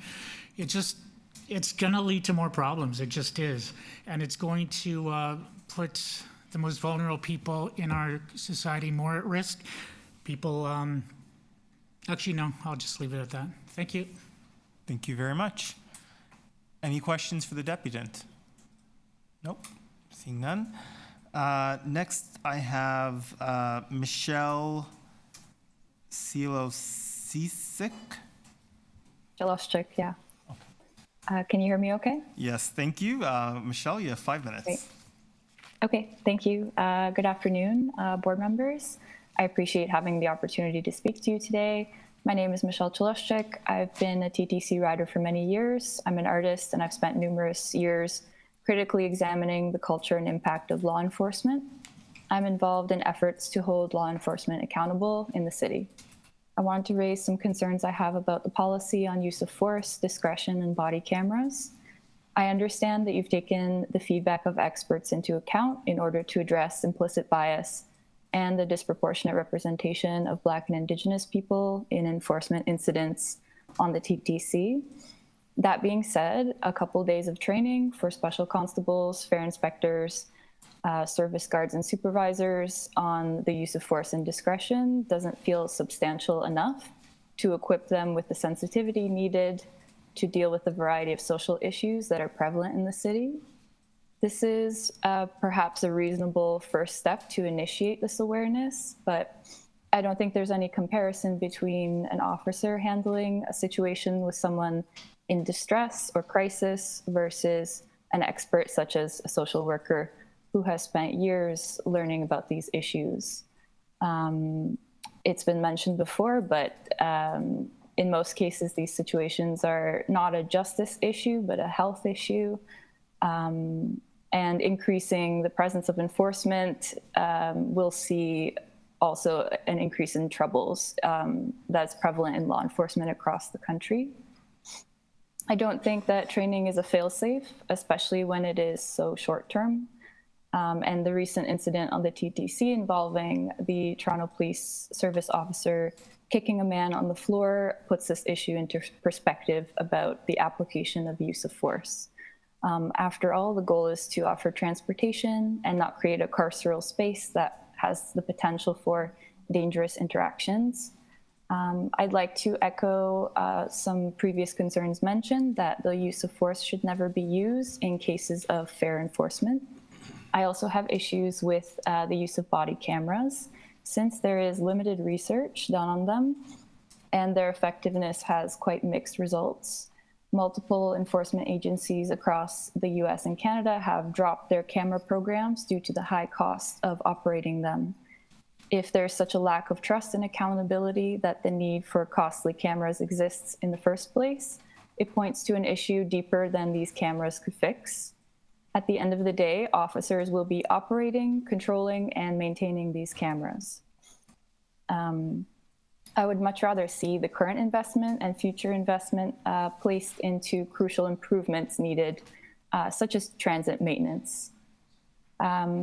Furthermore, with the cameras only being worn for 6 weeks at a time by each officer during the pilot, I'm wondering whether that will give us an accurate picture of what the impact will be when they're worn all year round. I think that having fare inspectors record their inspections is extreme. It's excessive surveillance of the public, and it could target vulnerable people. I'm equally concerned that the data collected from these body camera interactions will be managed by third parties such as Axon and Panasonic Canada. Can such companies really be trusted to hold our information when their motive is profit? Our data could end up in unintended places or for unintended uses, and the ethics of technology developed to support law enforcement can be a slippery slope. So just because these technologies are available or popular doesn't mean that it gives us the impacts that we hope to achieve. I think that this is a large risk being taken with the public and information collected about us. As a general pushback to the narratives proliferating around fare evasion, I think it's important to keep in mind that there are people who can't afford to pay their fare, who will get caught in this crackdown, and it will create immeasurable harm and hardship for them. What percentage of people this makes up in total fare evasion, I'm not sure, but given that crime has an understood link to social and economic conditions, the TTC should not be trying to regain funding through squeezing it out of the hands of people that don't have anything to give. It's just a question of the source. With a wider view, we see that statistically increasing policing does not reduce crime rates. Policing provides a false sense of security. It's a reactive response and does not really prevent the true causes of risks to people's safety. To be clear, I'm a strong believer that the TTC deserves to be well funded. I'm not advocating for Michelle, losses. I'm just going to ask you to wrap up, please. Sure. Finish your thought. Yeah, okay. So I think it's important to recenter the issue in recognition of the living conditions in the city, and I would just caution that hypervigilance with revenue protection creates greater discomfort and frustration from the public. Yeah, that's all. Thank you. Thank you. Any questions for the deputant? Nope. Seeing none, thank you very much. Next, we have Elton Campbell.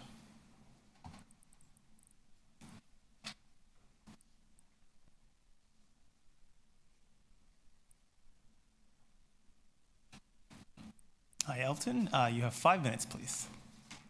Good afternoon, councillors. Good afternoon, everyone. I'm Elton Campbell from TTC Riders. Fear is fear, but what fear are we talking about? This is vague, just like the TTC's proposed use of policy, sections 6 to 8.1. Are we talking about using fear to drive fear out of TTC commuters' pockets? Violence is not the answer. TTC, why isn't the anti-racism strategy plan that was started around March 2020 implemented as yet? It is not fair to have a use of force policy without any functional mechanism to monitor and prevent systemic discrimination. The Toronto Ombudsman expressed that it was excessive force when Reese Maxwell Crawford, a 19-year-old black man, was pinned to the ground in 2018 by TTC fare inspectors. We, FEAR, that TTC could repeat such incidents. TTC, do not evade paying your fare, because that would be FAIR evasion. Instead, preserve the peace by simply appointing fare inspectors to ask fare evaders to pay their FARE. Yes, TTC, your studies have shown that the taps before tickets method works 50% of the time. Based on my personal observations, it is an exodus of fare evaders when frontline staff are absent in the subway stations and on vehicles. Also, when there is a lack of Presto coverage, unreliable service times, and poverty. TTC, be fair by being specific with your proposed use of force policy. Be fair by helping to address underlying issues that cause fare evasion. Be fair by not using fear to drive fear out of TTC commuters' pockets. No to using violence. Be fair and wise for each $3.30. Taps before tickets. No to using force. I want to conclude with a question from my TTC riders, colleagues, and I. Based on the Toronto Ombudsman advice, the TTC made a commitment in 2020 to change the structure and culture of the Transit Enforcement Unit to one based on safety and customer service. This has begun with a reorganization of the Transit Enforcement Unit. into two distinctive departments, Revenue Protection and Special Constable Service. The question is this use of force policy bringing them back together? That's all. Thank you. Thank you, Elton. Any questions for the deputant? Seeing none, thank you very much. You're welcome. Next, Tima Shaw, or sorry, Sheila Pizy Allen.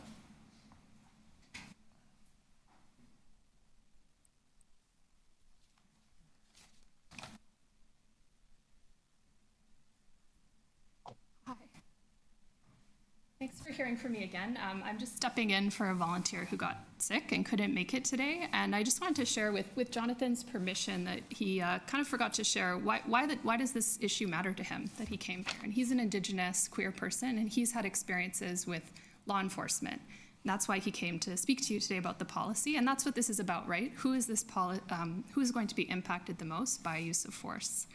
So I'm going to read now from the speech that a volunteer prepared, and Elton has covered some of it already, but we don't use force when someone does not return their library book.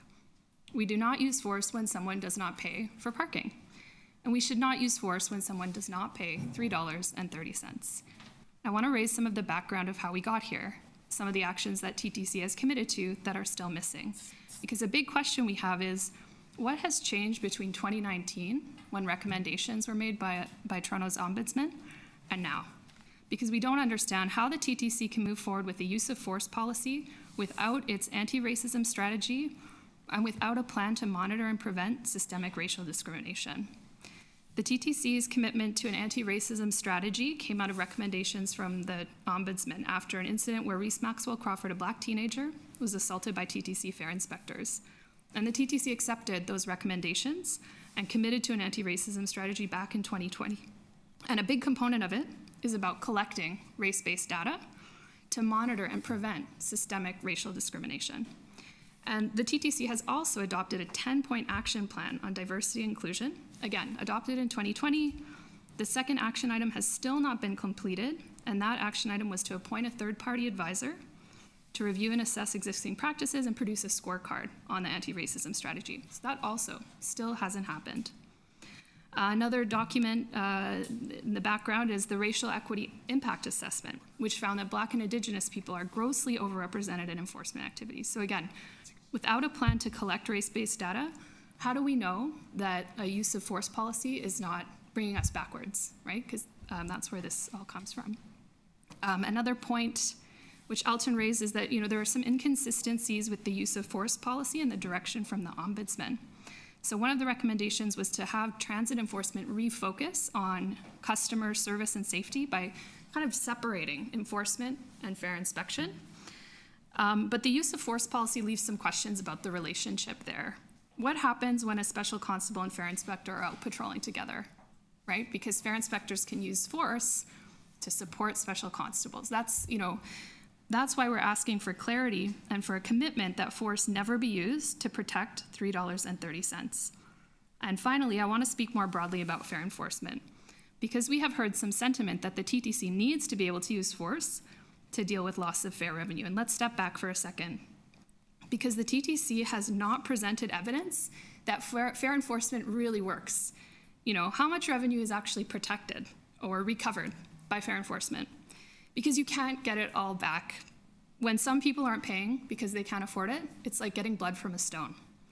But you do have plenty of evidence of who will be harmed by using force, right? We mentioned the TTC Racial Equity Impact Assessment, but we're also talking about a cycle of debt, because when people cannot pay their fare evasion ticket, it goes to collections, right? And impacts their credit score, their ability to get a new rental in this city. We're also talking about people being deported and contravening our sanctuary city policies when people come into contact with fare enforcement. But you also have plenty of evidence about what does work, right? More frontline staff in subway stations. Earlier this year, there was a staff report sharing the really positive impact of all those new frontline staff in subway stations on sense of safety and fare evasion rates. And we know that the streetcars have the highest estimated rate of evasion, 30%. So why not pilot friendly customer service staff on streetcars and see what happens. It's really win-win because you have evidence to suggest it would make people feel safer and reduce non-payment. And at the last TTC board meeting, CEO Rick Lear spoke about the success of taps over tickets. When people are asked to pay, 50% of people pay.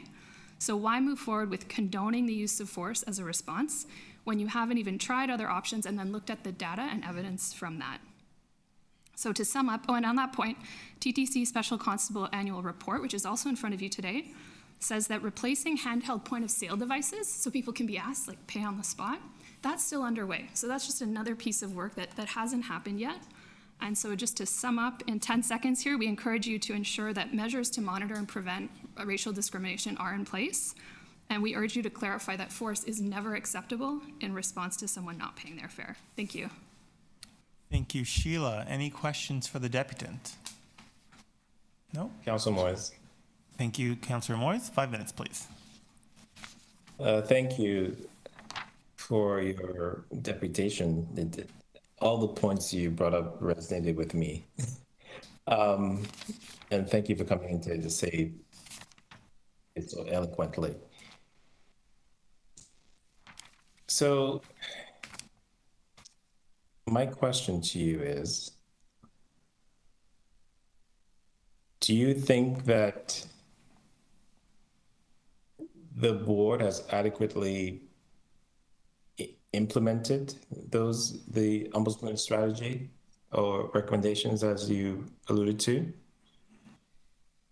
Well, if I'm wrong, I would love to know. But as far as I understand, that anti-racism strategy that was, committed to in 2020 has never been adopted, as well as, other elements. There's elements in that that relate to the use of force policy, right? The collection of race-based data.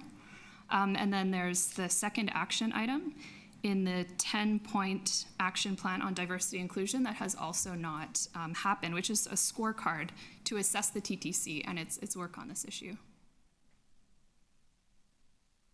And do you feel that that is something the board should implement or TTC staff should implement? I guess the reason we're raising all of this work and the recommendations that have come before is to say, before you go ahead and implement a policy that is basically, we're asking for clarity that force will never be used in response to someone not paying $3.30. And in the absence of that clarity, we're reminding you, there's a lot of work that needs to be done to make sure that this policy doesn't have harmful impacts on Black and Indigenous people in Toronto. I don't know if that really. So it has, I think it is I don't know how to answer your question because I don't know what has been the holdup, I guess, of these reports coming back. Okay, thank you. Thank you. Any other questions for the deputant? Commissioner Jagdeo, 5 minutes, please. Thank you, Chair. Sheila, thanks for deputizing. Is that the right for deputing today? Just a question, and I understand the rationale around we're trying to protect $3, but really we're trying to protect $160 million, right? That's ultimately what the fare evasion costs, and. If it's not, and obviously use of force doesn't mean if you don't pay your fare, you get punched in the face. I think that's not what's being insinuated here. So my question is, and would love to hear your opinion, if someone chooses not to pay and they don't have the means to do it, or they are violent, or whatever the case may be, and they refuse to leave the station after we have asked them to leave, after we have tried to plead with them, we've spent 30 minutes trying to speak to somebody about leaving. What is your suggestion on what we do? Well, I want to address two parts of your question. I mean, the first is you said that you're losing $160 million, but we're questioning the methodology and that estimate. And Councillor Sachs actually asked the staff earlier today, wait a minute, when you're observing people not tapping, what if this is actually just a transfer, right? And the staff says we don't know. Sure, but we're also hearing from frontline workers that it's probably more than $160 million. So let's just assume that number for the sake of our conversation. So what is your recommendation on what we do? Well, and then the other piece of what you said was that if you don't pay, we're not insinuating that you'll get punched in the face. What we're saying is we would like you to clarify that in the policy, because right now it is not clear what the response is. Sure, that's a fair point. So what is your recommendation on what we do in the scenario that I've shared with you today? Yeah, we would love you to clarify that force is never acceptable when someone doesn't pay. Right now it's clarified fair inspectors can use force in self-defense, but also to support special constables who may be authorized under this policy to use force when someone does not pay $3.30. So what, in the event that someone doesn't pay and they're potentially violent and they may be at risk of hurting others, or they have not at least paid for their fare, what do you recommend we do? So if it's violence, I think that's pretty clearly covered under self-defense, right? Sure. What we don't have clarity on is if I board a streetcar and I don't tap, is someone going to tackle me? Probably not, because I'm white. But what happened to Reese Maxwell Crawford is that he was assaulted by fare inspectors. And that's what this all stems from, right? That we need clarity that force is never acceptable when someone is either not, suspected of not paying or is observed to not tap. Thank you. Thank you. Any other questions for the deputant? No? Thank you very much, Sheila. Next, we have Tima Shaw.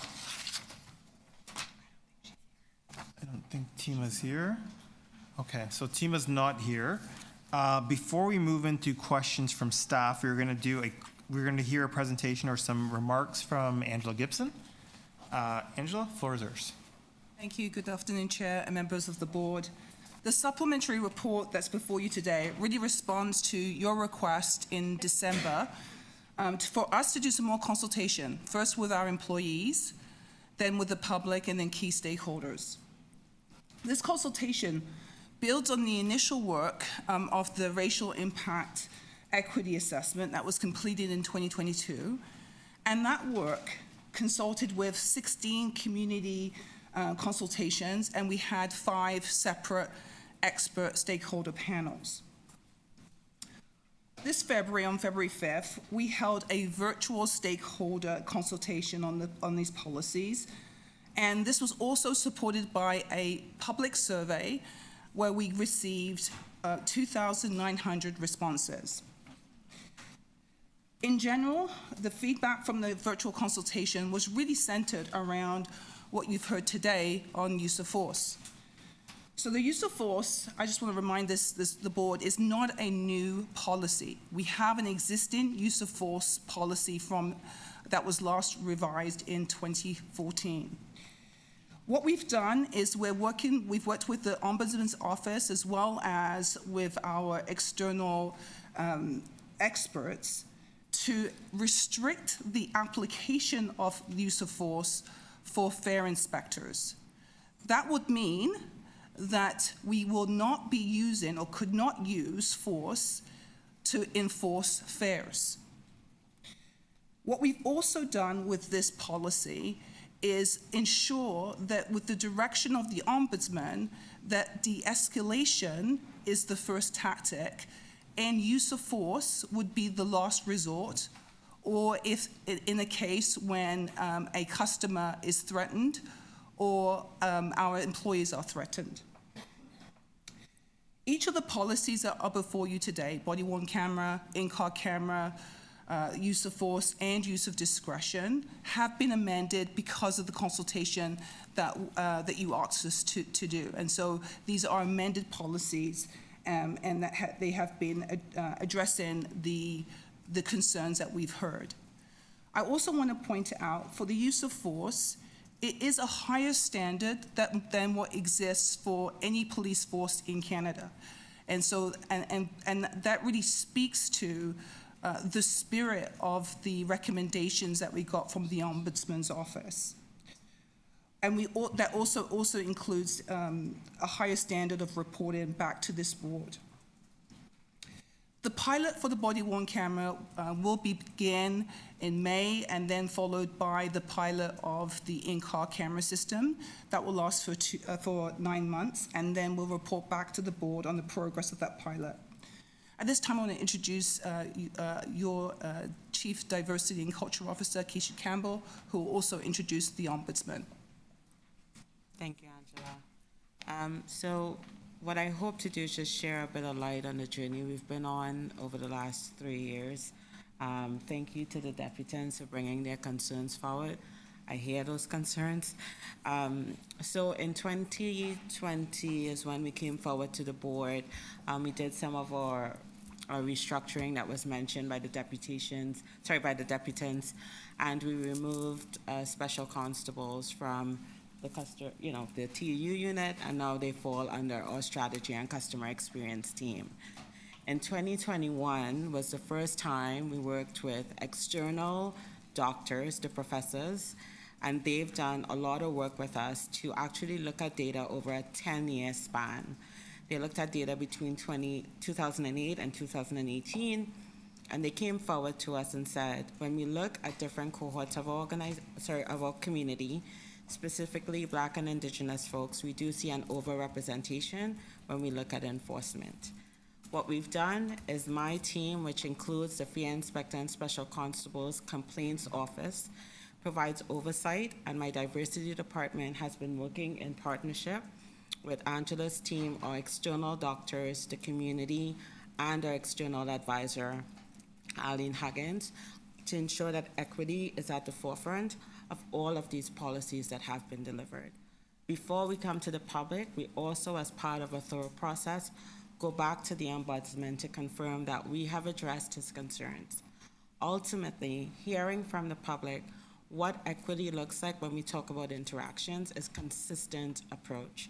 And these policies, use of force, which is really mostly about our special constables, and Fair Inspector, where use of force does not apply, it's really about use of discretion.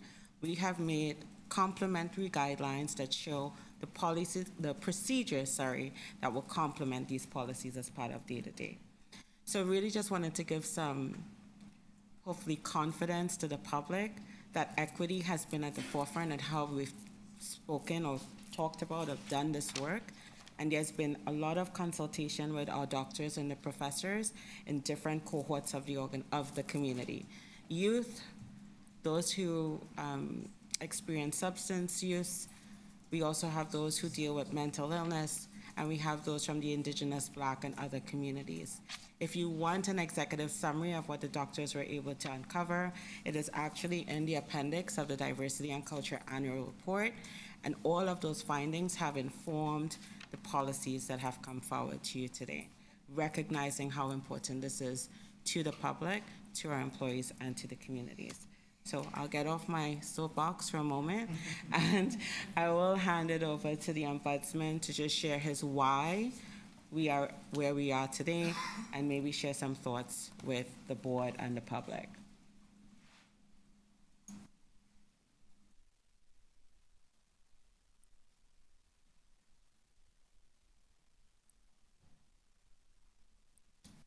Good afternoon. Can you hear me? I wasn't under the impression that I'd be making a presentation this afternoon. I was here to answer any questions that the board may have regarding the exercise of discretion policy that's before them. So I'm happy to answer any questions that the board may have. Okay, thank you. I'm just going to ask my questions first because I have to hop out and then I'll. So I guess my first question is, in the use of force policy, section 12.0, duty to intervene. So when we had discussed this at the board, I had referenced that Toronto Police Services consultation draft use of force policy had a provision that says service members who reasonably intervene verbally or physically in accordance with section 13, i.e. the duty to intervene, will not be subject to discipline for these actions and will not be retaliated against in any way. Was that comment considered? Basically a no retaliation policy if someone intervenes when another member is using excessive force. So as part of our respect and dignity policy and code of conduct, reprisal is not a solution when someone reports any sort of concern or does the duty of their role. Does that address the question, Chair? No, because these are specific instances. So if someone intervenes, their colleague is using excessive force, could it not be spelled out specifically in the policy that that person will not be retaliated against for intervening? As just giving them assurance and confidence that if they do intervene, they won't be retaliated against. When I think retaliation, I think physical, so there won't be no retaliation. Could it be job-wise, fear So that of would be not getting reprisal. promoted? There's no reprisal if someone was to interject or they're trying to protect themselves as part of an altercation. So just to be clear, you're saying that this is covered in other areas? That's true, code of conduct and respect and dignity policies, yes. Okay, thank you. And just moving on to the use of discretion policy, will someone be punished for a violation solely of the use of discretion policy? I can answer that question. So through the consultation that we had with our employees, this came up. So in the policy that was before you in December, that was there, it has been since removed. So part of the, in this supplementary board report, you will see the changes that we've made to each of those policies, and we have removed that provision of discipline through the use of discretion, because discretion is something that is, can change for different people. So we want to make sure that if there's any discipline or investigation, it would be through other policies like the use of force, like the code of conduct, and so it was not necessary for us to include anything like dismissal in the discretion policy, so that it's not there. Thank you. Keeping with the discretion policy, so the phrase shall apply a racial and social equity approach is used throughout the document. What does that mean? So this speaks to the why. This is why we've done this. So as we spoke earlier, we've done the racial equity impact assessment, where we've understood that we have seen some tickets and cautions with high proportions with racialized Indigenous people. And so it's important through the training that our special constables and our fair inspectors have undertaken that they have that lens, which is, make sure that the training of unconscious bias, implicit bias is at the forefront of this policy. So one of the tests of discretion is actually to understand the context behind the situation that they're incurring. It could be that context of mental health situation. It could be that contents to almost check their own unconscious bias in this process, and that's why this is clearly spelled out in this document. So that's why social equity is identified. Thank you. And two quick questions. So we heard a lot that, use of force is not permitted to collect fares. If someone does not pay their fare and the fare inspector physically detains or prevents them from leaving the streetcar until they either pay their fare or give their information, does that constitute a use of force? If a fare inspector was to physically detain a customer for not paying, that would be use of force, and that's not the practice or the training that we have for our fare inspectors. Our fare inspectors, like all of our staff, are taught to de-escalate. If we're our fare inspectors are provincial offences officers, so they have the legal right to be able to request and issue a ticket for failure of payment of fare. However, the use of force policy removes any ability that a fare inspector could have to physically interact with a customer. And so in a case where a customer is failing to pay, there's a number of things that we can do. The fare inspectors doing their job. That's their job is to make sure that we collect fares, but they also can intervene with our transit control system and identify that there's a problem on a streetcar, and they can request for help with a special constable or a Toronto police officer. That doesn't happen because, generally, we move on and we go to other customers. That's generally the practice, and we always de-escalate. So, it's not permitted for a fare inspector to physically detain a customer. And that includes preventing them from leaving. And that includes preventing them from leaving, yes. Okay, thank you very much. Questions? Commissioner Matlow, 5 minutes, please. Thanks, Mr. Chair. So,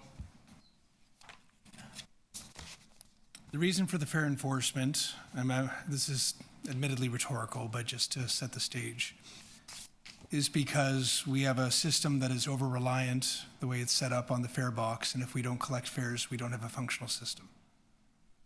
Is that fair to say? Yes. The basic premise. So we're concerned that we're losing tens of millions of dollars, whatever the exact number might be, in fare evasion. And we haven't figured out successfully how to address it.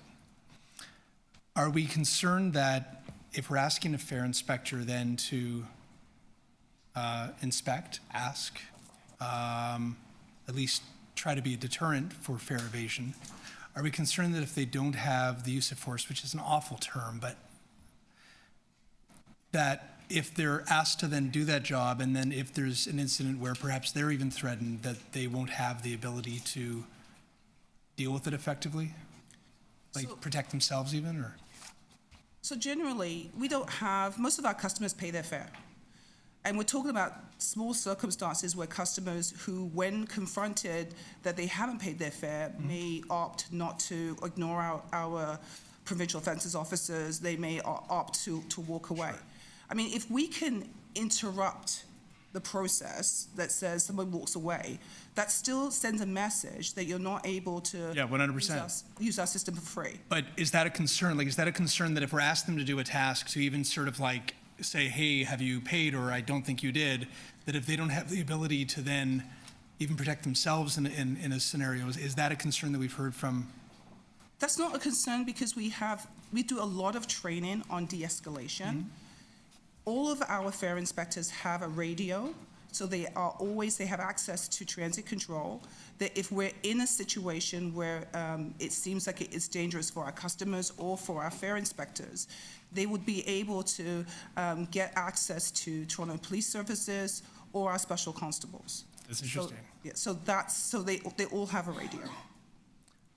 So when it comes to somebody, not paying, in that case, roughly $3.35. What somebody asked earlier, like, might they be punched in the face? No. So what is the what are the steps? So let's say somebody boards and it's perceived by the fare enforcement officer that they did not pay. Yes. Do they first provide them the opportunity to tap? What's the steps? What are the steps that they're meant to take? So the steps for our inspections is to ensure that they go in teams, usually teams of 2, but if there's more, there might be 2 teams. They inspect everyone on the streetcar so that everyone has been fairly checked. When they encounter someone who has not paid, they can see whether or not there's been, because sometimes people, there's issues, right? And they can see whether or not there's a history of paying or not paying. And then they can determine whether or not there should be a caution or a ticket that's issued. Now, caution is not a ticket.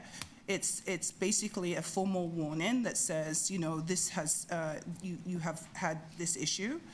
And alternatively, they can issue a ticket. I just want to point out, though, the tickets that we issue are against the bylaw number 1. If this is escalated to a special constable or to a or to a Toronto police officer, it would be a criminal charge for fraudulent transportation. About that step, though, about giving them an opportunity to tap, we were just discussing this earlier. TTC Riders was just talking about how, we've shown that, roughly 50% of people do it if they're asked to. They might have sort of went, oh my gosh, okay, either you got me or I didn't realize or whatever, it was a mistake, but they end up paying. Is that the first thing that they're asked to do? Previously, that was the first approach. Which Why wouldn't they do it today? Because we're going back to the standard that we have to make sure that we have that we can improve fare evasion. So we know that during the pandemic, that's the Taps Over Tickets was the educational program that we were working with the public on. Now that people are returning to transit, we do need to be able to collect our fares. So we do have other mechanisms like the cautions and like our tickets that demonstrate that there is a need to pay. In addition, we have. I'm confused. I apologize. I'm just confused. Councillor Mello, you're out of time. Sorry to say. Do you want another round? I would. I'd appreciate it. Okay. Yeah. Councillor Moyes. Hi, thank you to you, Deputy Chair. My first question is for the Ombudsman. So based on the Deputy's comments, do you feel satisfied your recommendations have been met?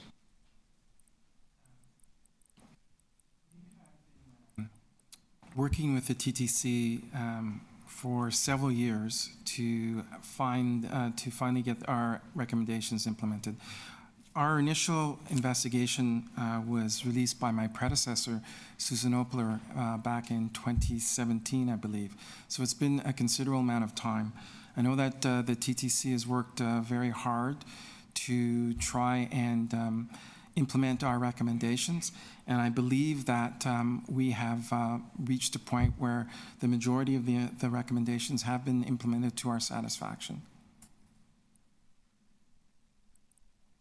Okay, and so based on the Deputy's comments, again to the Ombudsman,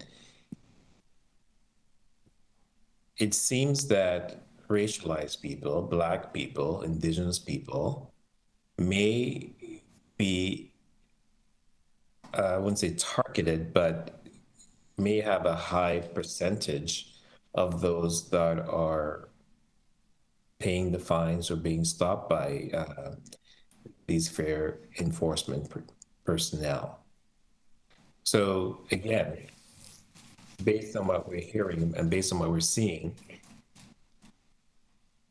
how do we address that? So through the racial impact study that was done by Professors Wortley and Dr. Oswe Bempe, they also were in favor of an exercise of discretion policy. And one of the things that they pointed out is that this must be done in conjunction with the collection of race-based statistics in order to ensure that the communities that you just spoke about, Councillor, are not unfairly targeted. And one of the things that they also referenced was that there should do away with verbal warnings. Verbal warnings are not able to be tracked. And so, as Ms. Gibson said, the approach that should be taken is either a formal caution or a ticket. And that way, those things can be tracked and statistics reviewed to see if those members of the communities, Black and Indigenous communities, are unfairly targeted by the fare inspection approach. So you and I both know that when collecting data, based race data, that data can be manipulated. You know, we spend a lot of time in the past saying to Toronto Police that, you know, we don't support carding. But here we are now in 2024 saying to the TTC, let's collect race-based data. So I know data informs policy, I'm going to assume in some cases, but it can also cause harm. So again, but my question is, why do we need data when we know that certain segments of our population are being harmed, and we know that it's Black and Indigenous people? This reminds me of item number 5, we just had conversations about. And that item was deferred. But why would the public, why should the public have confidence in the system as it is today? It's not a sort of an all-or-nothing proposition. The TTC has taken a number of steps. They talked about the cultural reset, the experts that they brought in to address the issues that they were aware was part of the culture in the TTC.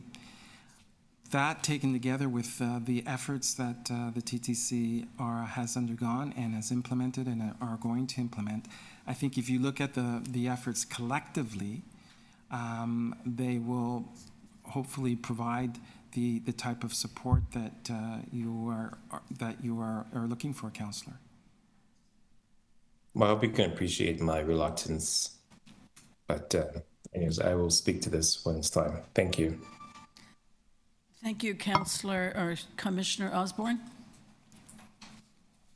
Yes, question. The union has indicated they don't like our stance on use of discretion. I'm wondering if, I don't know if that's you, Angela, could make a comment about how you see, first of all, I guess, their objections and what we should know about that. Yes, through the chair. So we've identified in the supplementary report the comments that we've received in general from QP 5089 with respect to the discretion policy. They've stated that they and their members are not in favor of the discretion policy, and for various reasons. I don't want to speak on behalf of QP 5089, but we have made significant changes to the discretion policy, including the removal of the dismissal piece, which they had an issue with, as well as some other parts with respect to identification of, I think was some racial information in there. So we have made a lot of modifications, but we stand with the discretion policy. We believe it's necessary. We believe it brings clarity as to, how we treat particularly people who are the most vulnerable, people who have mental health issues. It also gives us the context and consistency that we can apply for all of our fair inspectors and our special constables. So I believe it addresses the feedback that we've gotten from the Ombudsman as well as our external experts. And so that's why it is staff's recommendation that we proceed with the use of discretion policy. One other question I had is how we define the word force, because a lot of the deputants seem to conflate force, use of force, and the use of violence. And I would assume that they are not the same thing. So I'm just wondering if we can get clarity. Like the chair actually mentioned restraining somebody against their will, I was assuming to wait for someone to detain them. The reverse is also true too. I'm wondering, can we ask our fair inspectors to escort someone who hasn't paid off a vehicle, and does that constitute force if they don't want to go? Like if they're saying, get stuffed, I'm staying until I get to my destination, what is the what options do the enforcement officers have? Thank you for the question. So use of force, we talk about use of force, and I know that even when I think about use of force, you do go to violence, you go to 10. Yeah. But we have a use of force criteria that's used by Toronto Police Services that we're accountable to. In the next report on special constables, we actually break down use of force. We also have a departmental internal definition of force. So our internal definition of force is much higher than what the province and what Toronto Police Services use. And so that definition includes touch as force. So even if I have to gently remove someone from a station, that's considered by our own definition as force. So we actually spell that out in our report. I don't know if Nicole Ellis, who's our acting head, can speak to that also in depth. Yes, good afternoon. Through the chair, that goes back to, and you'll see it in the annual report when we talk about use of force. We, for the department, will submit use of force reports anytime there's anything beyond compliant handcuffing. So if we were to arrest somebody and they, you know, pulled away and struggled a bit, we would submit a use of force. So but do the fare enforcement officers, they don't have the right to actually escort somebody off? They would have to, if they wanted to get somebody off a vehicle, they'd actually have to call in a transit enforcement officer or presumably Toronto Police, but that seems a bit extreme. That's correct. Yes. Thank you. Thank you. Any other questions for first round? Otherwise, we'll go to 2. Go ahead. Thank you. Does anyone in the TTC have the authority to waive the requirement to pay a fare? Any employees? Yes, so through the chair, so through the discretion policy, yes, we have the discretion to be able to state in circumstances that we have in the report where Section 7, where we talk about in the cases where, you know, someone is in crisis, mental health crisis, looks like they need a wellness check, we would not be issuing a ticket at that point. We still would conduct inspections, but we would use our discretion as to whether or not it would be appropriate to issue a ticket or caution. So very respectfully, that's not quite the question I asked. I think you spoke about enforcement, right? Issuing a ticket is an enforcement action. Does anyone have the right in the commission to say to an individual, it's okay, you don't have to pay? So no, so we do not say to anyone they have a right to not pay, but we do have, we inspect everyone, and then we have a discretion over whether or not a ticket, as you say, enforcement should be applied. And that's what I'm getting to. So there's no one that can go around and say, even the CEO, you know, respectfully, you can't, it's okay, you don't have to pay, go. But the policies we're discussing come down to whether or not we enforce that requirement. Yes. Okay, and then so there's a whole package around that. Can you tell me, it is very, very heavy on training, right? So we and I think the training's already happened, if I read correctly. So what, can you summarize a little bit for the board to give us some sense of what the officers were told to do? Officers, I guess, is not right, but our staff, our employees, what were they told to do? In a case where there is failure to pay, or in the case of discretion. So essentially, you know, we have a lot of complex individuals in our system. And so our officers, so our fare inspectors are frontline employees. In many cases, they're the first that's going to interact with somebody who is in crisis. So they are told to, you know, once they find out, sometimes they will say, you know, they will obviously inspect, and they will say, where are you going? And if someone says they don't have any fare, they will just make sure that they are okay. In other times, they have access, as I said, they have a radio, they're able to call in transit control and determine the right supports that should be afforded that person. We have, this department also has access to a partnership with Streets to Homes, with One Community Solutions, so that we can get the right supports to that person in crisis. So that's what typically happens to someone who is in crisis and unable to pay.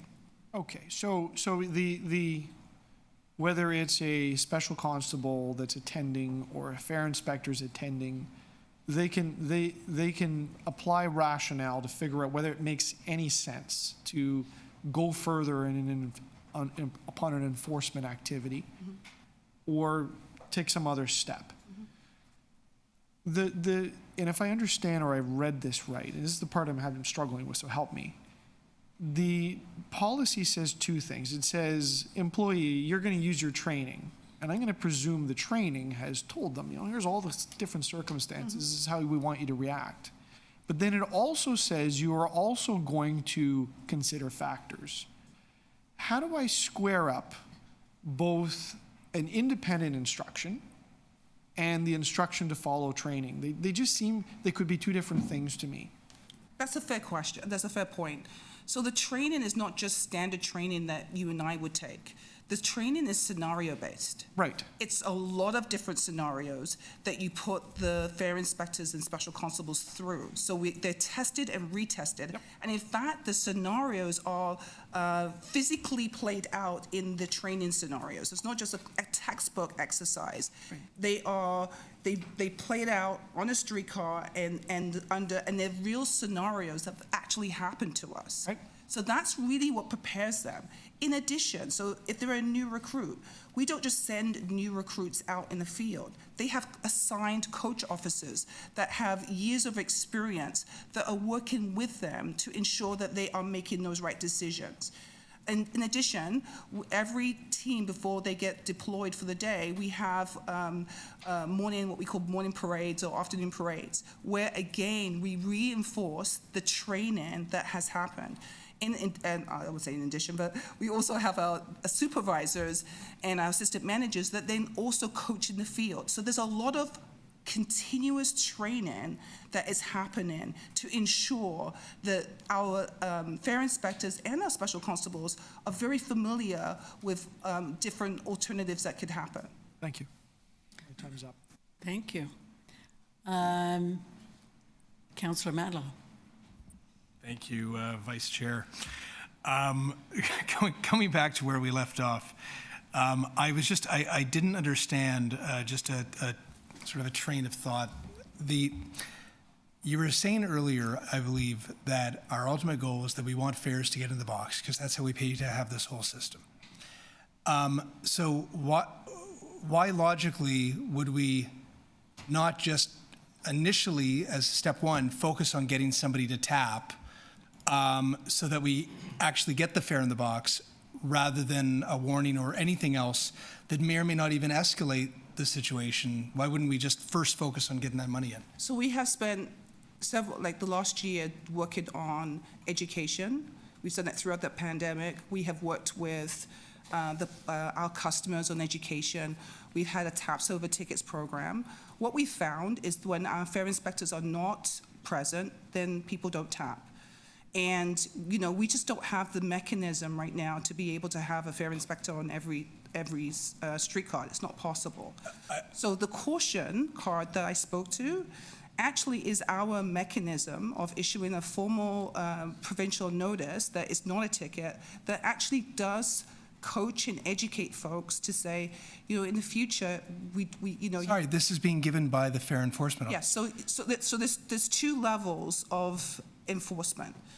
Depending on, the history and the circumstances, if we find that this is a first-time person who's done this, we would issue them a caution. The caution is a formal document. May I pause you? Only because I know we can't have a fare enforcement officer everywhere all the time, but if that fare enforcement officer is there at that moment, why would that individual not first begin by making an effort to collect the fare before going toward what might be perceived as a punitive action? Angela, if I could. Yep. All right, through the chair, if I may. It started out with education. It went on to TAPS over tickets for a year while we were trying to continue that education. We saw 88% of people paying on a regular basis. Yeah. We weren't changing the culture by having people know if you don't see a fare inspector, they're going to have to pay. Right? So to change the culture, we were very clear and open about it's time to start ticketing, right? To change that culture. Now we know that, I said it and everybody said this, if we'll use even numbers, 12% of the people weren't paying 6% pay. We know 2, 3, could be 4% of people can't pay. That's not who we're focusing on. We're focused on the 8% of people that continually just don't pay unless they see a fare inspector. And so that's what we're working on now. Shift the pendulum to go back to a higher percentage of people on a regular base paying. And how is that fare inspector immediately able to determine that individual's motivation once they see them? Yep, so I've been out a few times. They got the nice handheld calculator, like a calculator. Mm-hmm. They can actually say to the person, would you tap? They tap, they say, you don't pay. And then they ask the person some questions. They're very talented at watching this, going out with them. Can you tell me the last time? You ask them to tap. Oh, no, they tap the handheld. Yeah. To just validate the fare. Mm-hmm. And then they'll ask the person, when was the last time you tapped, other than today? And if the person says, this morning, I come in every day, this can see the last 5 taps. And so if someone says, no, I tapped when I got on, a bunch of us tapped, and you saw that the person had tapped the last 5, 1 this morning, 2 the day before, 2, you go, you know what? Okay, you had a little problem. You go ahead and tap. But if someone says, I tapped yesterday, I tapped this morning, they go, and I've done with special fear inspectors when they do this, they go, you haven't tapped in 2 weeks. So they're determining if they're being lied to or. Right, so they, you know, it's a little, so they work with people. They're not looking for, to give out tickets. They'll go to the machines and watch someone looking at the machine, people with language barriers, for instance. They're very, very accommodating to the public, but when you see people that are blatantly, right, avoiding paying tickets, and I often say it and they get criticized, people like me, on King and Queen, right, that look, you know, and you know they're avoiding fares, that's very bothersome.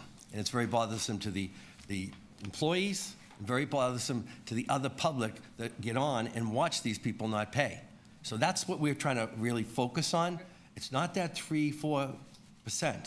It's that 8% that if they don't see a fare inspector, they're not going to pay. That's not right. I'll explore this offline. Yeah, I'm just curious about that sort of that next step. Yeah. Thank you. Thank you, Commissioner Matlow. Commissioner Moyes, have you spoken yet? No, I haven't. Okay. Commissioner Moyes, please. Yeah, so I do have two follow-up comments. So this is a change in policy to punish rather than to recover payment, right?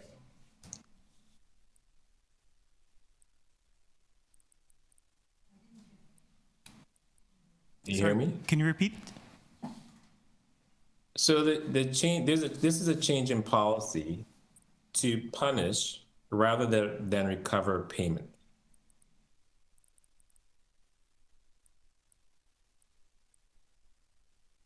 Is my internet down? This is not a change in policy. So this is the job of the fare inspectors to one, inspect and then enforce. That's their role.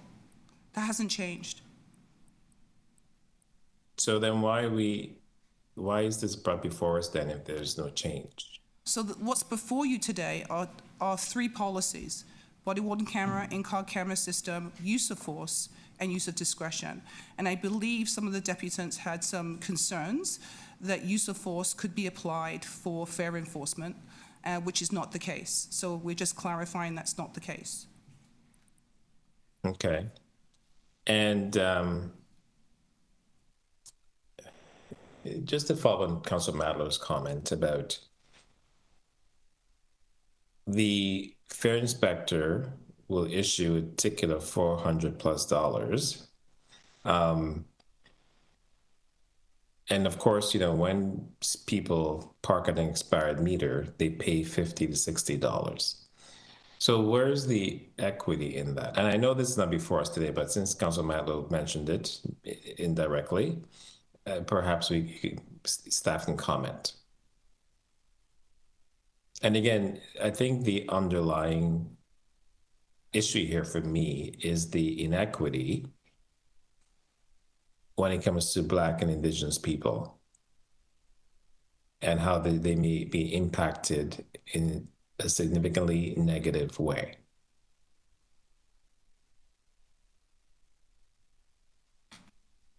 Through the chair, I feel like I'm frozen. I'll just comment on the equity piece. I will say, recognizing some of the other economic challenges that the city is experiencing, yes, 200, the price of the fare has come forward from the public and the consultations, but maybe I'll hand it over to my colleague Michael to speak to the setting of the fares, because I believe that's outside of our jurisdiction. So through the chair, I believe that question came through City Council as well and is being looked at for the TTC to review their fines. I can tell you that historically the way the fines were set were based upon looking at how many times you did an inspection and then trying to calculate, really formulaic, about the fact of doing a risk analysis to determine if a person didn't pay their fares for 20 times and you only got expected 1 out of 20 times, that you would in fact incentivize or possibly incentivize people not to pay their fares.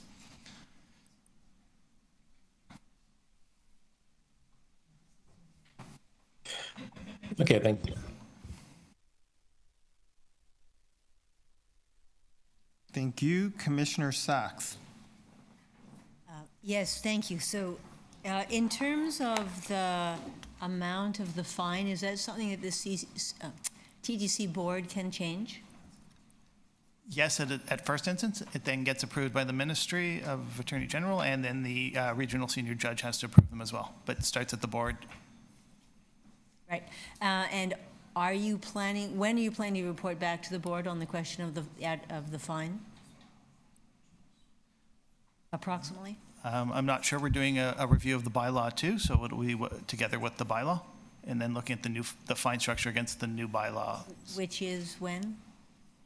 Do we? The bylaw's ready to go. I'd have to get back to you on it. Okay, please do.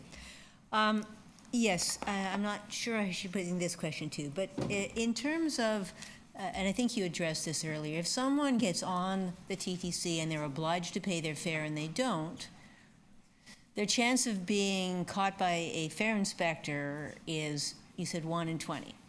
So if the only consequence for being caught by a fare inspector is that you have to pay the fare you had to pay anyway, what does that do in terms of the culture of people paying fares? Is that a sufficient deterrent to only have to pay the fare you were already legally required to pay? Yes, I think that's the issue. I think that's the reason why you have challenges right now with parking enforcement. That people will just, wait until they get caught by a fare inspector and then pay. Right. So that's the culture that has been created. Right. But to be clear, if the only consequence for not paying is that you have to pay what you already had to pay, we cannot change this culture of fare evasion, correct? Correct. Okay. So the tap-only policy made sense as a transition. It does not make sense moving forward if we care about that $160 million a year, correct? Yes. And in fact, if we don't change it, we can expect to see the rate of fare evasion increase because more and more people know they don't have to pay and there's no consequence if they don't, correct? Yes. So that's the main reason why you're asking us to make it possible to actually have consequences when people don't pay, if they can pay. Absolutely. Is that correct? And that's what we're trying to do here. Absolutely. And we still issue, like when you get a caution or a ticket, we do that with respect and dignity. We understand in some circumstances that people are having difficulty, and we tell them that this is, there are mechanisms that they can have access to. Let me go on because we always have a constrained time. So in terms of, we've all heard the scare stories about certain people, certain races being picked on for fare enforcement. What mechanisms have you taken to make sure that fare enforcement is colorblind, applies to everybody?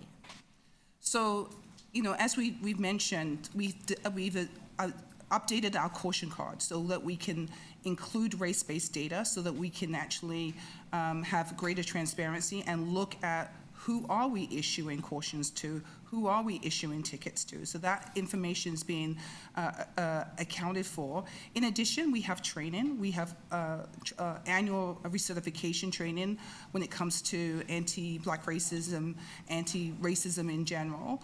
And then, so those are the mechanisms that we put in place to ensure that, one, that we're fully transparent.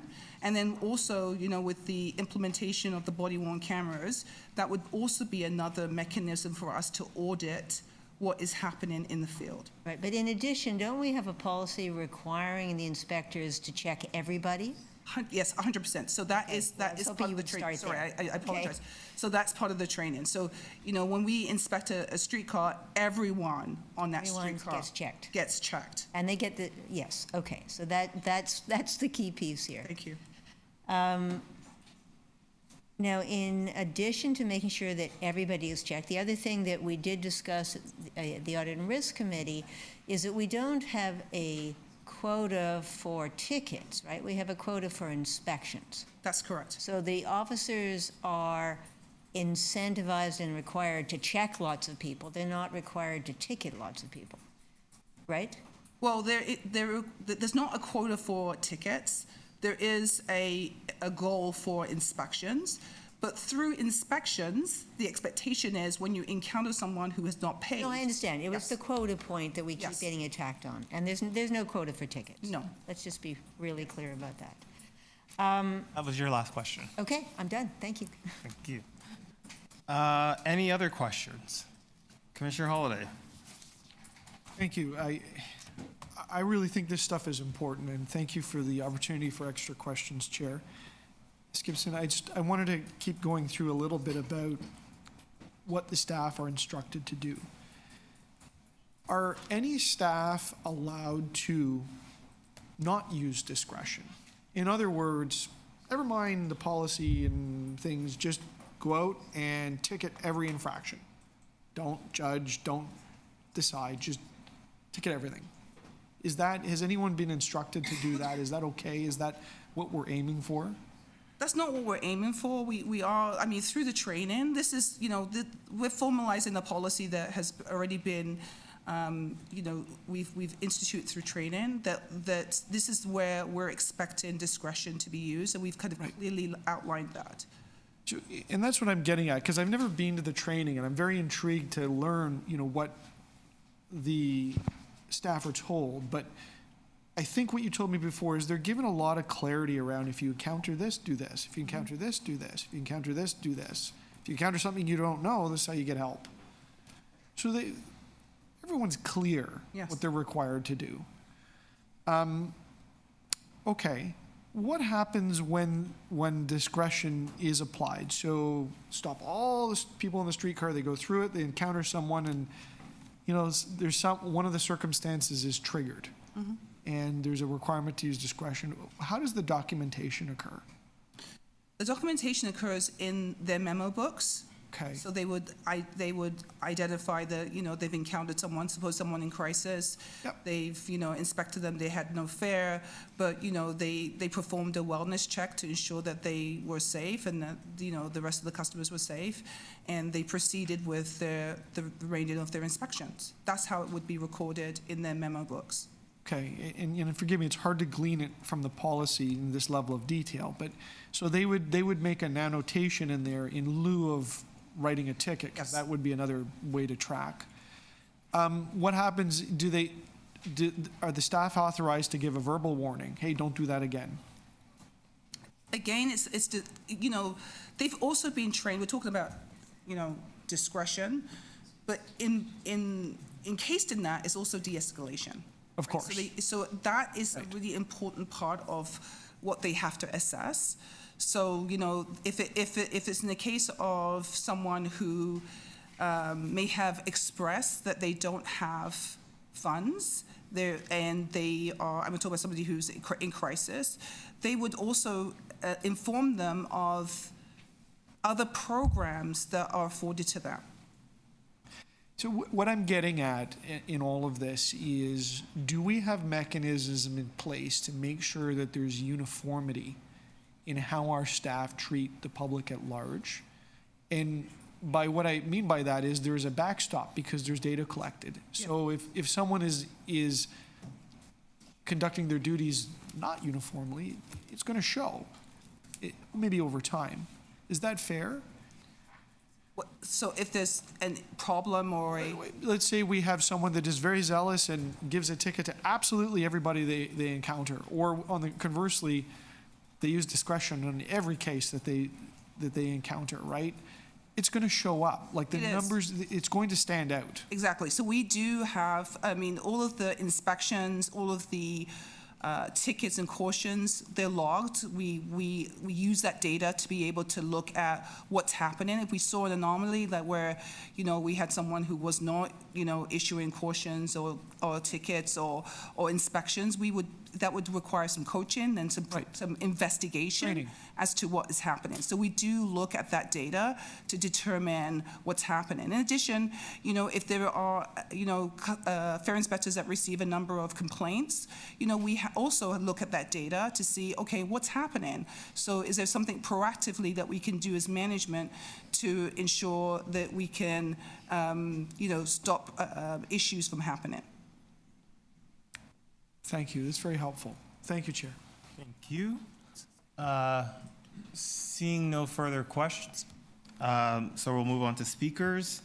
I think I had Commissioner Osborne, your name here first. Yeah, a couple things that I wanted to say about this, and I am on, along with Commissioner Sachs and Jagdeo, on the Audit and Risk Committee. We had a fulsome report on this, and the amount of money that is bleeding from this organization, I think it is fair to describe as at crisis levels. And so, you know, this is why this has become so important.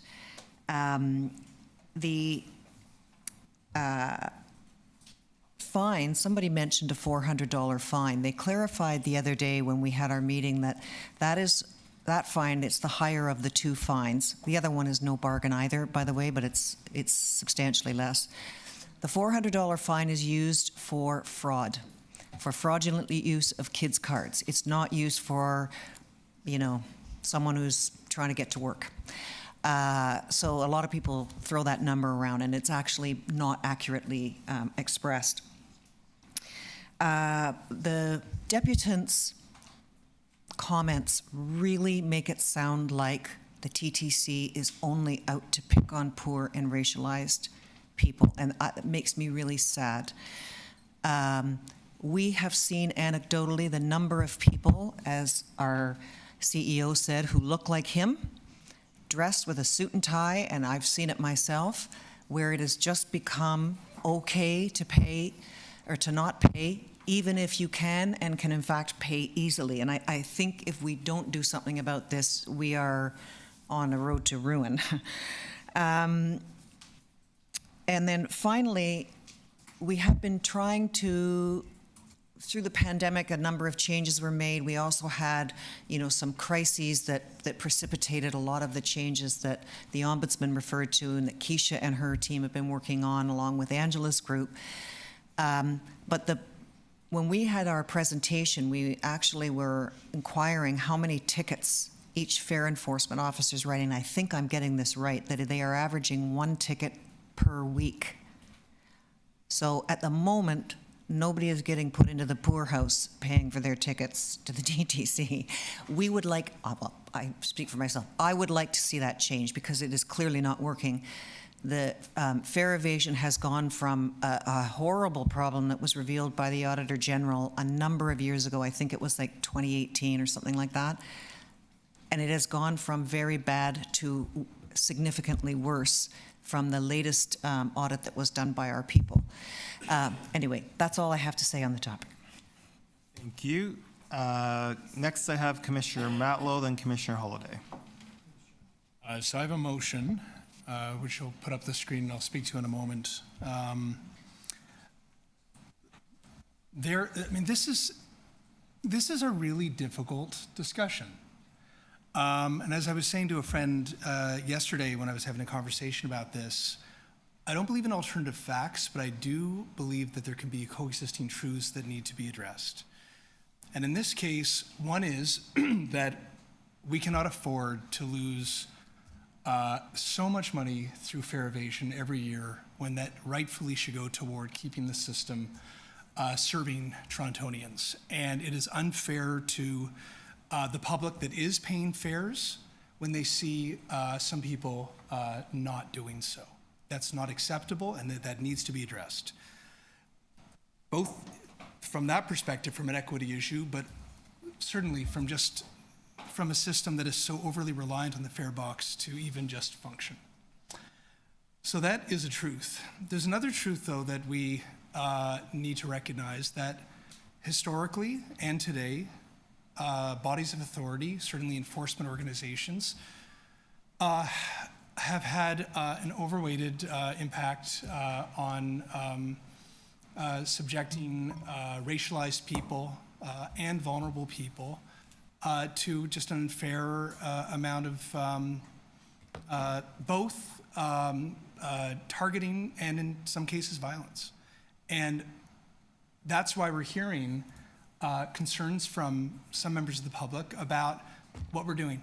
And they're worried, they're concerned, and they want to make sure that that doesn't happen at the TTC. And that's a very justified request and expectation. So that's the reason, by the way, that I moved this motion. to ensure that there is constant monitoring, that the voices of those who advocate for the homeless in our city, for example, and those who have lived experience are right here at the table helping us do better, and ensure that there is accountability and understanding for what actions are taken, who this policy is affecting and how, and then annual reports to make sure that whether it be the body-worn cameras or this policy itself, that there is constant accountability and reflection about whether or not it's working or if we need to make changes to it to make sure that it does work for everyone who rides the TTC and works on the TTC.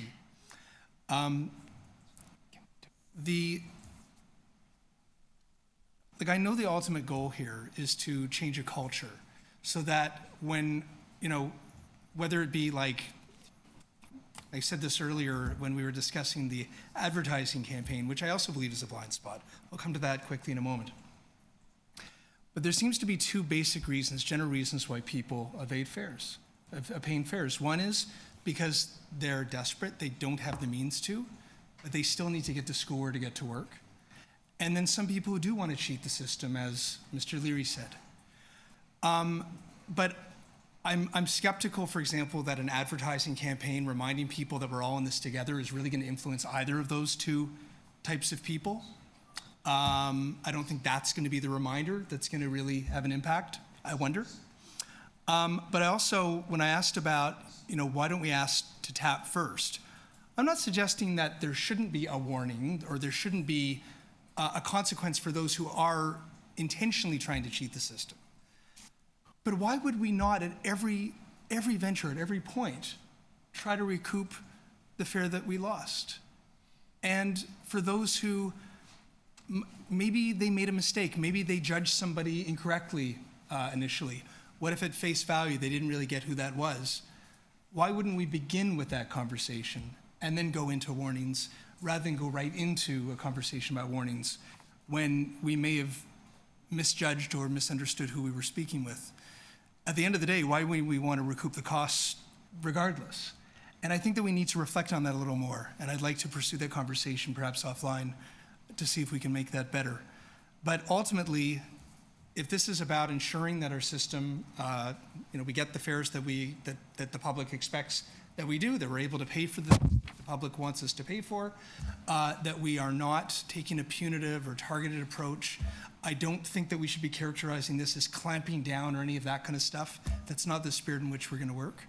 But ultimately, we have a system that, is well paid for, and ultimately that we're treating everybody equitably and with respect, then we've achieved our goals. Thank you.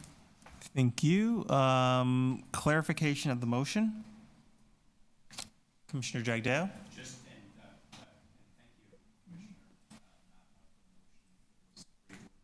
Thank you.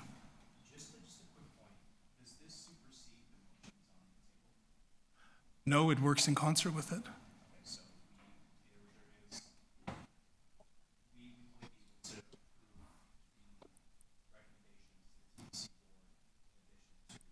Yeah, if you choose to, you'll be approving the recommendations, but this also ensures, we heard earlier that there are people who don't feel like they've been adequately consulted, or they want to be part of an ongoing conversation, and this gives that ability to do so moving forward. Thank you. Vice Chair De Laurentiis, clarification.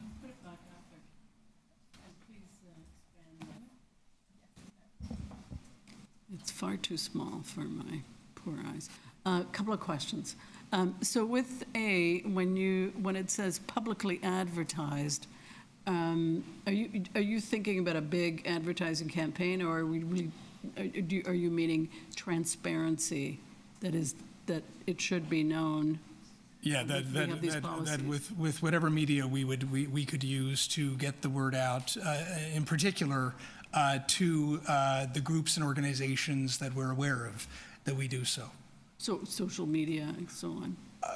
Maybe. I'm not prescribing it. I'm using a word that's simply. But you're not talking about get the word out effectively. Yeah. Okay. Yeah. Okay. Well, I'm not talking about billboards or any of that kind of.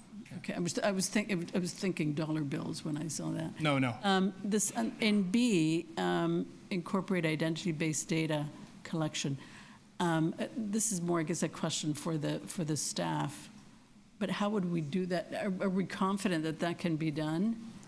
Do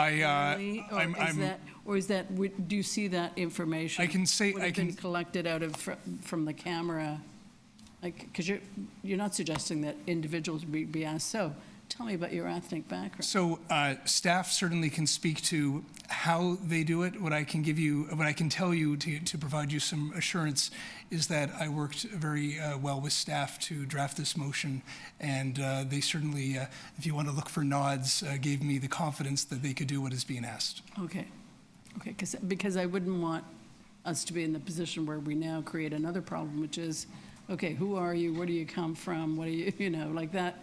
That would make me nervous. I would not want to see that, because that. This is about with the reality that far too often, as we all understand to be true, racialized people, Indigenous people, there are communities within our city, within our society, who far too often are treated unfairly. That we understand who we are. Who have interactions with our fair inspectors, and then when and if there are complaints or concerns, that we can understand through real data, who's being affected by our processes. Yeah, no, I don't disagree with that. I just was thinking about how would it be done. Okay, that answers my. Staff tell me that they can do it. Thank you.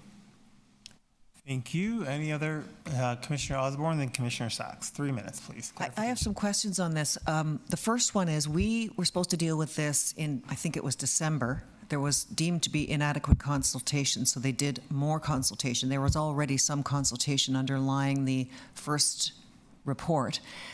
So now what we want is a third round of consultation. Just wondering if it sounded like they spread the net far and wide, and I'm just wondering if this is not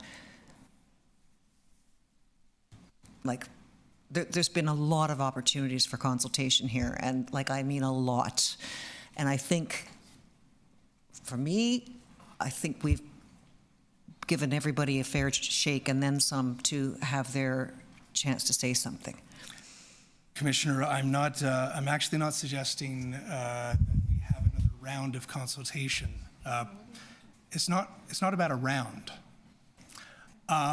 It's about providing opportunities in an ongoing way to engage with people who have expertise on the ground, people with lived experience, to make sure that whenever there's a window, however there's a window, and again, I'm not overly prescribing this with staff, we'll work with staff to make sure it happens.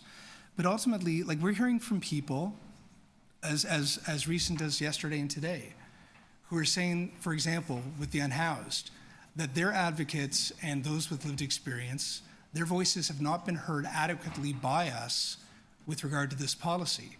So this in no way says don't approve anything today or do anything today. What this does is ensures that we're constantly in dialogue and informed in the appropriate way, which staff are going to work on, to make sure that these voices are here. From my experience over the years, I find that for the people who care the most about almost any given issue, who are deeply invested in the success of something or care about the people who they're advocating for, they will make their voices heard, and quite rightly so. Either at the table, figuratively, or sometimes literally, or outside the room protesting, saying you've got to do better and you've got to do more. I'd rather bring them in, and I'd rather them be part of that conversation, working collaboratively and respectfully with staff, and working out problems when they arise. And if they've got a problem, they know that there's a person on the other end to be able to have a conversation with. Okay, so, this sounds to me like more of the same, and I think we're hitting a point of diminishing returns and use of staff time and so on, and I accept the premise. It's that I have a more of a problem with. On B, I thought we were already doing B. So I don't think we need it, honestly. And then C, are we not also already doing that? Last question. So staff, So that, we're that's, working, yeah. so we're working with staff on, essentially looking at things that they could do, they will do, to put it into a motion that clarifies exactly what they are willing to do, and as we added, to work with those who want to make sure that their concerns are addressed, that their fears are not realized, that we put this together in a way that we can demonstrate to the public who has brought those concerns to our attention that we're not being obtuse to it, that we care, and that we're going to work with them. And that's why it's here in front of you. Okay. Okay, thanks. Thank you. Commissioner Holiday, then Commissioner Sachs. Oh, okay, yes. 3 minutes, please. If we can Just have a it on the reminder, we're at screen, I'm 5 o'clock. sorry. We're at Yeah. 5 o'clock. I know, I've already. I'll try to be succinct. If you just put it on the screen. So, to Commissioner Matlow, Going away. do I understand A as a follow-up report? Is that what you're getting at? And that follow-up report would include a consultation with a number of people? Or is this something different?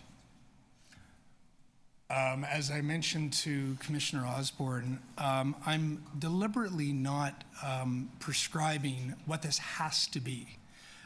What this will be a conversation between our staff and those who have told us that they have not been heard well enough. How they do that exactly, I want this to actually be a really collaborative, informative, helpful approach. Human beings working with human beings trying to correct a problem.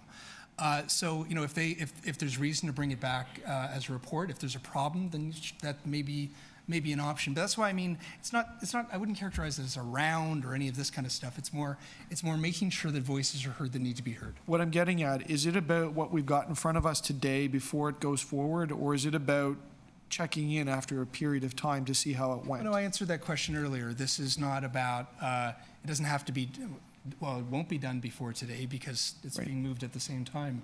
It's about, on an ongoing basis, given that there are live, real concerns about certain aspects of this policy, that those voices have a table to be at, to be consulted with, to provide information from people with lived experience. And if there is a problem that we need to address, first of all, it'll be helpful to the people that want to bring their voices here, because they'll actually have a place to bring those voices to, but also it'll help us, because where we do have blind spots, where we don't do things perfectly, we can grow, we can learn, and we can be better because of them. Thank you. Any other questions? Okay, thank you. Commissioner Holiday. Thanks, Chair. Try to be succinct. If I can just have the motions put up, and I'll explain them in a sec. Maybe I'll explain them first. They are a very, very slight tweak to the words, but they're important. So one of them is 1.2, and what I'm trying to deliberately infer, which I think is there, is that the staff have to follow training, and that training has to include a racial and social equity approach, which includes, I think, is the part that's been added. That doesn't show well. This is missing, it's underlined. When using discretion. And the second part is under 7.2, is that the staff will be trained to consider when using discretion, and then all of those circumstances.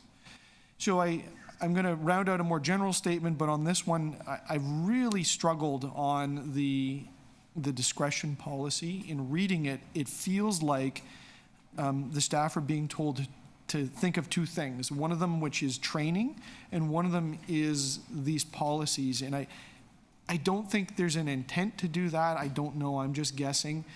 This policy sounds like it is putting on paper something that has been in practice for some time. And what has been in practice for some time is really practical training to tell the frontline staff, this is what you do when you encounter this type of a scenario. And I feel strongly about it. I feel that we shouldn't say, okay, follow your training, but also you need to remember all of these things in every decision that you do. No, just follow the training. And we're going to train you to do that. It actually puts an emphasis on the people that develop the training. I know it's slightly nuanced, but I think it's an important concept. And if you reread the policy with what I just said, with the idea in mind that there may be two paths here, maybe this brings them back together. What I want to say more generally is the following. I think most people understand there's different schools of thought in our society, different political approaches to how people should access and pay for government services. And one of those is public transit. And there's definitely a segment of society, maybe even within political organizations around here, that feel that transit should be a free offering and, you know, covered through the tax roll. And hey, look, I mean, that's how they feel. I don't feel the same way personally, but we have a policy at the TTC, and it was actually covered today. Nobody at the TTC, I had to confirm this, I didn't know the answer, nobody can waive a fare. You have to pay it. Whether it gets enforced or how it gets enforced is a different discussion. And I worry because every now and then I see these little signals or moves which undermines that. And I think we have to be mindful of that because people speaking in the public sphere can be the makers of our own problem. And we have this shifting attitude towards, I've seen it, and part of it was in the conversation today in many ways of people saying, well, you know, nobody else pays, so I don't have to, or, you know, this is the way it's all going, or who cares? Nobody cares, when in fact, I think we actually really do. Why do I say this? Because this is obvious, right? There's newspaper articles written on it. It's because the people that we put right at the leading edge of this problem, this conflict, this clash of rules and political approaches, are the frontline fare inspectors and special constables. Now, they're stuck dealing with the person that has absolutely reached the opinion that they shouldn't have to pay the fare. I'm not talking about somebody that made a mistake. I'm talking about somebody that deliberately didn't pay. I'm sure in their mind they firmly believe that that's what they're entitled to do. And have to sort it out. So what I'd like to do with this change is make it as easy as possible for the people in the front line to deal with this. And what my message to them is, you're going to get trained, and the training is going to consider all of the things we want to do as an organization and all the values that we have. Just follow your training.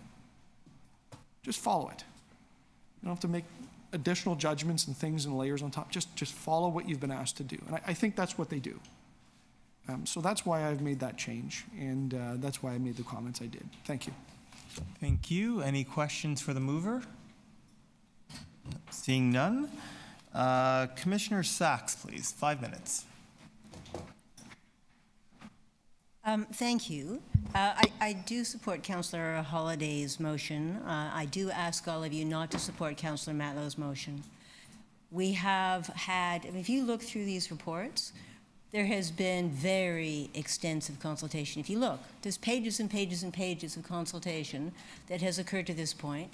And in December, we sent it back from our consultation, and there was another round of consultation. We don't need more consultation before adopting this policy. We need to adopt the policies. The officers need to know what their job is and what they're entitled to do and what they're not entitled to do. We do need to have ongoing review, and we have that. So if you look in the document, you'll see that there's a policy review process. There is an annual policy review. There's consultation of a very long list of people required. The Advisory Committee on Accessible Transit, the Community Customer Racial Equity Advisory Committee, the Racial Equity Office, the Revenue Protection Office, Legal, Audit Risk and Compliance, the Union, the City of Toronto Confronting Anti-Black Racism Unit, the City of Toronto Indigenous Affairs Unit, the Ombudsman, and any other stakeholder as appropriate. And we, at the request of the Union, they were added to this. So we already have had very elaborate consultation. I agree with Commissioner Osborne. We have to be responsible about what we're asking staff to do. They've done lots of consultation to this point. There is already a review process. We do not need to layer process on top of process on top of process where we just smother our staff in red tape, which to me is what this would do. In terms of the second proposal, I mean, yes, there is already some race-based data being collected, but think about that interaction. I agree with the vice chair. We don't want people being cross-examined at that point on what their racial background is. So you're asking the officer to guess someone's racial background from what they look like? I think this is a very bad idea. I don't think there's any safe way to implement it. There's no objective way to implement it. If there already is some data being collected, great, but layering onto that, again, I think is unwise. And in terms of reporting back, we get lots of reports back, and we get lots of opportunities to ask questions, and we're talking about changing our board process so we can have more time focusing with the CEO on hot topics. So I think that this is just, forgive me, red tape, and ignoring the immense amount of work that's been done. I mean, just read the pages and lists of people who've been consulted. It's been done. We're not missing consultation. We need to get on with implementation. We need to get on with changing the culture because, and I did take the time today to read again the Auditor General's report from 2019 about the urgent things that the TTC has to do to increase fare payment. And since that time, the rate of fare evasion has more than doubled. At the time, the TTC is in more and more trouble, as we just read from our asset management plan, as the CFO never ceases to tell us. We don't need more red tape on this one. We've got lots of consultation. We have a review process. Let's get on with letting them do their jobs and do everything else we need to do, please. Thank you. Thank you, Commissioner Sachs. Commissioner Jagdale, 5 minutes, please. Thanks, Chair Myers. I'm not one for long-winded speeches, but I'll just say a couple of words very quickly from the top to where we just ended with Commissioner Sachs's points around Commissioner Matlow's motion. Look, we have a $160 million hole. It's coming from fare evasion. We need to do something to prevent that. There's, some of the deputants today have advised that this is not a strategy that works. There are jurisdictions that we look to as experts where this does work. This has been common practice within the TTC for a very long time, as long as I've been alive at the very least. And there's no reason why it shouldn't continue to be common practice.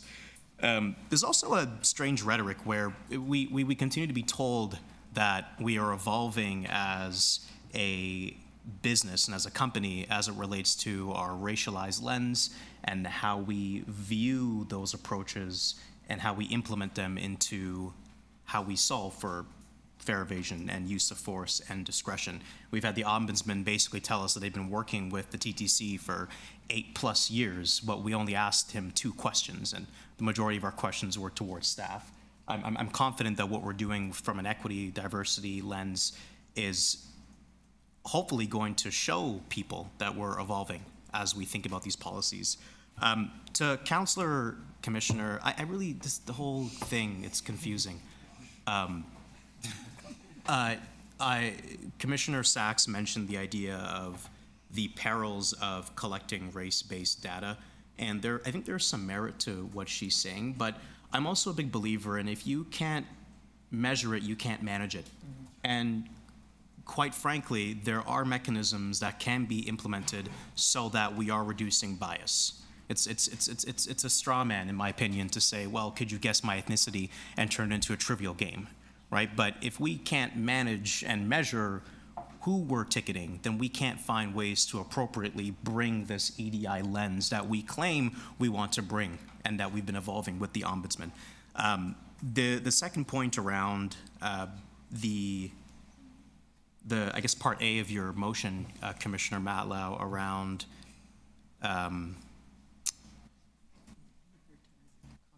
consultation. And I know this is probably not the most appropriate time for questions, but just to reiterate, this does not prevent implementation of these recommendations. I think that was answered before as no. Okay, so the answer is no. So whether or not this is adopted, it does not prevent implementation of these recommendations from happening. In fact, we were going to already do the research and do consultations on implementation because that sounds like the logical thing to do after we change things. No, the answer is no red tape. So in the spirit of there being no red tape, and if you can't measure it, you can't manage it, I'm supportive of this. I don't think that this is hurtful to what we do, and it, I think, only benefits us in the long term. Thank you, Commissioner Jagdeo. Any other speakers on this item? No? Okay. I will be speaking. I have a motion, couple motions. And given the conversation, I would appreciate a recorded vote on the motion. Sure. Okay.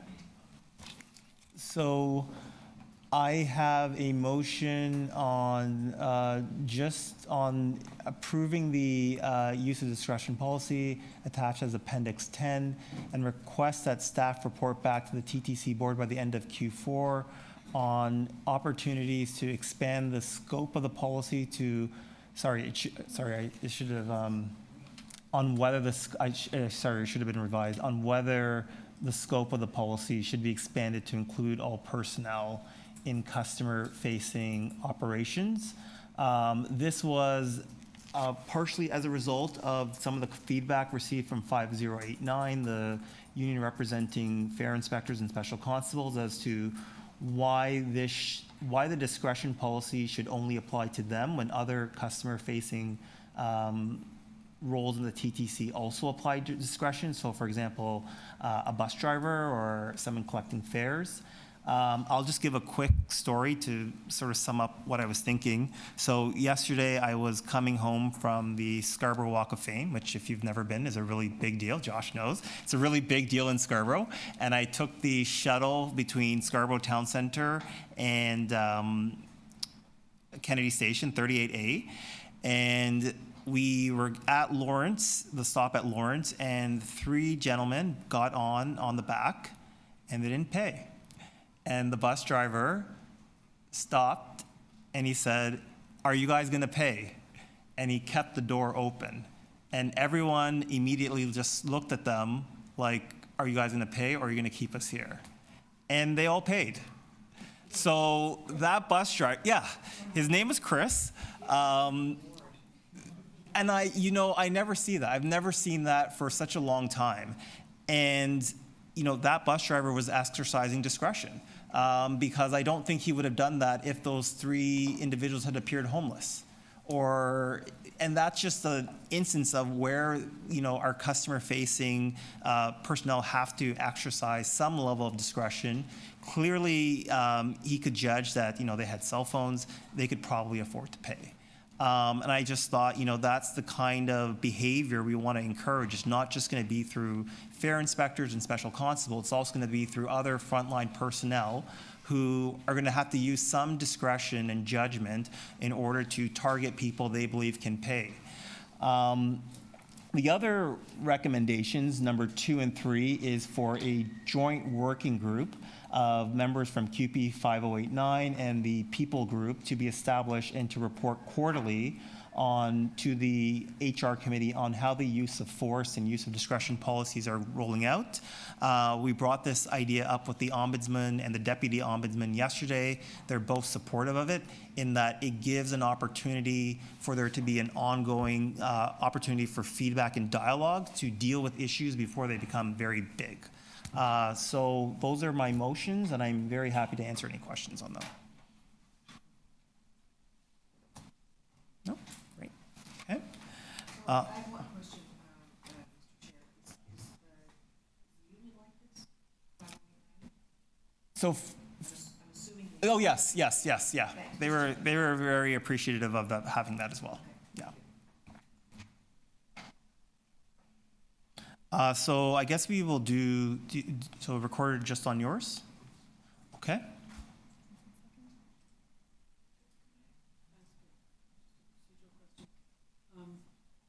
Do we not first vote on the recommendations? Or we do and then the recommendations? Amendments come before, okay. All right, I should have known that.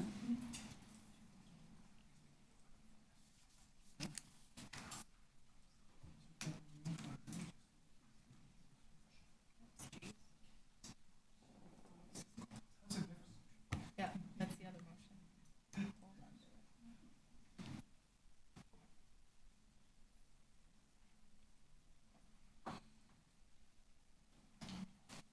On the motion by Commissioner Matlow, Vice Chair De Laurentiis, your vote. Commissioner Holliday. Commissioner Jagdeo. Commissioner Matlow. Commissioner Osborne. Opposed. Commissioner Sachs. Chair Myers. In favor. Motion carries. The vote is 5-2. Commissioners Moyes and Ainsley are not present.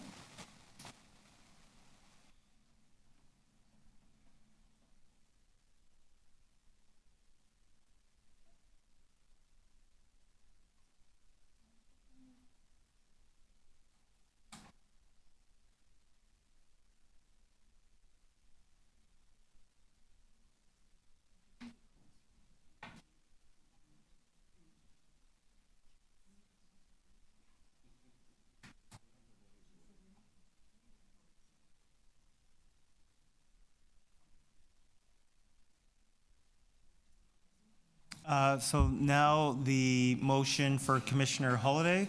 All those in favor? Any opposed? Motion carries. And now the motion I had submitted. All those in favor? Any opposed? Motion carries. Item is amended. All those in favor? Any opposed? Item carries. Thank you very much.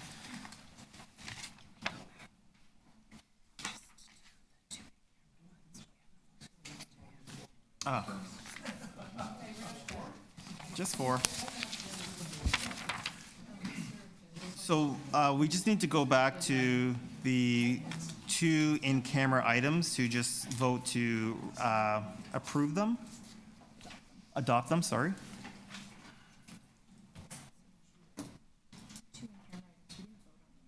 We voted to approve, not to adopt. So just. So item 10, TTC and IAMAW Lodge 235 collective agreement ratification. Can I have someone move the report for recommendations? Commissioner Osborne, thank you. All those in favor? Opposed? Carries. Item 11, non-union staff compensation review. Can I have someone move the report recommendations? Vice Chair.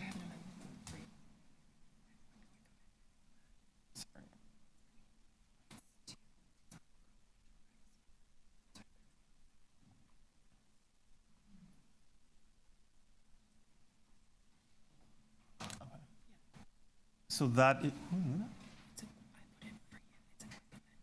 okay, so a quick amendment, please. So the amendment before you is just to authorize the release of both recommendations in the confidential attachment as opposed to recommendation 1. Okay, thank you. All those in favor of the motion? Opposed? Carries. Item is amended. All those in favor? Opposed? Carries. Thank you. Now we are on item 6. TTC Special Constable Service 2023 Annual Report, and we have a speaker on this item, Colby Badwar. Thank you, Colby, for being patient today. Please go ahead. You have 5 minutes. Do you have a presentation? Yeah.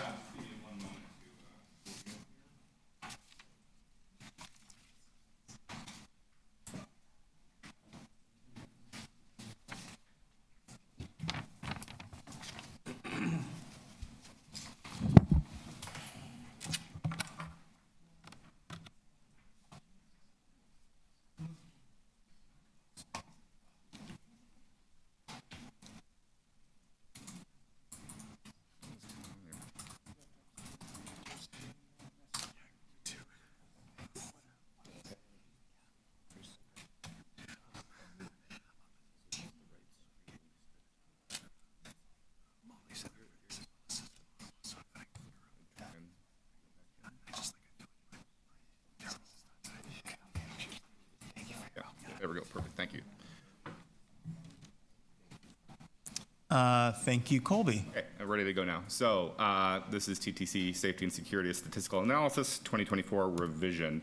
So several of you may recall this presentation from last year, and I have updated it now with the new 2023 stats from this annual report.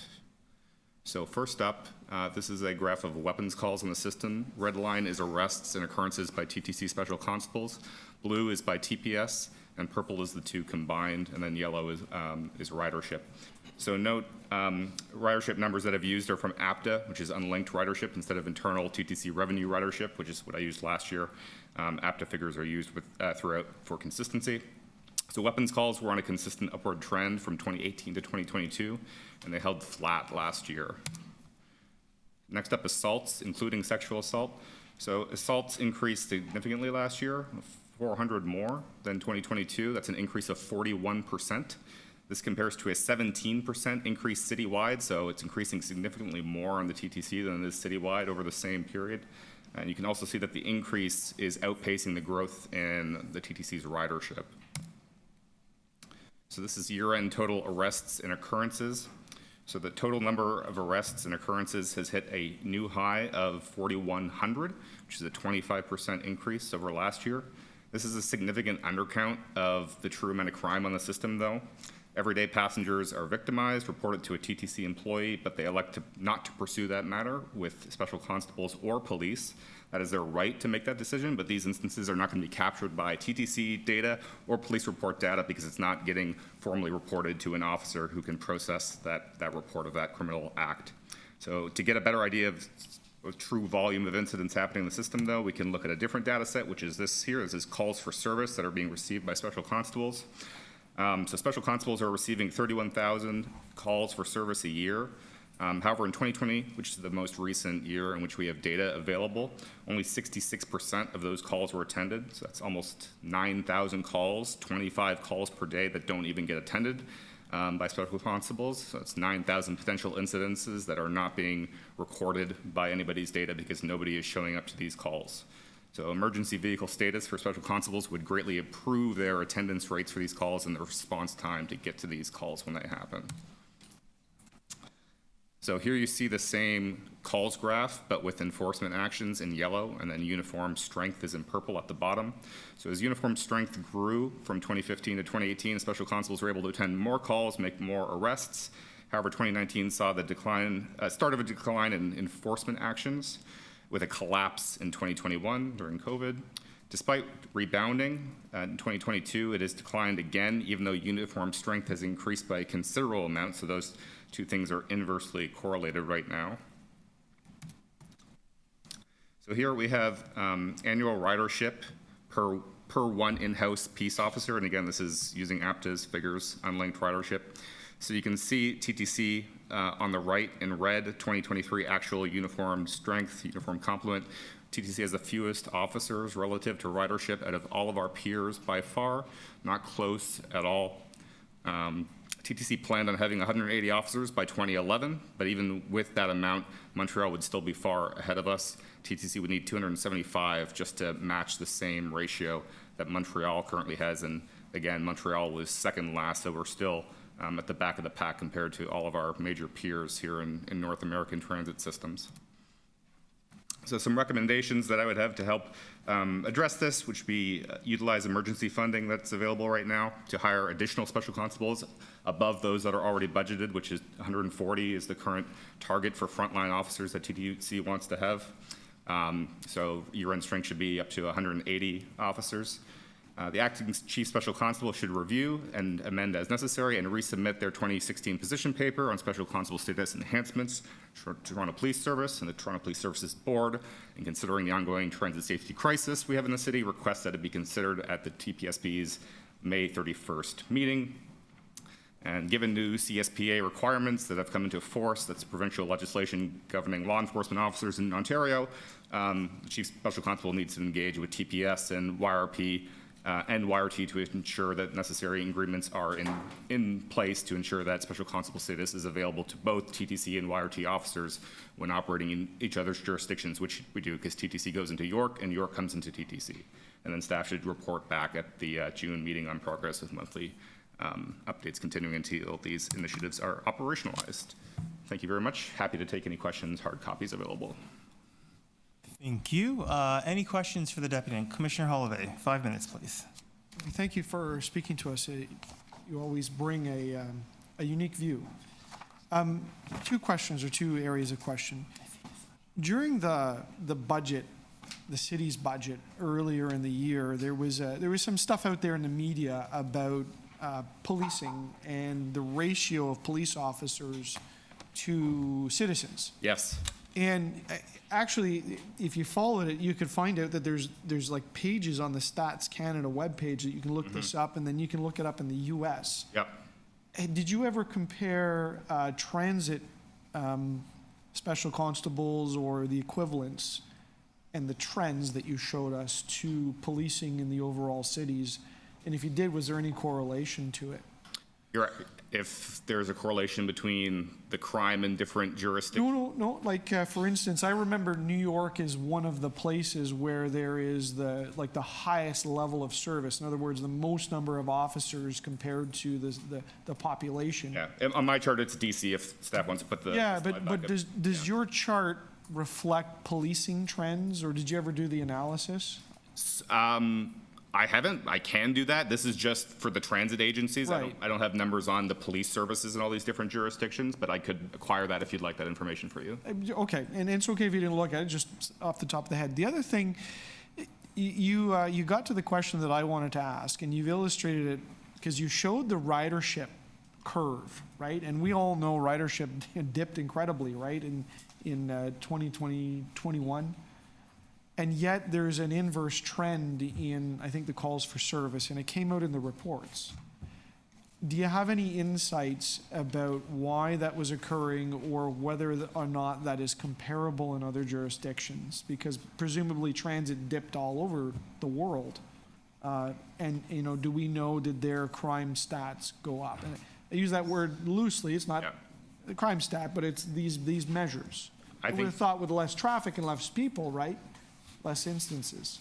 Sure, yeah. I think that over COVID, most jurisdictions were dealing with similar issues. I mentioned that last year, that even though ridership was down pretty much in every transit system around the world during COVID, that most places were experiencing heightened levels of disorder and criminal activity on their systems, which I think we're all acquainted with some of the reasons why that's happened. So Toronto's not a unique case. I think our problem is that we've had an insufficient response to the things that are happening on our system compared to our peers. Again, we just have a lot less staff to respond to the challenges, and other departments are more well-resourced. And I apologize, I do have a one graph there on just the police services in different cities. You can see there, this is from the Toronto Police's budget, so you can see just a few select cities. And Toronto, of course, does have the fewest number of officers relative to citizens. That's per 1,000 residents. So we're quite low compared to other major cities in North America, which compounds the problem, because there's a problem on the TTC. Calling TPS doesn't help because they just don't have bodies to respond in many cases. They treat things on the system as a high priority call, but if they just don't have people to go, which in many cases they don't because they're so short staffed, then calling TPS is not a magic solution. There's nobody to take these calls. You're welcome. Thank you. Any other questions? No? Seeing none, thank you. You're welcome. Any questions of staff? Commissioner Holloway, please. So I'm gonna ask the same question to find out if there's an opportunity to talk about it a little bit. Is just that observation about the population and the movements and the use of transit dipped quite a bit. I mean, it's very clear from the graphs, yet the trend is reversed in terms of the calls for occurrence and so on. And I admit, I was wrong. I'd always thought the conventional wisdom was, as the transit system gets busier, so does the number of people and the trend ticks upward. But the data doesn't show that. Is there any insights to why, the curves are reversed and what the prognosis may be going forward? I mean, maybe there's not. So through the chair, the insights that we've been sharing with this board has been around the societal changes that we've seen impacted with offences increasing over the pandemic, both to customers as well as to our staff. And so that's something that we've been reporting on regularly to this board, and that's what we've seen. And as the Deputy also shared, that's also happening in other markets where we've seen the same thing happen. And to that point, we are looking at getting some outside, advice as to how we should best structure ourselves. Because the approach that we've taken is to not just use a traditional policing method, but also engage in more of a social services approach to address all of these issues. And if I'm going to be really succinct in summing up the sort of the previous wisdoms and insights and things shared with the board, perhaps it's that there are more people that are in the transit system right now, not for the purpose of going from A to B, but to seek shelter or seek a space to exist.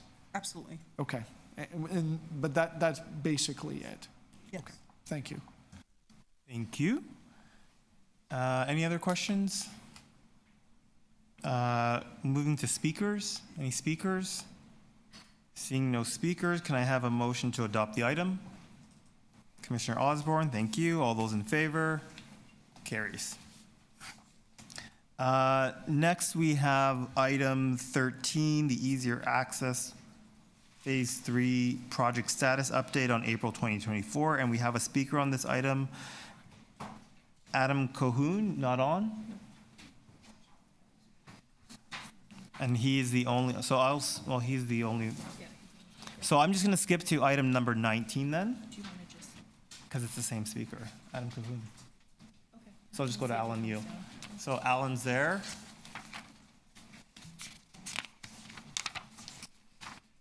So we're just going to skip to item 19, City Council Transmittal EX 11.8 Rapid TO Surface Transit Network Plan, and we have a speaker on this item. Alan, please go ahead. This agenda item refers to a program that is ironically called Rapid TO. I say ironically because we are 3 TTC chairs into this program with only one completed Rapid TO route. This is a large, complex report with only over 30 clickable links in it, so allow me to begin. In the August 22 section of this report, did a survey of the Toronto respondents. With 25 wards, each ward represents about 4% of the city's population. However, 61% of the people identified from Old Toronto or East York. Mr. Chair, you have 1% of this transit survey's participation. Councillor Holliday's doubled that with 2%. Councillors Ainsley and Matlow had a paltry 3%. Councillor Sachs and Moisey, whose wards were very respectable with 8% participation. Clearly, some of our city councils require a bit of education when it comes to Rapid TO. For the reddish and orangey city councillors, Rapid TO, with the red roading of some of our routes, will move more people faster and more frequently at a near net zero cost increase to the city and the TTC. For our lone bluish city councillor, Rapid TO is not a war on cars. There are more tax dollars collected from a 40-foot bus than the next 5 or 10 cars behind it. More people taking public transit means more room for people taking their cars.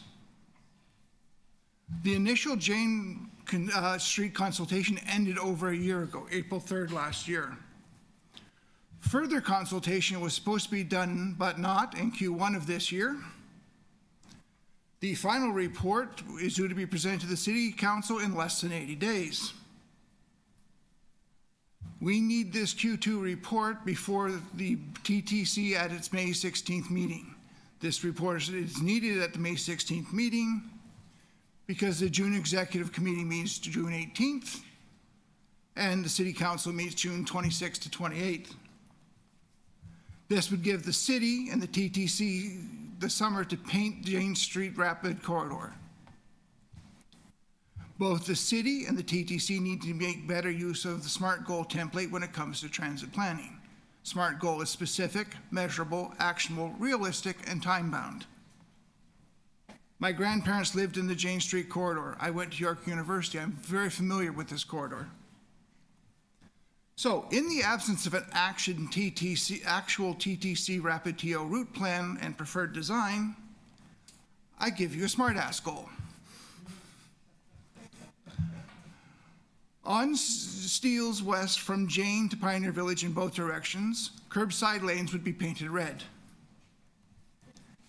Since the Rapid TO plans include Steeles West from Pioneer Village East to be painted red, we might as well keep this transit messaging consistent on Steeles from Jane East to wherever we end up going to. From Steeles to Eglinton, curbside lanes would receive the red road treatment. At Eglinton, the 35 Rapid TO bus would turn east to connect to the Mount Dennis LRT station until the Jane Street LRT station is completed, if and when. Transit priority signals would be installed in the curb lanes at the northeast corner of Steeles West and the southwest corner of Eglinton West. There is a precedent in Ontario and Kitchener where buses service the stop, pull 1 meter forward to trigger the priority signal, and then turn left to past 2 lanes of traffic. Lines 5 and 6 are set to open this year. If we do this now, we could have rail-to-rail connectivity on Jane from lines 1, 6, and 5. The schedule laid out in this report is way too slow. We need rapid TO routes sooner, not later. By 2032, I will be on my 9th TTC chair, and that's way too long. The TTC needs to bring quarterly updates on routes in the rapid TO program. We need these to be real quarterly updates and not what we're getting right now. The TTC, or the city, needs to give the TTC funding it needs to do these rapid TO report routes. We cannot just cannibalize other TTC projects to do this. And speaking of funding, Phase 2 consultation and the TPAP for Line 7 was supposed to happen in Q4 of last year. It still hasn't been scheduled. A third of the councillors on this board are from Scarborough. Line 7, as it's now known, has been a city priority project through 7 TTC Time, Alan. chairs. Can you please wrap up? I'm just almost done. 4 mayors, 3 premiers. I only work in Scarborough. If I lived there, I'd be really ticked by now. Scarborough deserves better. We have 5 active TTC expansion projects. 2 of these end this year. We have no shovel-ready project to insert into the expansion queue. Mr. Chair, I've given you the roadmap. If you have the guts to take it, this is what the 2035 map could look like. Thank you. Thank you very much. Any questions for the deputant? Seeing none, thank you very much, Alan. Any questions for staff on this? Commissioner Osborne? Yeah, we've had a request from the city to add incremental service on Dufferin.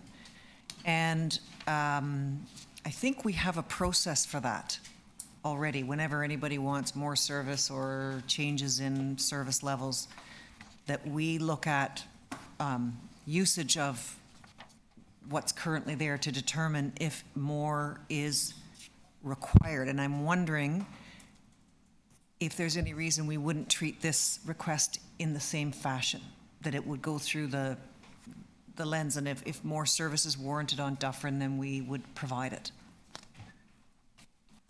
Is that not how we would treat this request?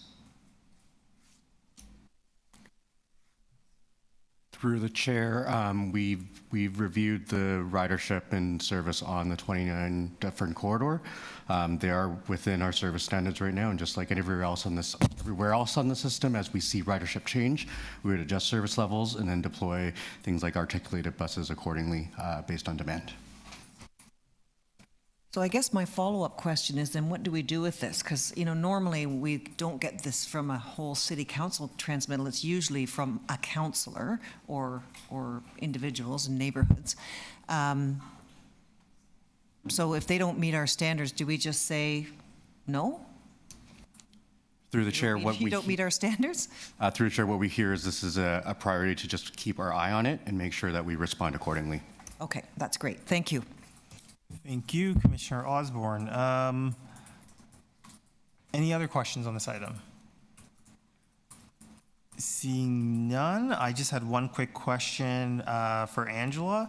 Could you just run through what you are planning to do for Dufferin as part of as Commissioner Osborne was alluding to? So through you, Mr. Chair, we have on Dufferin Corridor right now, as part of the Rapid TO project, we are undertaking an RFP to get a consultant to undertake the planning and design as to what could be on that corridor. In addition, this year, we're also planning to have some queue jump lanes, so you'll see some immediate improvements happen on that corridor.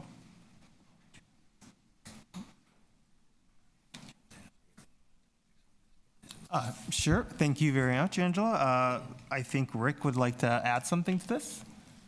Yes, through the chair. You know, you and I have had a number of topics lately about bus rapid ways and the need for them. And you would ask me regarding the hot topics section, and some of the discussion that staff and I have had is we'll start putting in the hot topics section the routes that we're looking at putting in bus rapid ways and identifying a schedule of where we are so people can focus on when the deliveries could be, whether it's a staged approach or where we stand at any one time. Thank you very much. Any other speakers or questions? No? Speakers? No? Okay. Can I have a... No, it was approved. Wasn't it included? Oh, I'll just be moving a quick motion on this. This is basically what Angela was saying, implementation of transit priority measures. So that's the queue jump lanes that Angela was alluding to. And the signal prioritization in terms of what could be done this year. Yes.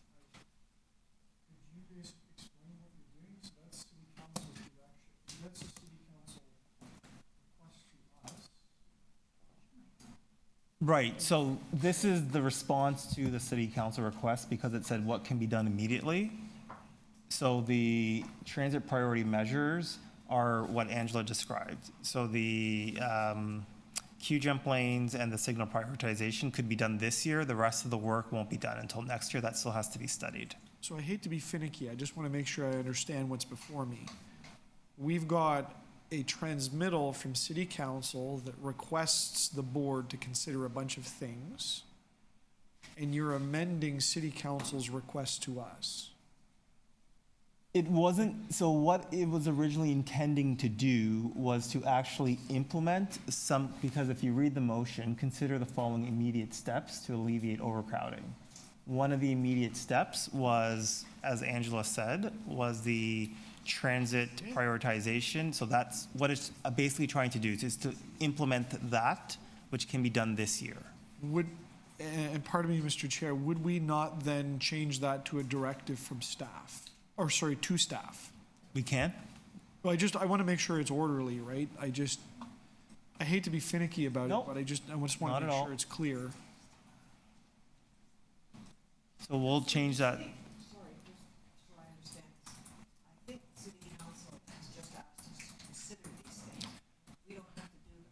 We don't have to do them.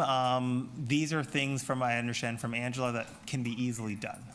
Maybe so, but we want to make sure that we're putting in the resources. If there's another street that needs it more than Dufferin, we should be putting it on that street, not on Dufferin, because city council, who may not have full access to the data, has directed it. All I'm saying is, we can say yes to this because all we're asking is for our staff to consider this, and if it's legit, and we can help out, we can do it. But if there are other priorities that are, would supersede the claim on the resources, that we don't have to do. That's correct. So the reason behind this motion was what could be done immediately I don't think if we do this, it's necessarily taking resources away from somewhere else. I don't think it's a finite number of transit signal priorities is what I'm trying. We've just heard that they're in line with our standards, so as long as we're asking them just to consider it, there's no, sort of just order to do it. I'm amending it.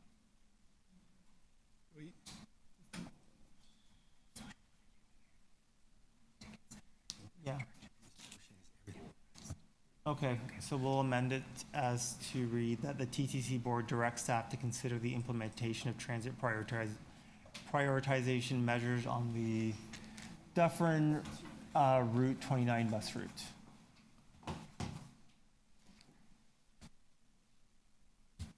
Is that fine?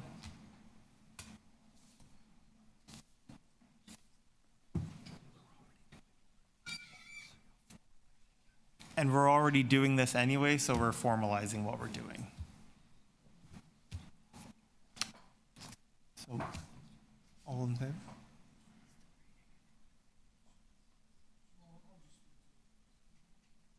Okay. Chair, I'm respectfully, I'm going to vote no. And the reason is, I think the board should be apprised with a report rather than a couple of quick questions at the end of a session. There's a lot to rapid TO, and there's a lot to some of the infrastructure that is suggested. And as a board member, I would feel more comfortable having that laid out before me. I humbly suggest that council asks lots of things often, and we can decide what to do with them, including investigate them. So they may be a good idea, they may not be, we may be doing them anyways. I would just rather see that papered, and that's why I'm going to vote the way that I am. That's totally fair, Commissioner Holiday. Thank you. So then all those in favor? Sure. Yeah, if the staff are doing this anyway, shouldn't we just, I guess I'm repeating what others have said.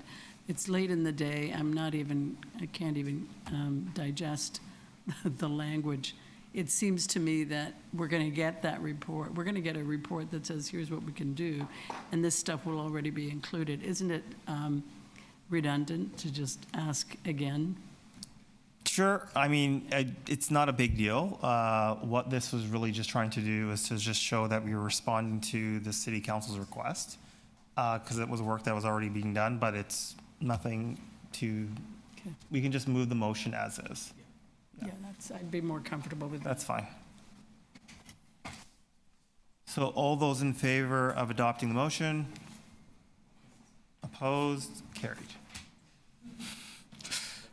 You're opposing the, oh yeah, well, you oppose it at council.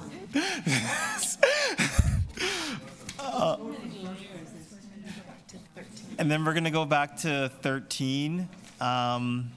We have Adam Cahoon on the Easier Access Phase 3. Adam, I'm gonna ask if you could please keep your deputation short, as you are also deputing on item 17, making electronic participation for the TTC permit.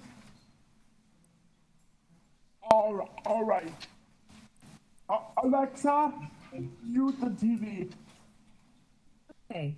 What I wanted to say on both, I don't know that one. I'll combine my deputation in the interest of time. But what I wanted to say on 13 was one of the biggest issues is still at Spadina Station. 2147 CC. Alexa, stop. At the Spadina Station Kendall entrance, there is no adequate signage that states that entrance is never gonna get elevators to the surface. That is the first thing. The other, this thing really shows the issue that there is no real cohesive wayfinding strategy. Go to any hospital or a shopping center anywhere lately, like big department stores or the hospitals or even other cultural institutions. There has been more guidance to give people better wayfinding. I still find the conventional system, people have said for years that the TTC is not designed for new users or casual users. It's still designed for the regular user that's usually doing the same routes every single day or has the same patterns. So I encourage everybody when they go especially to hospitals or other institutions, see how even in the last 5 years, they have really worked on making wayfinding absolutely amazing. And I know accessibility has more been all about physical elevators and whatnot, but wayfinding is definitely something that desperately needs to be tackled. And this is a reminder. On 17th, I just want to thank you for letting us still connect virtually and keep the democracy going in ways to actually let more of the community have access to speaking rather than having some of us have to leave after a certain amount of time. And I want to thank you for all that you've given me. Thank you, Adam. Any questions for the deputant? Seeing none. Any questions for staff on this item? Seeing none. Any speakers? No. May I have a motion to adopt item 13? Councillor Jagdale, Commissioner Jagdale, all those in favor? Opposed? Carried. Thank you, Adam, for consolidating your deputation. So for item 17, are there any questions of staff? Seeing none. Any speakers? Seeing none. Can I have a motion to adopt the item? I'll move that. Okay. All those in favor? Opposed? Item carries. And then that concludes the business of this meeting. Can I have a motion to adjourn? Okay, there we go. Thank you, Commissioner Holiday. All those in favor? Carry. Thank you. We can adjourn. Yes.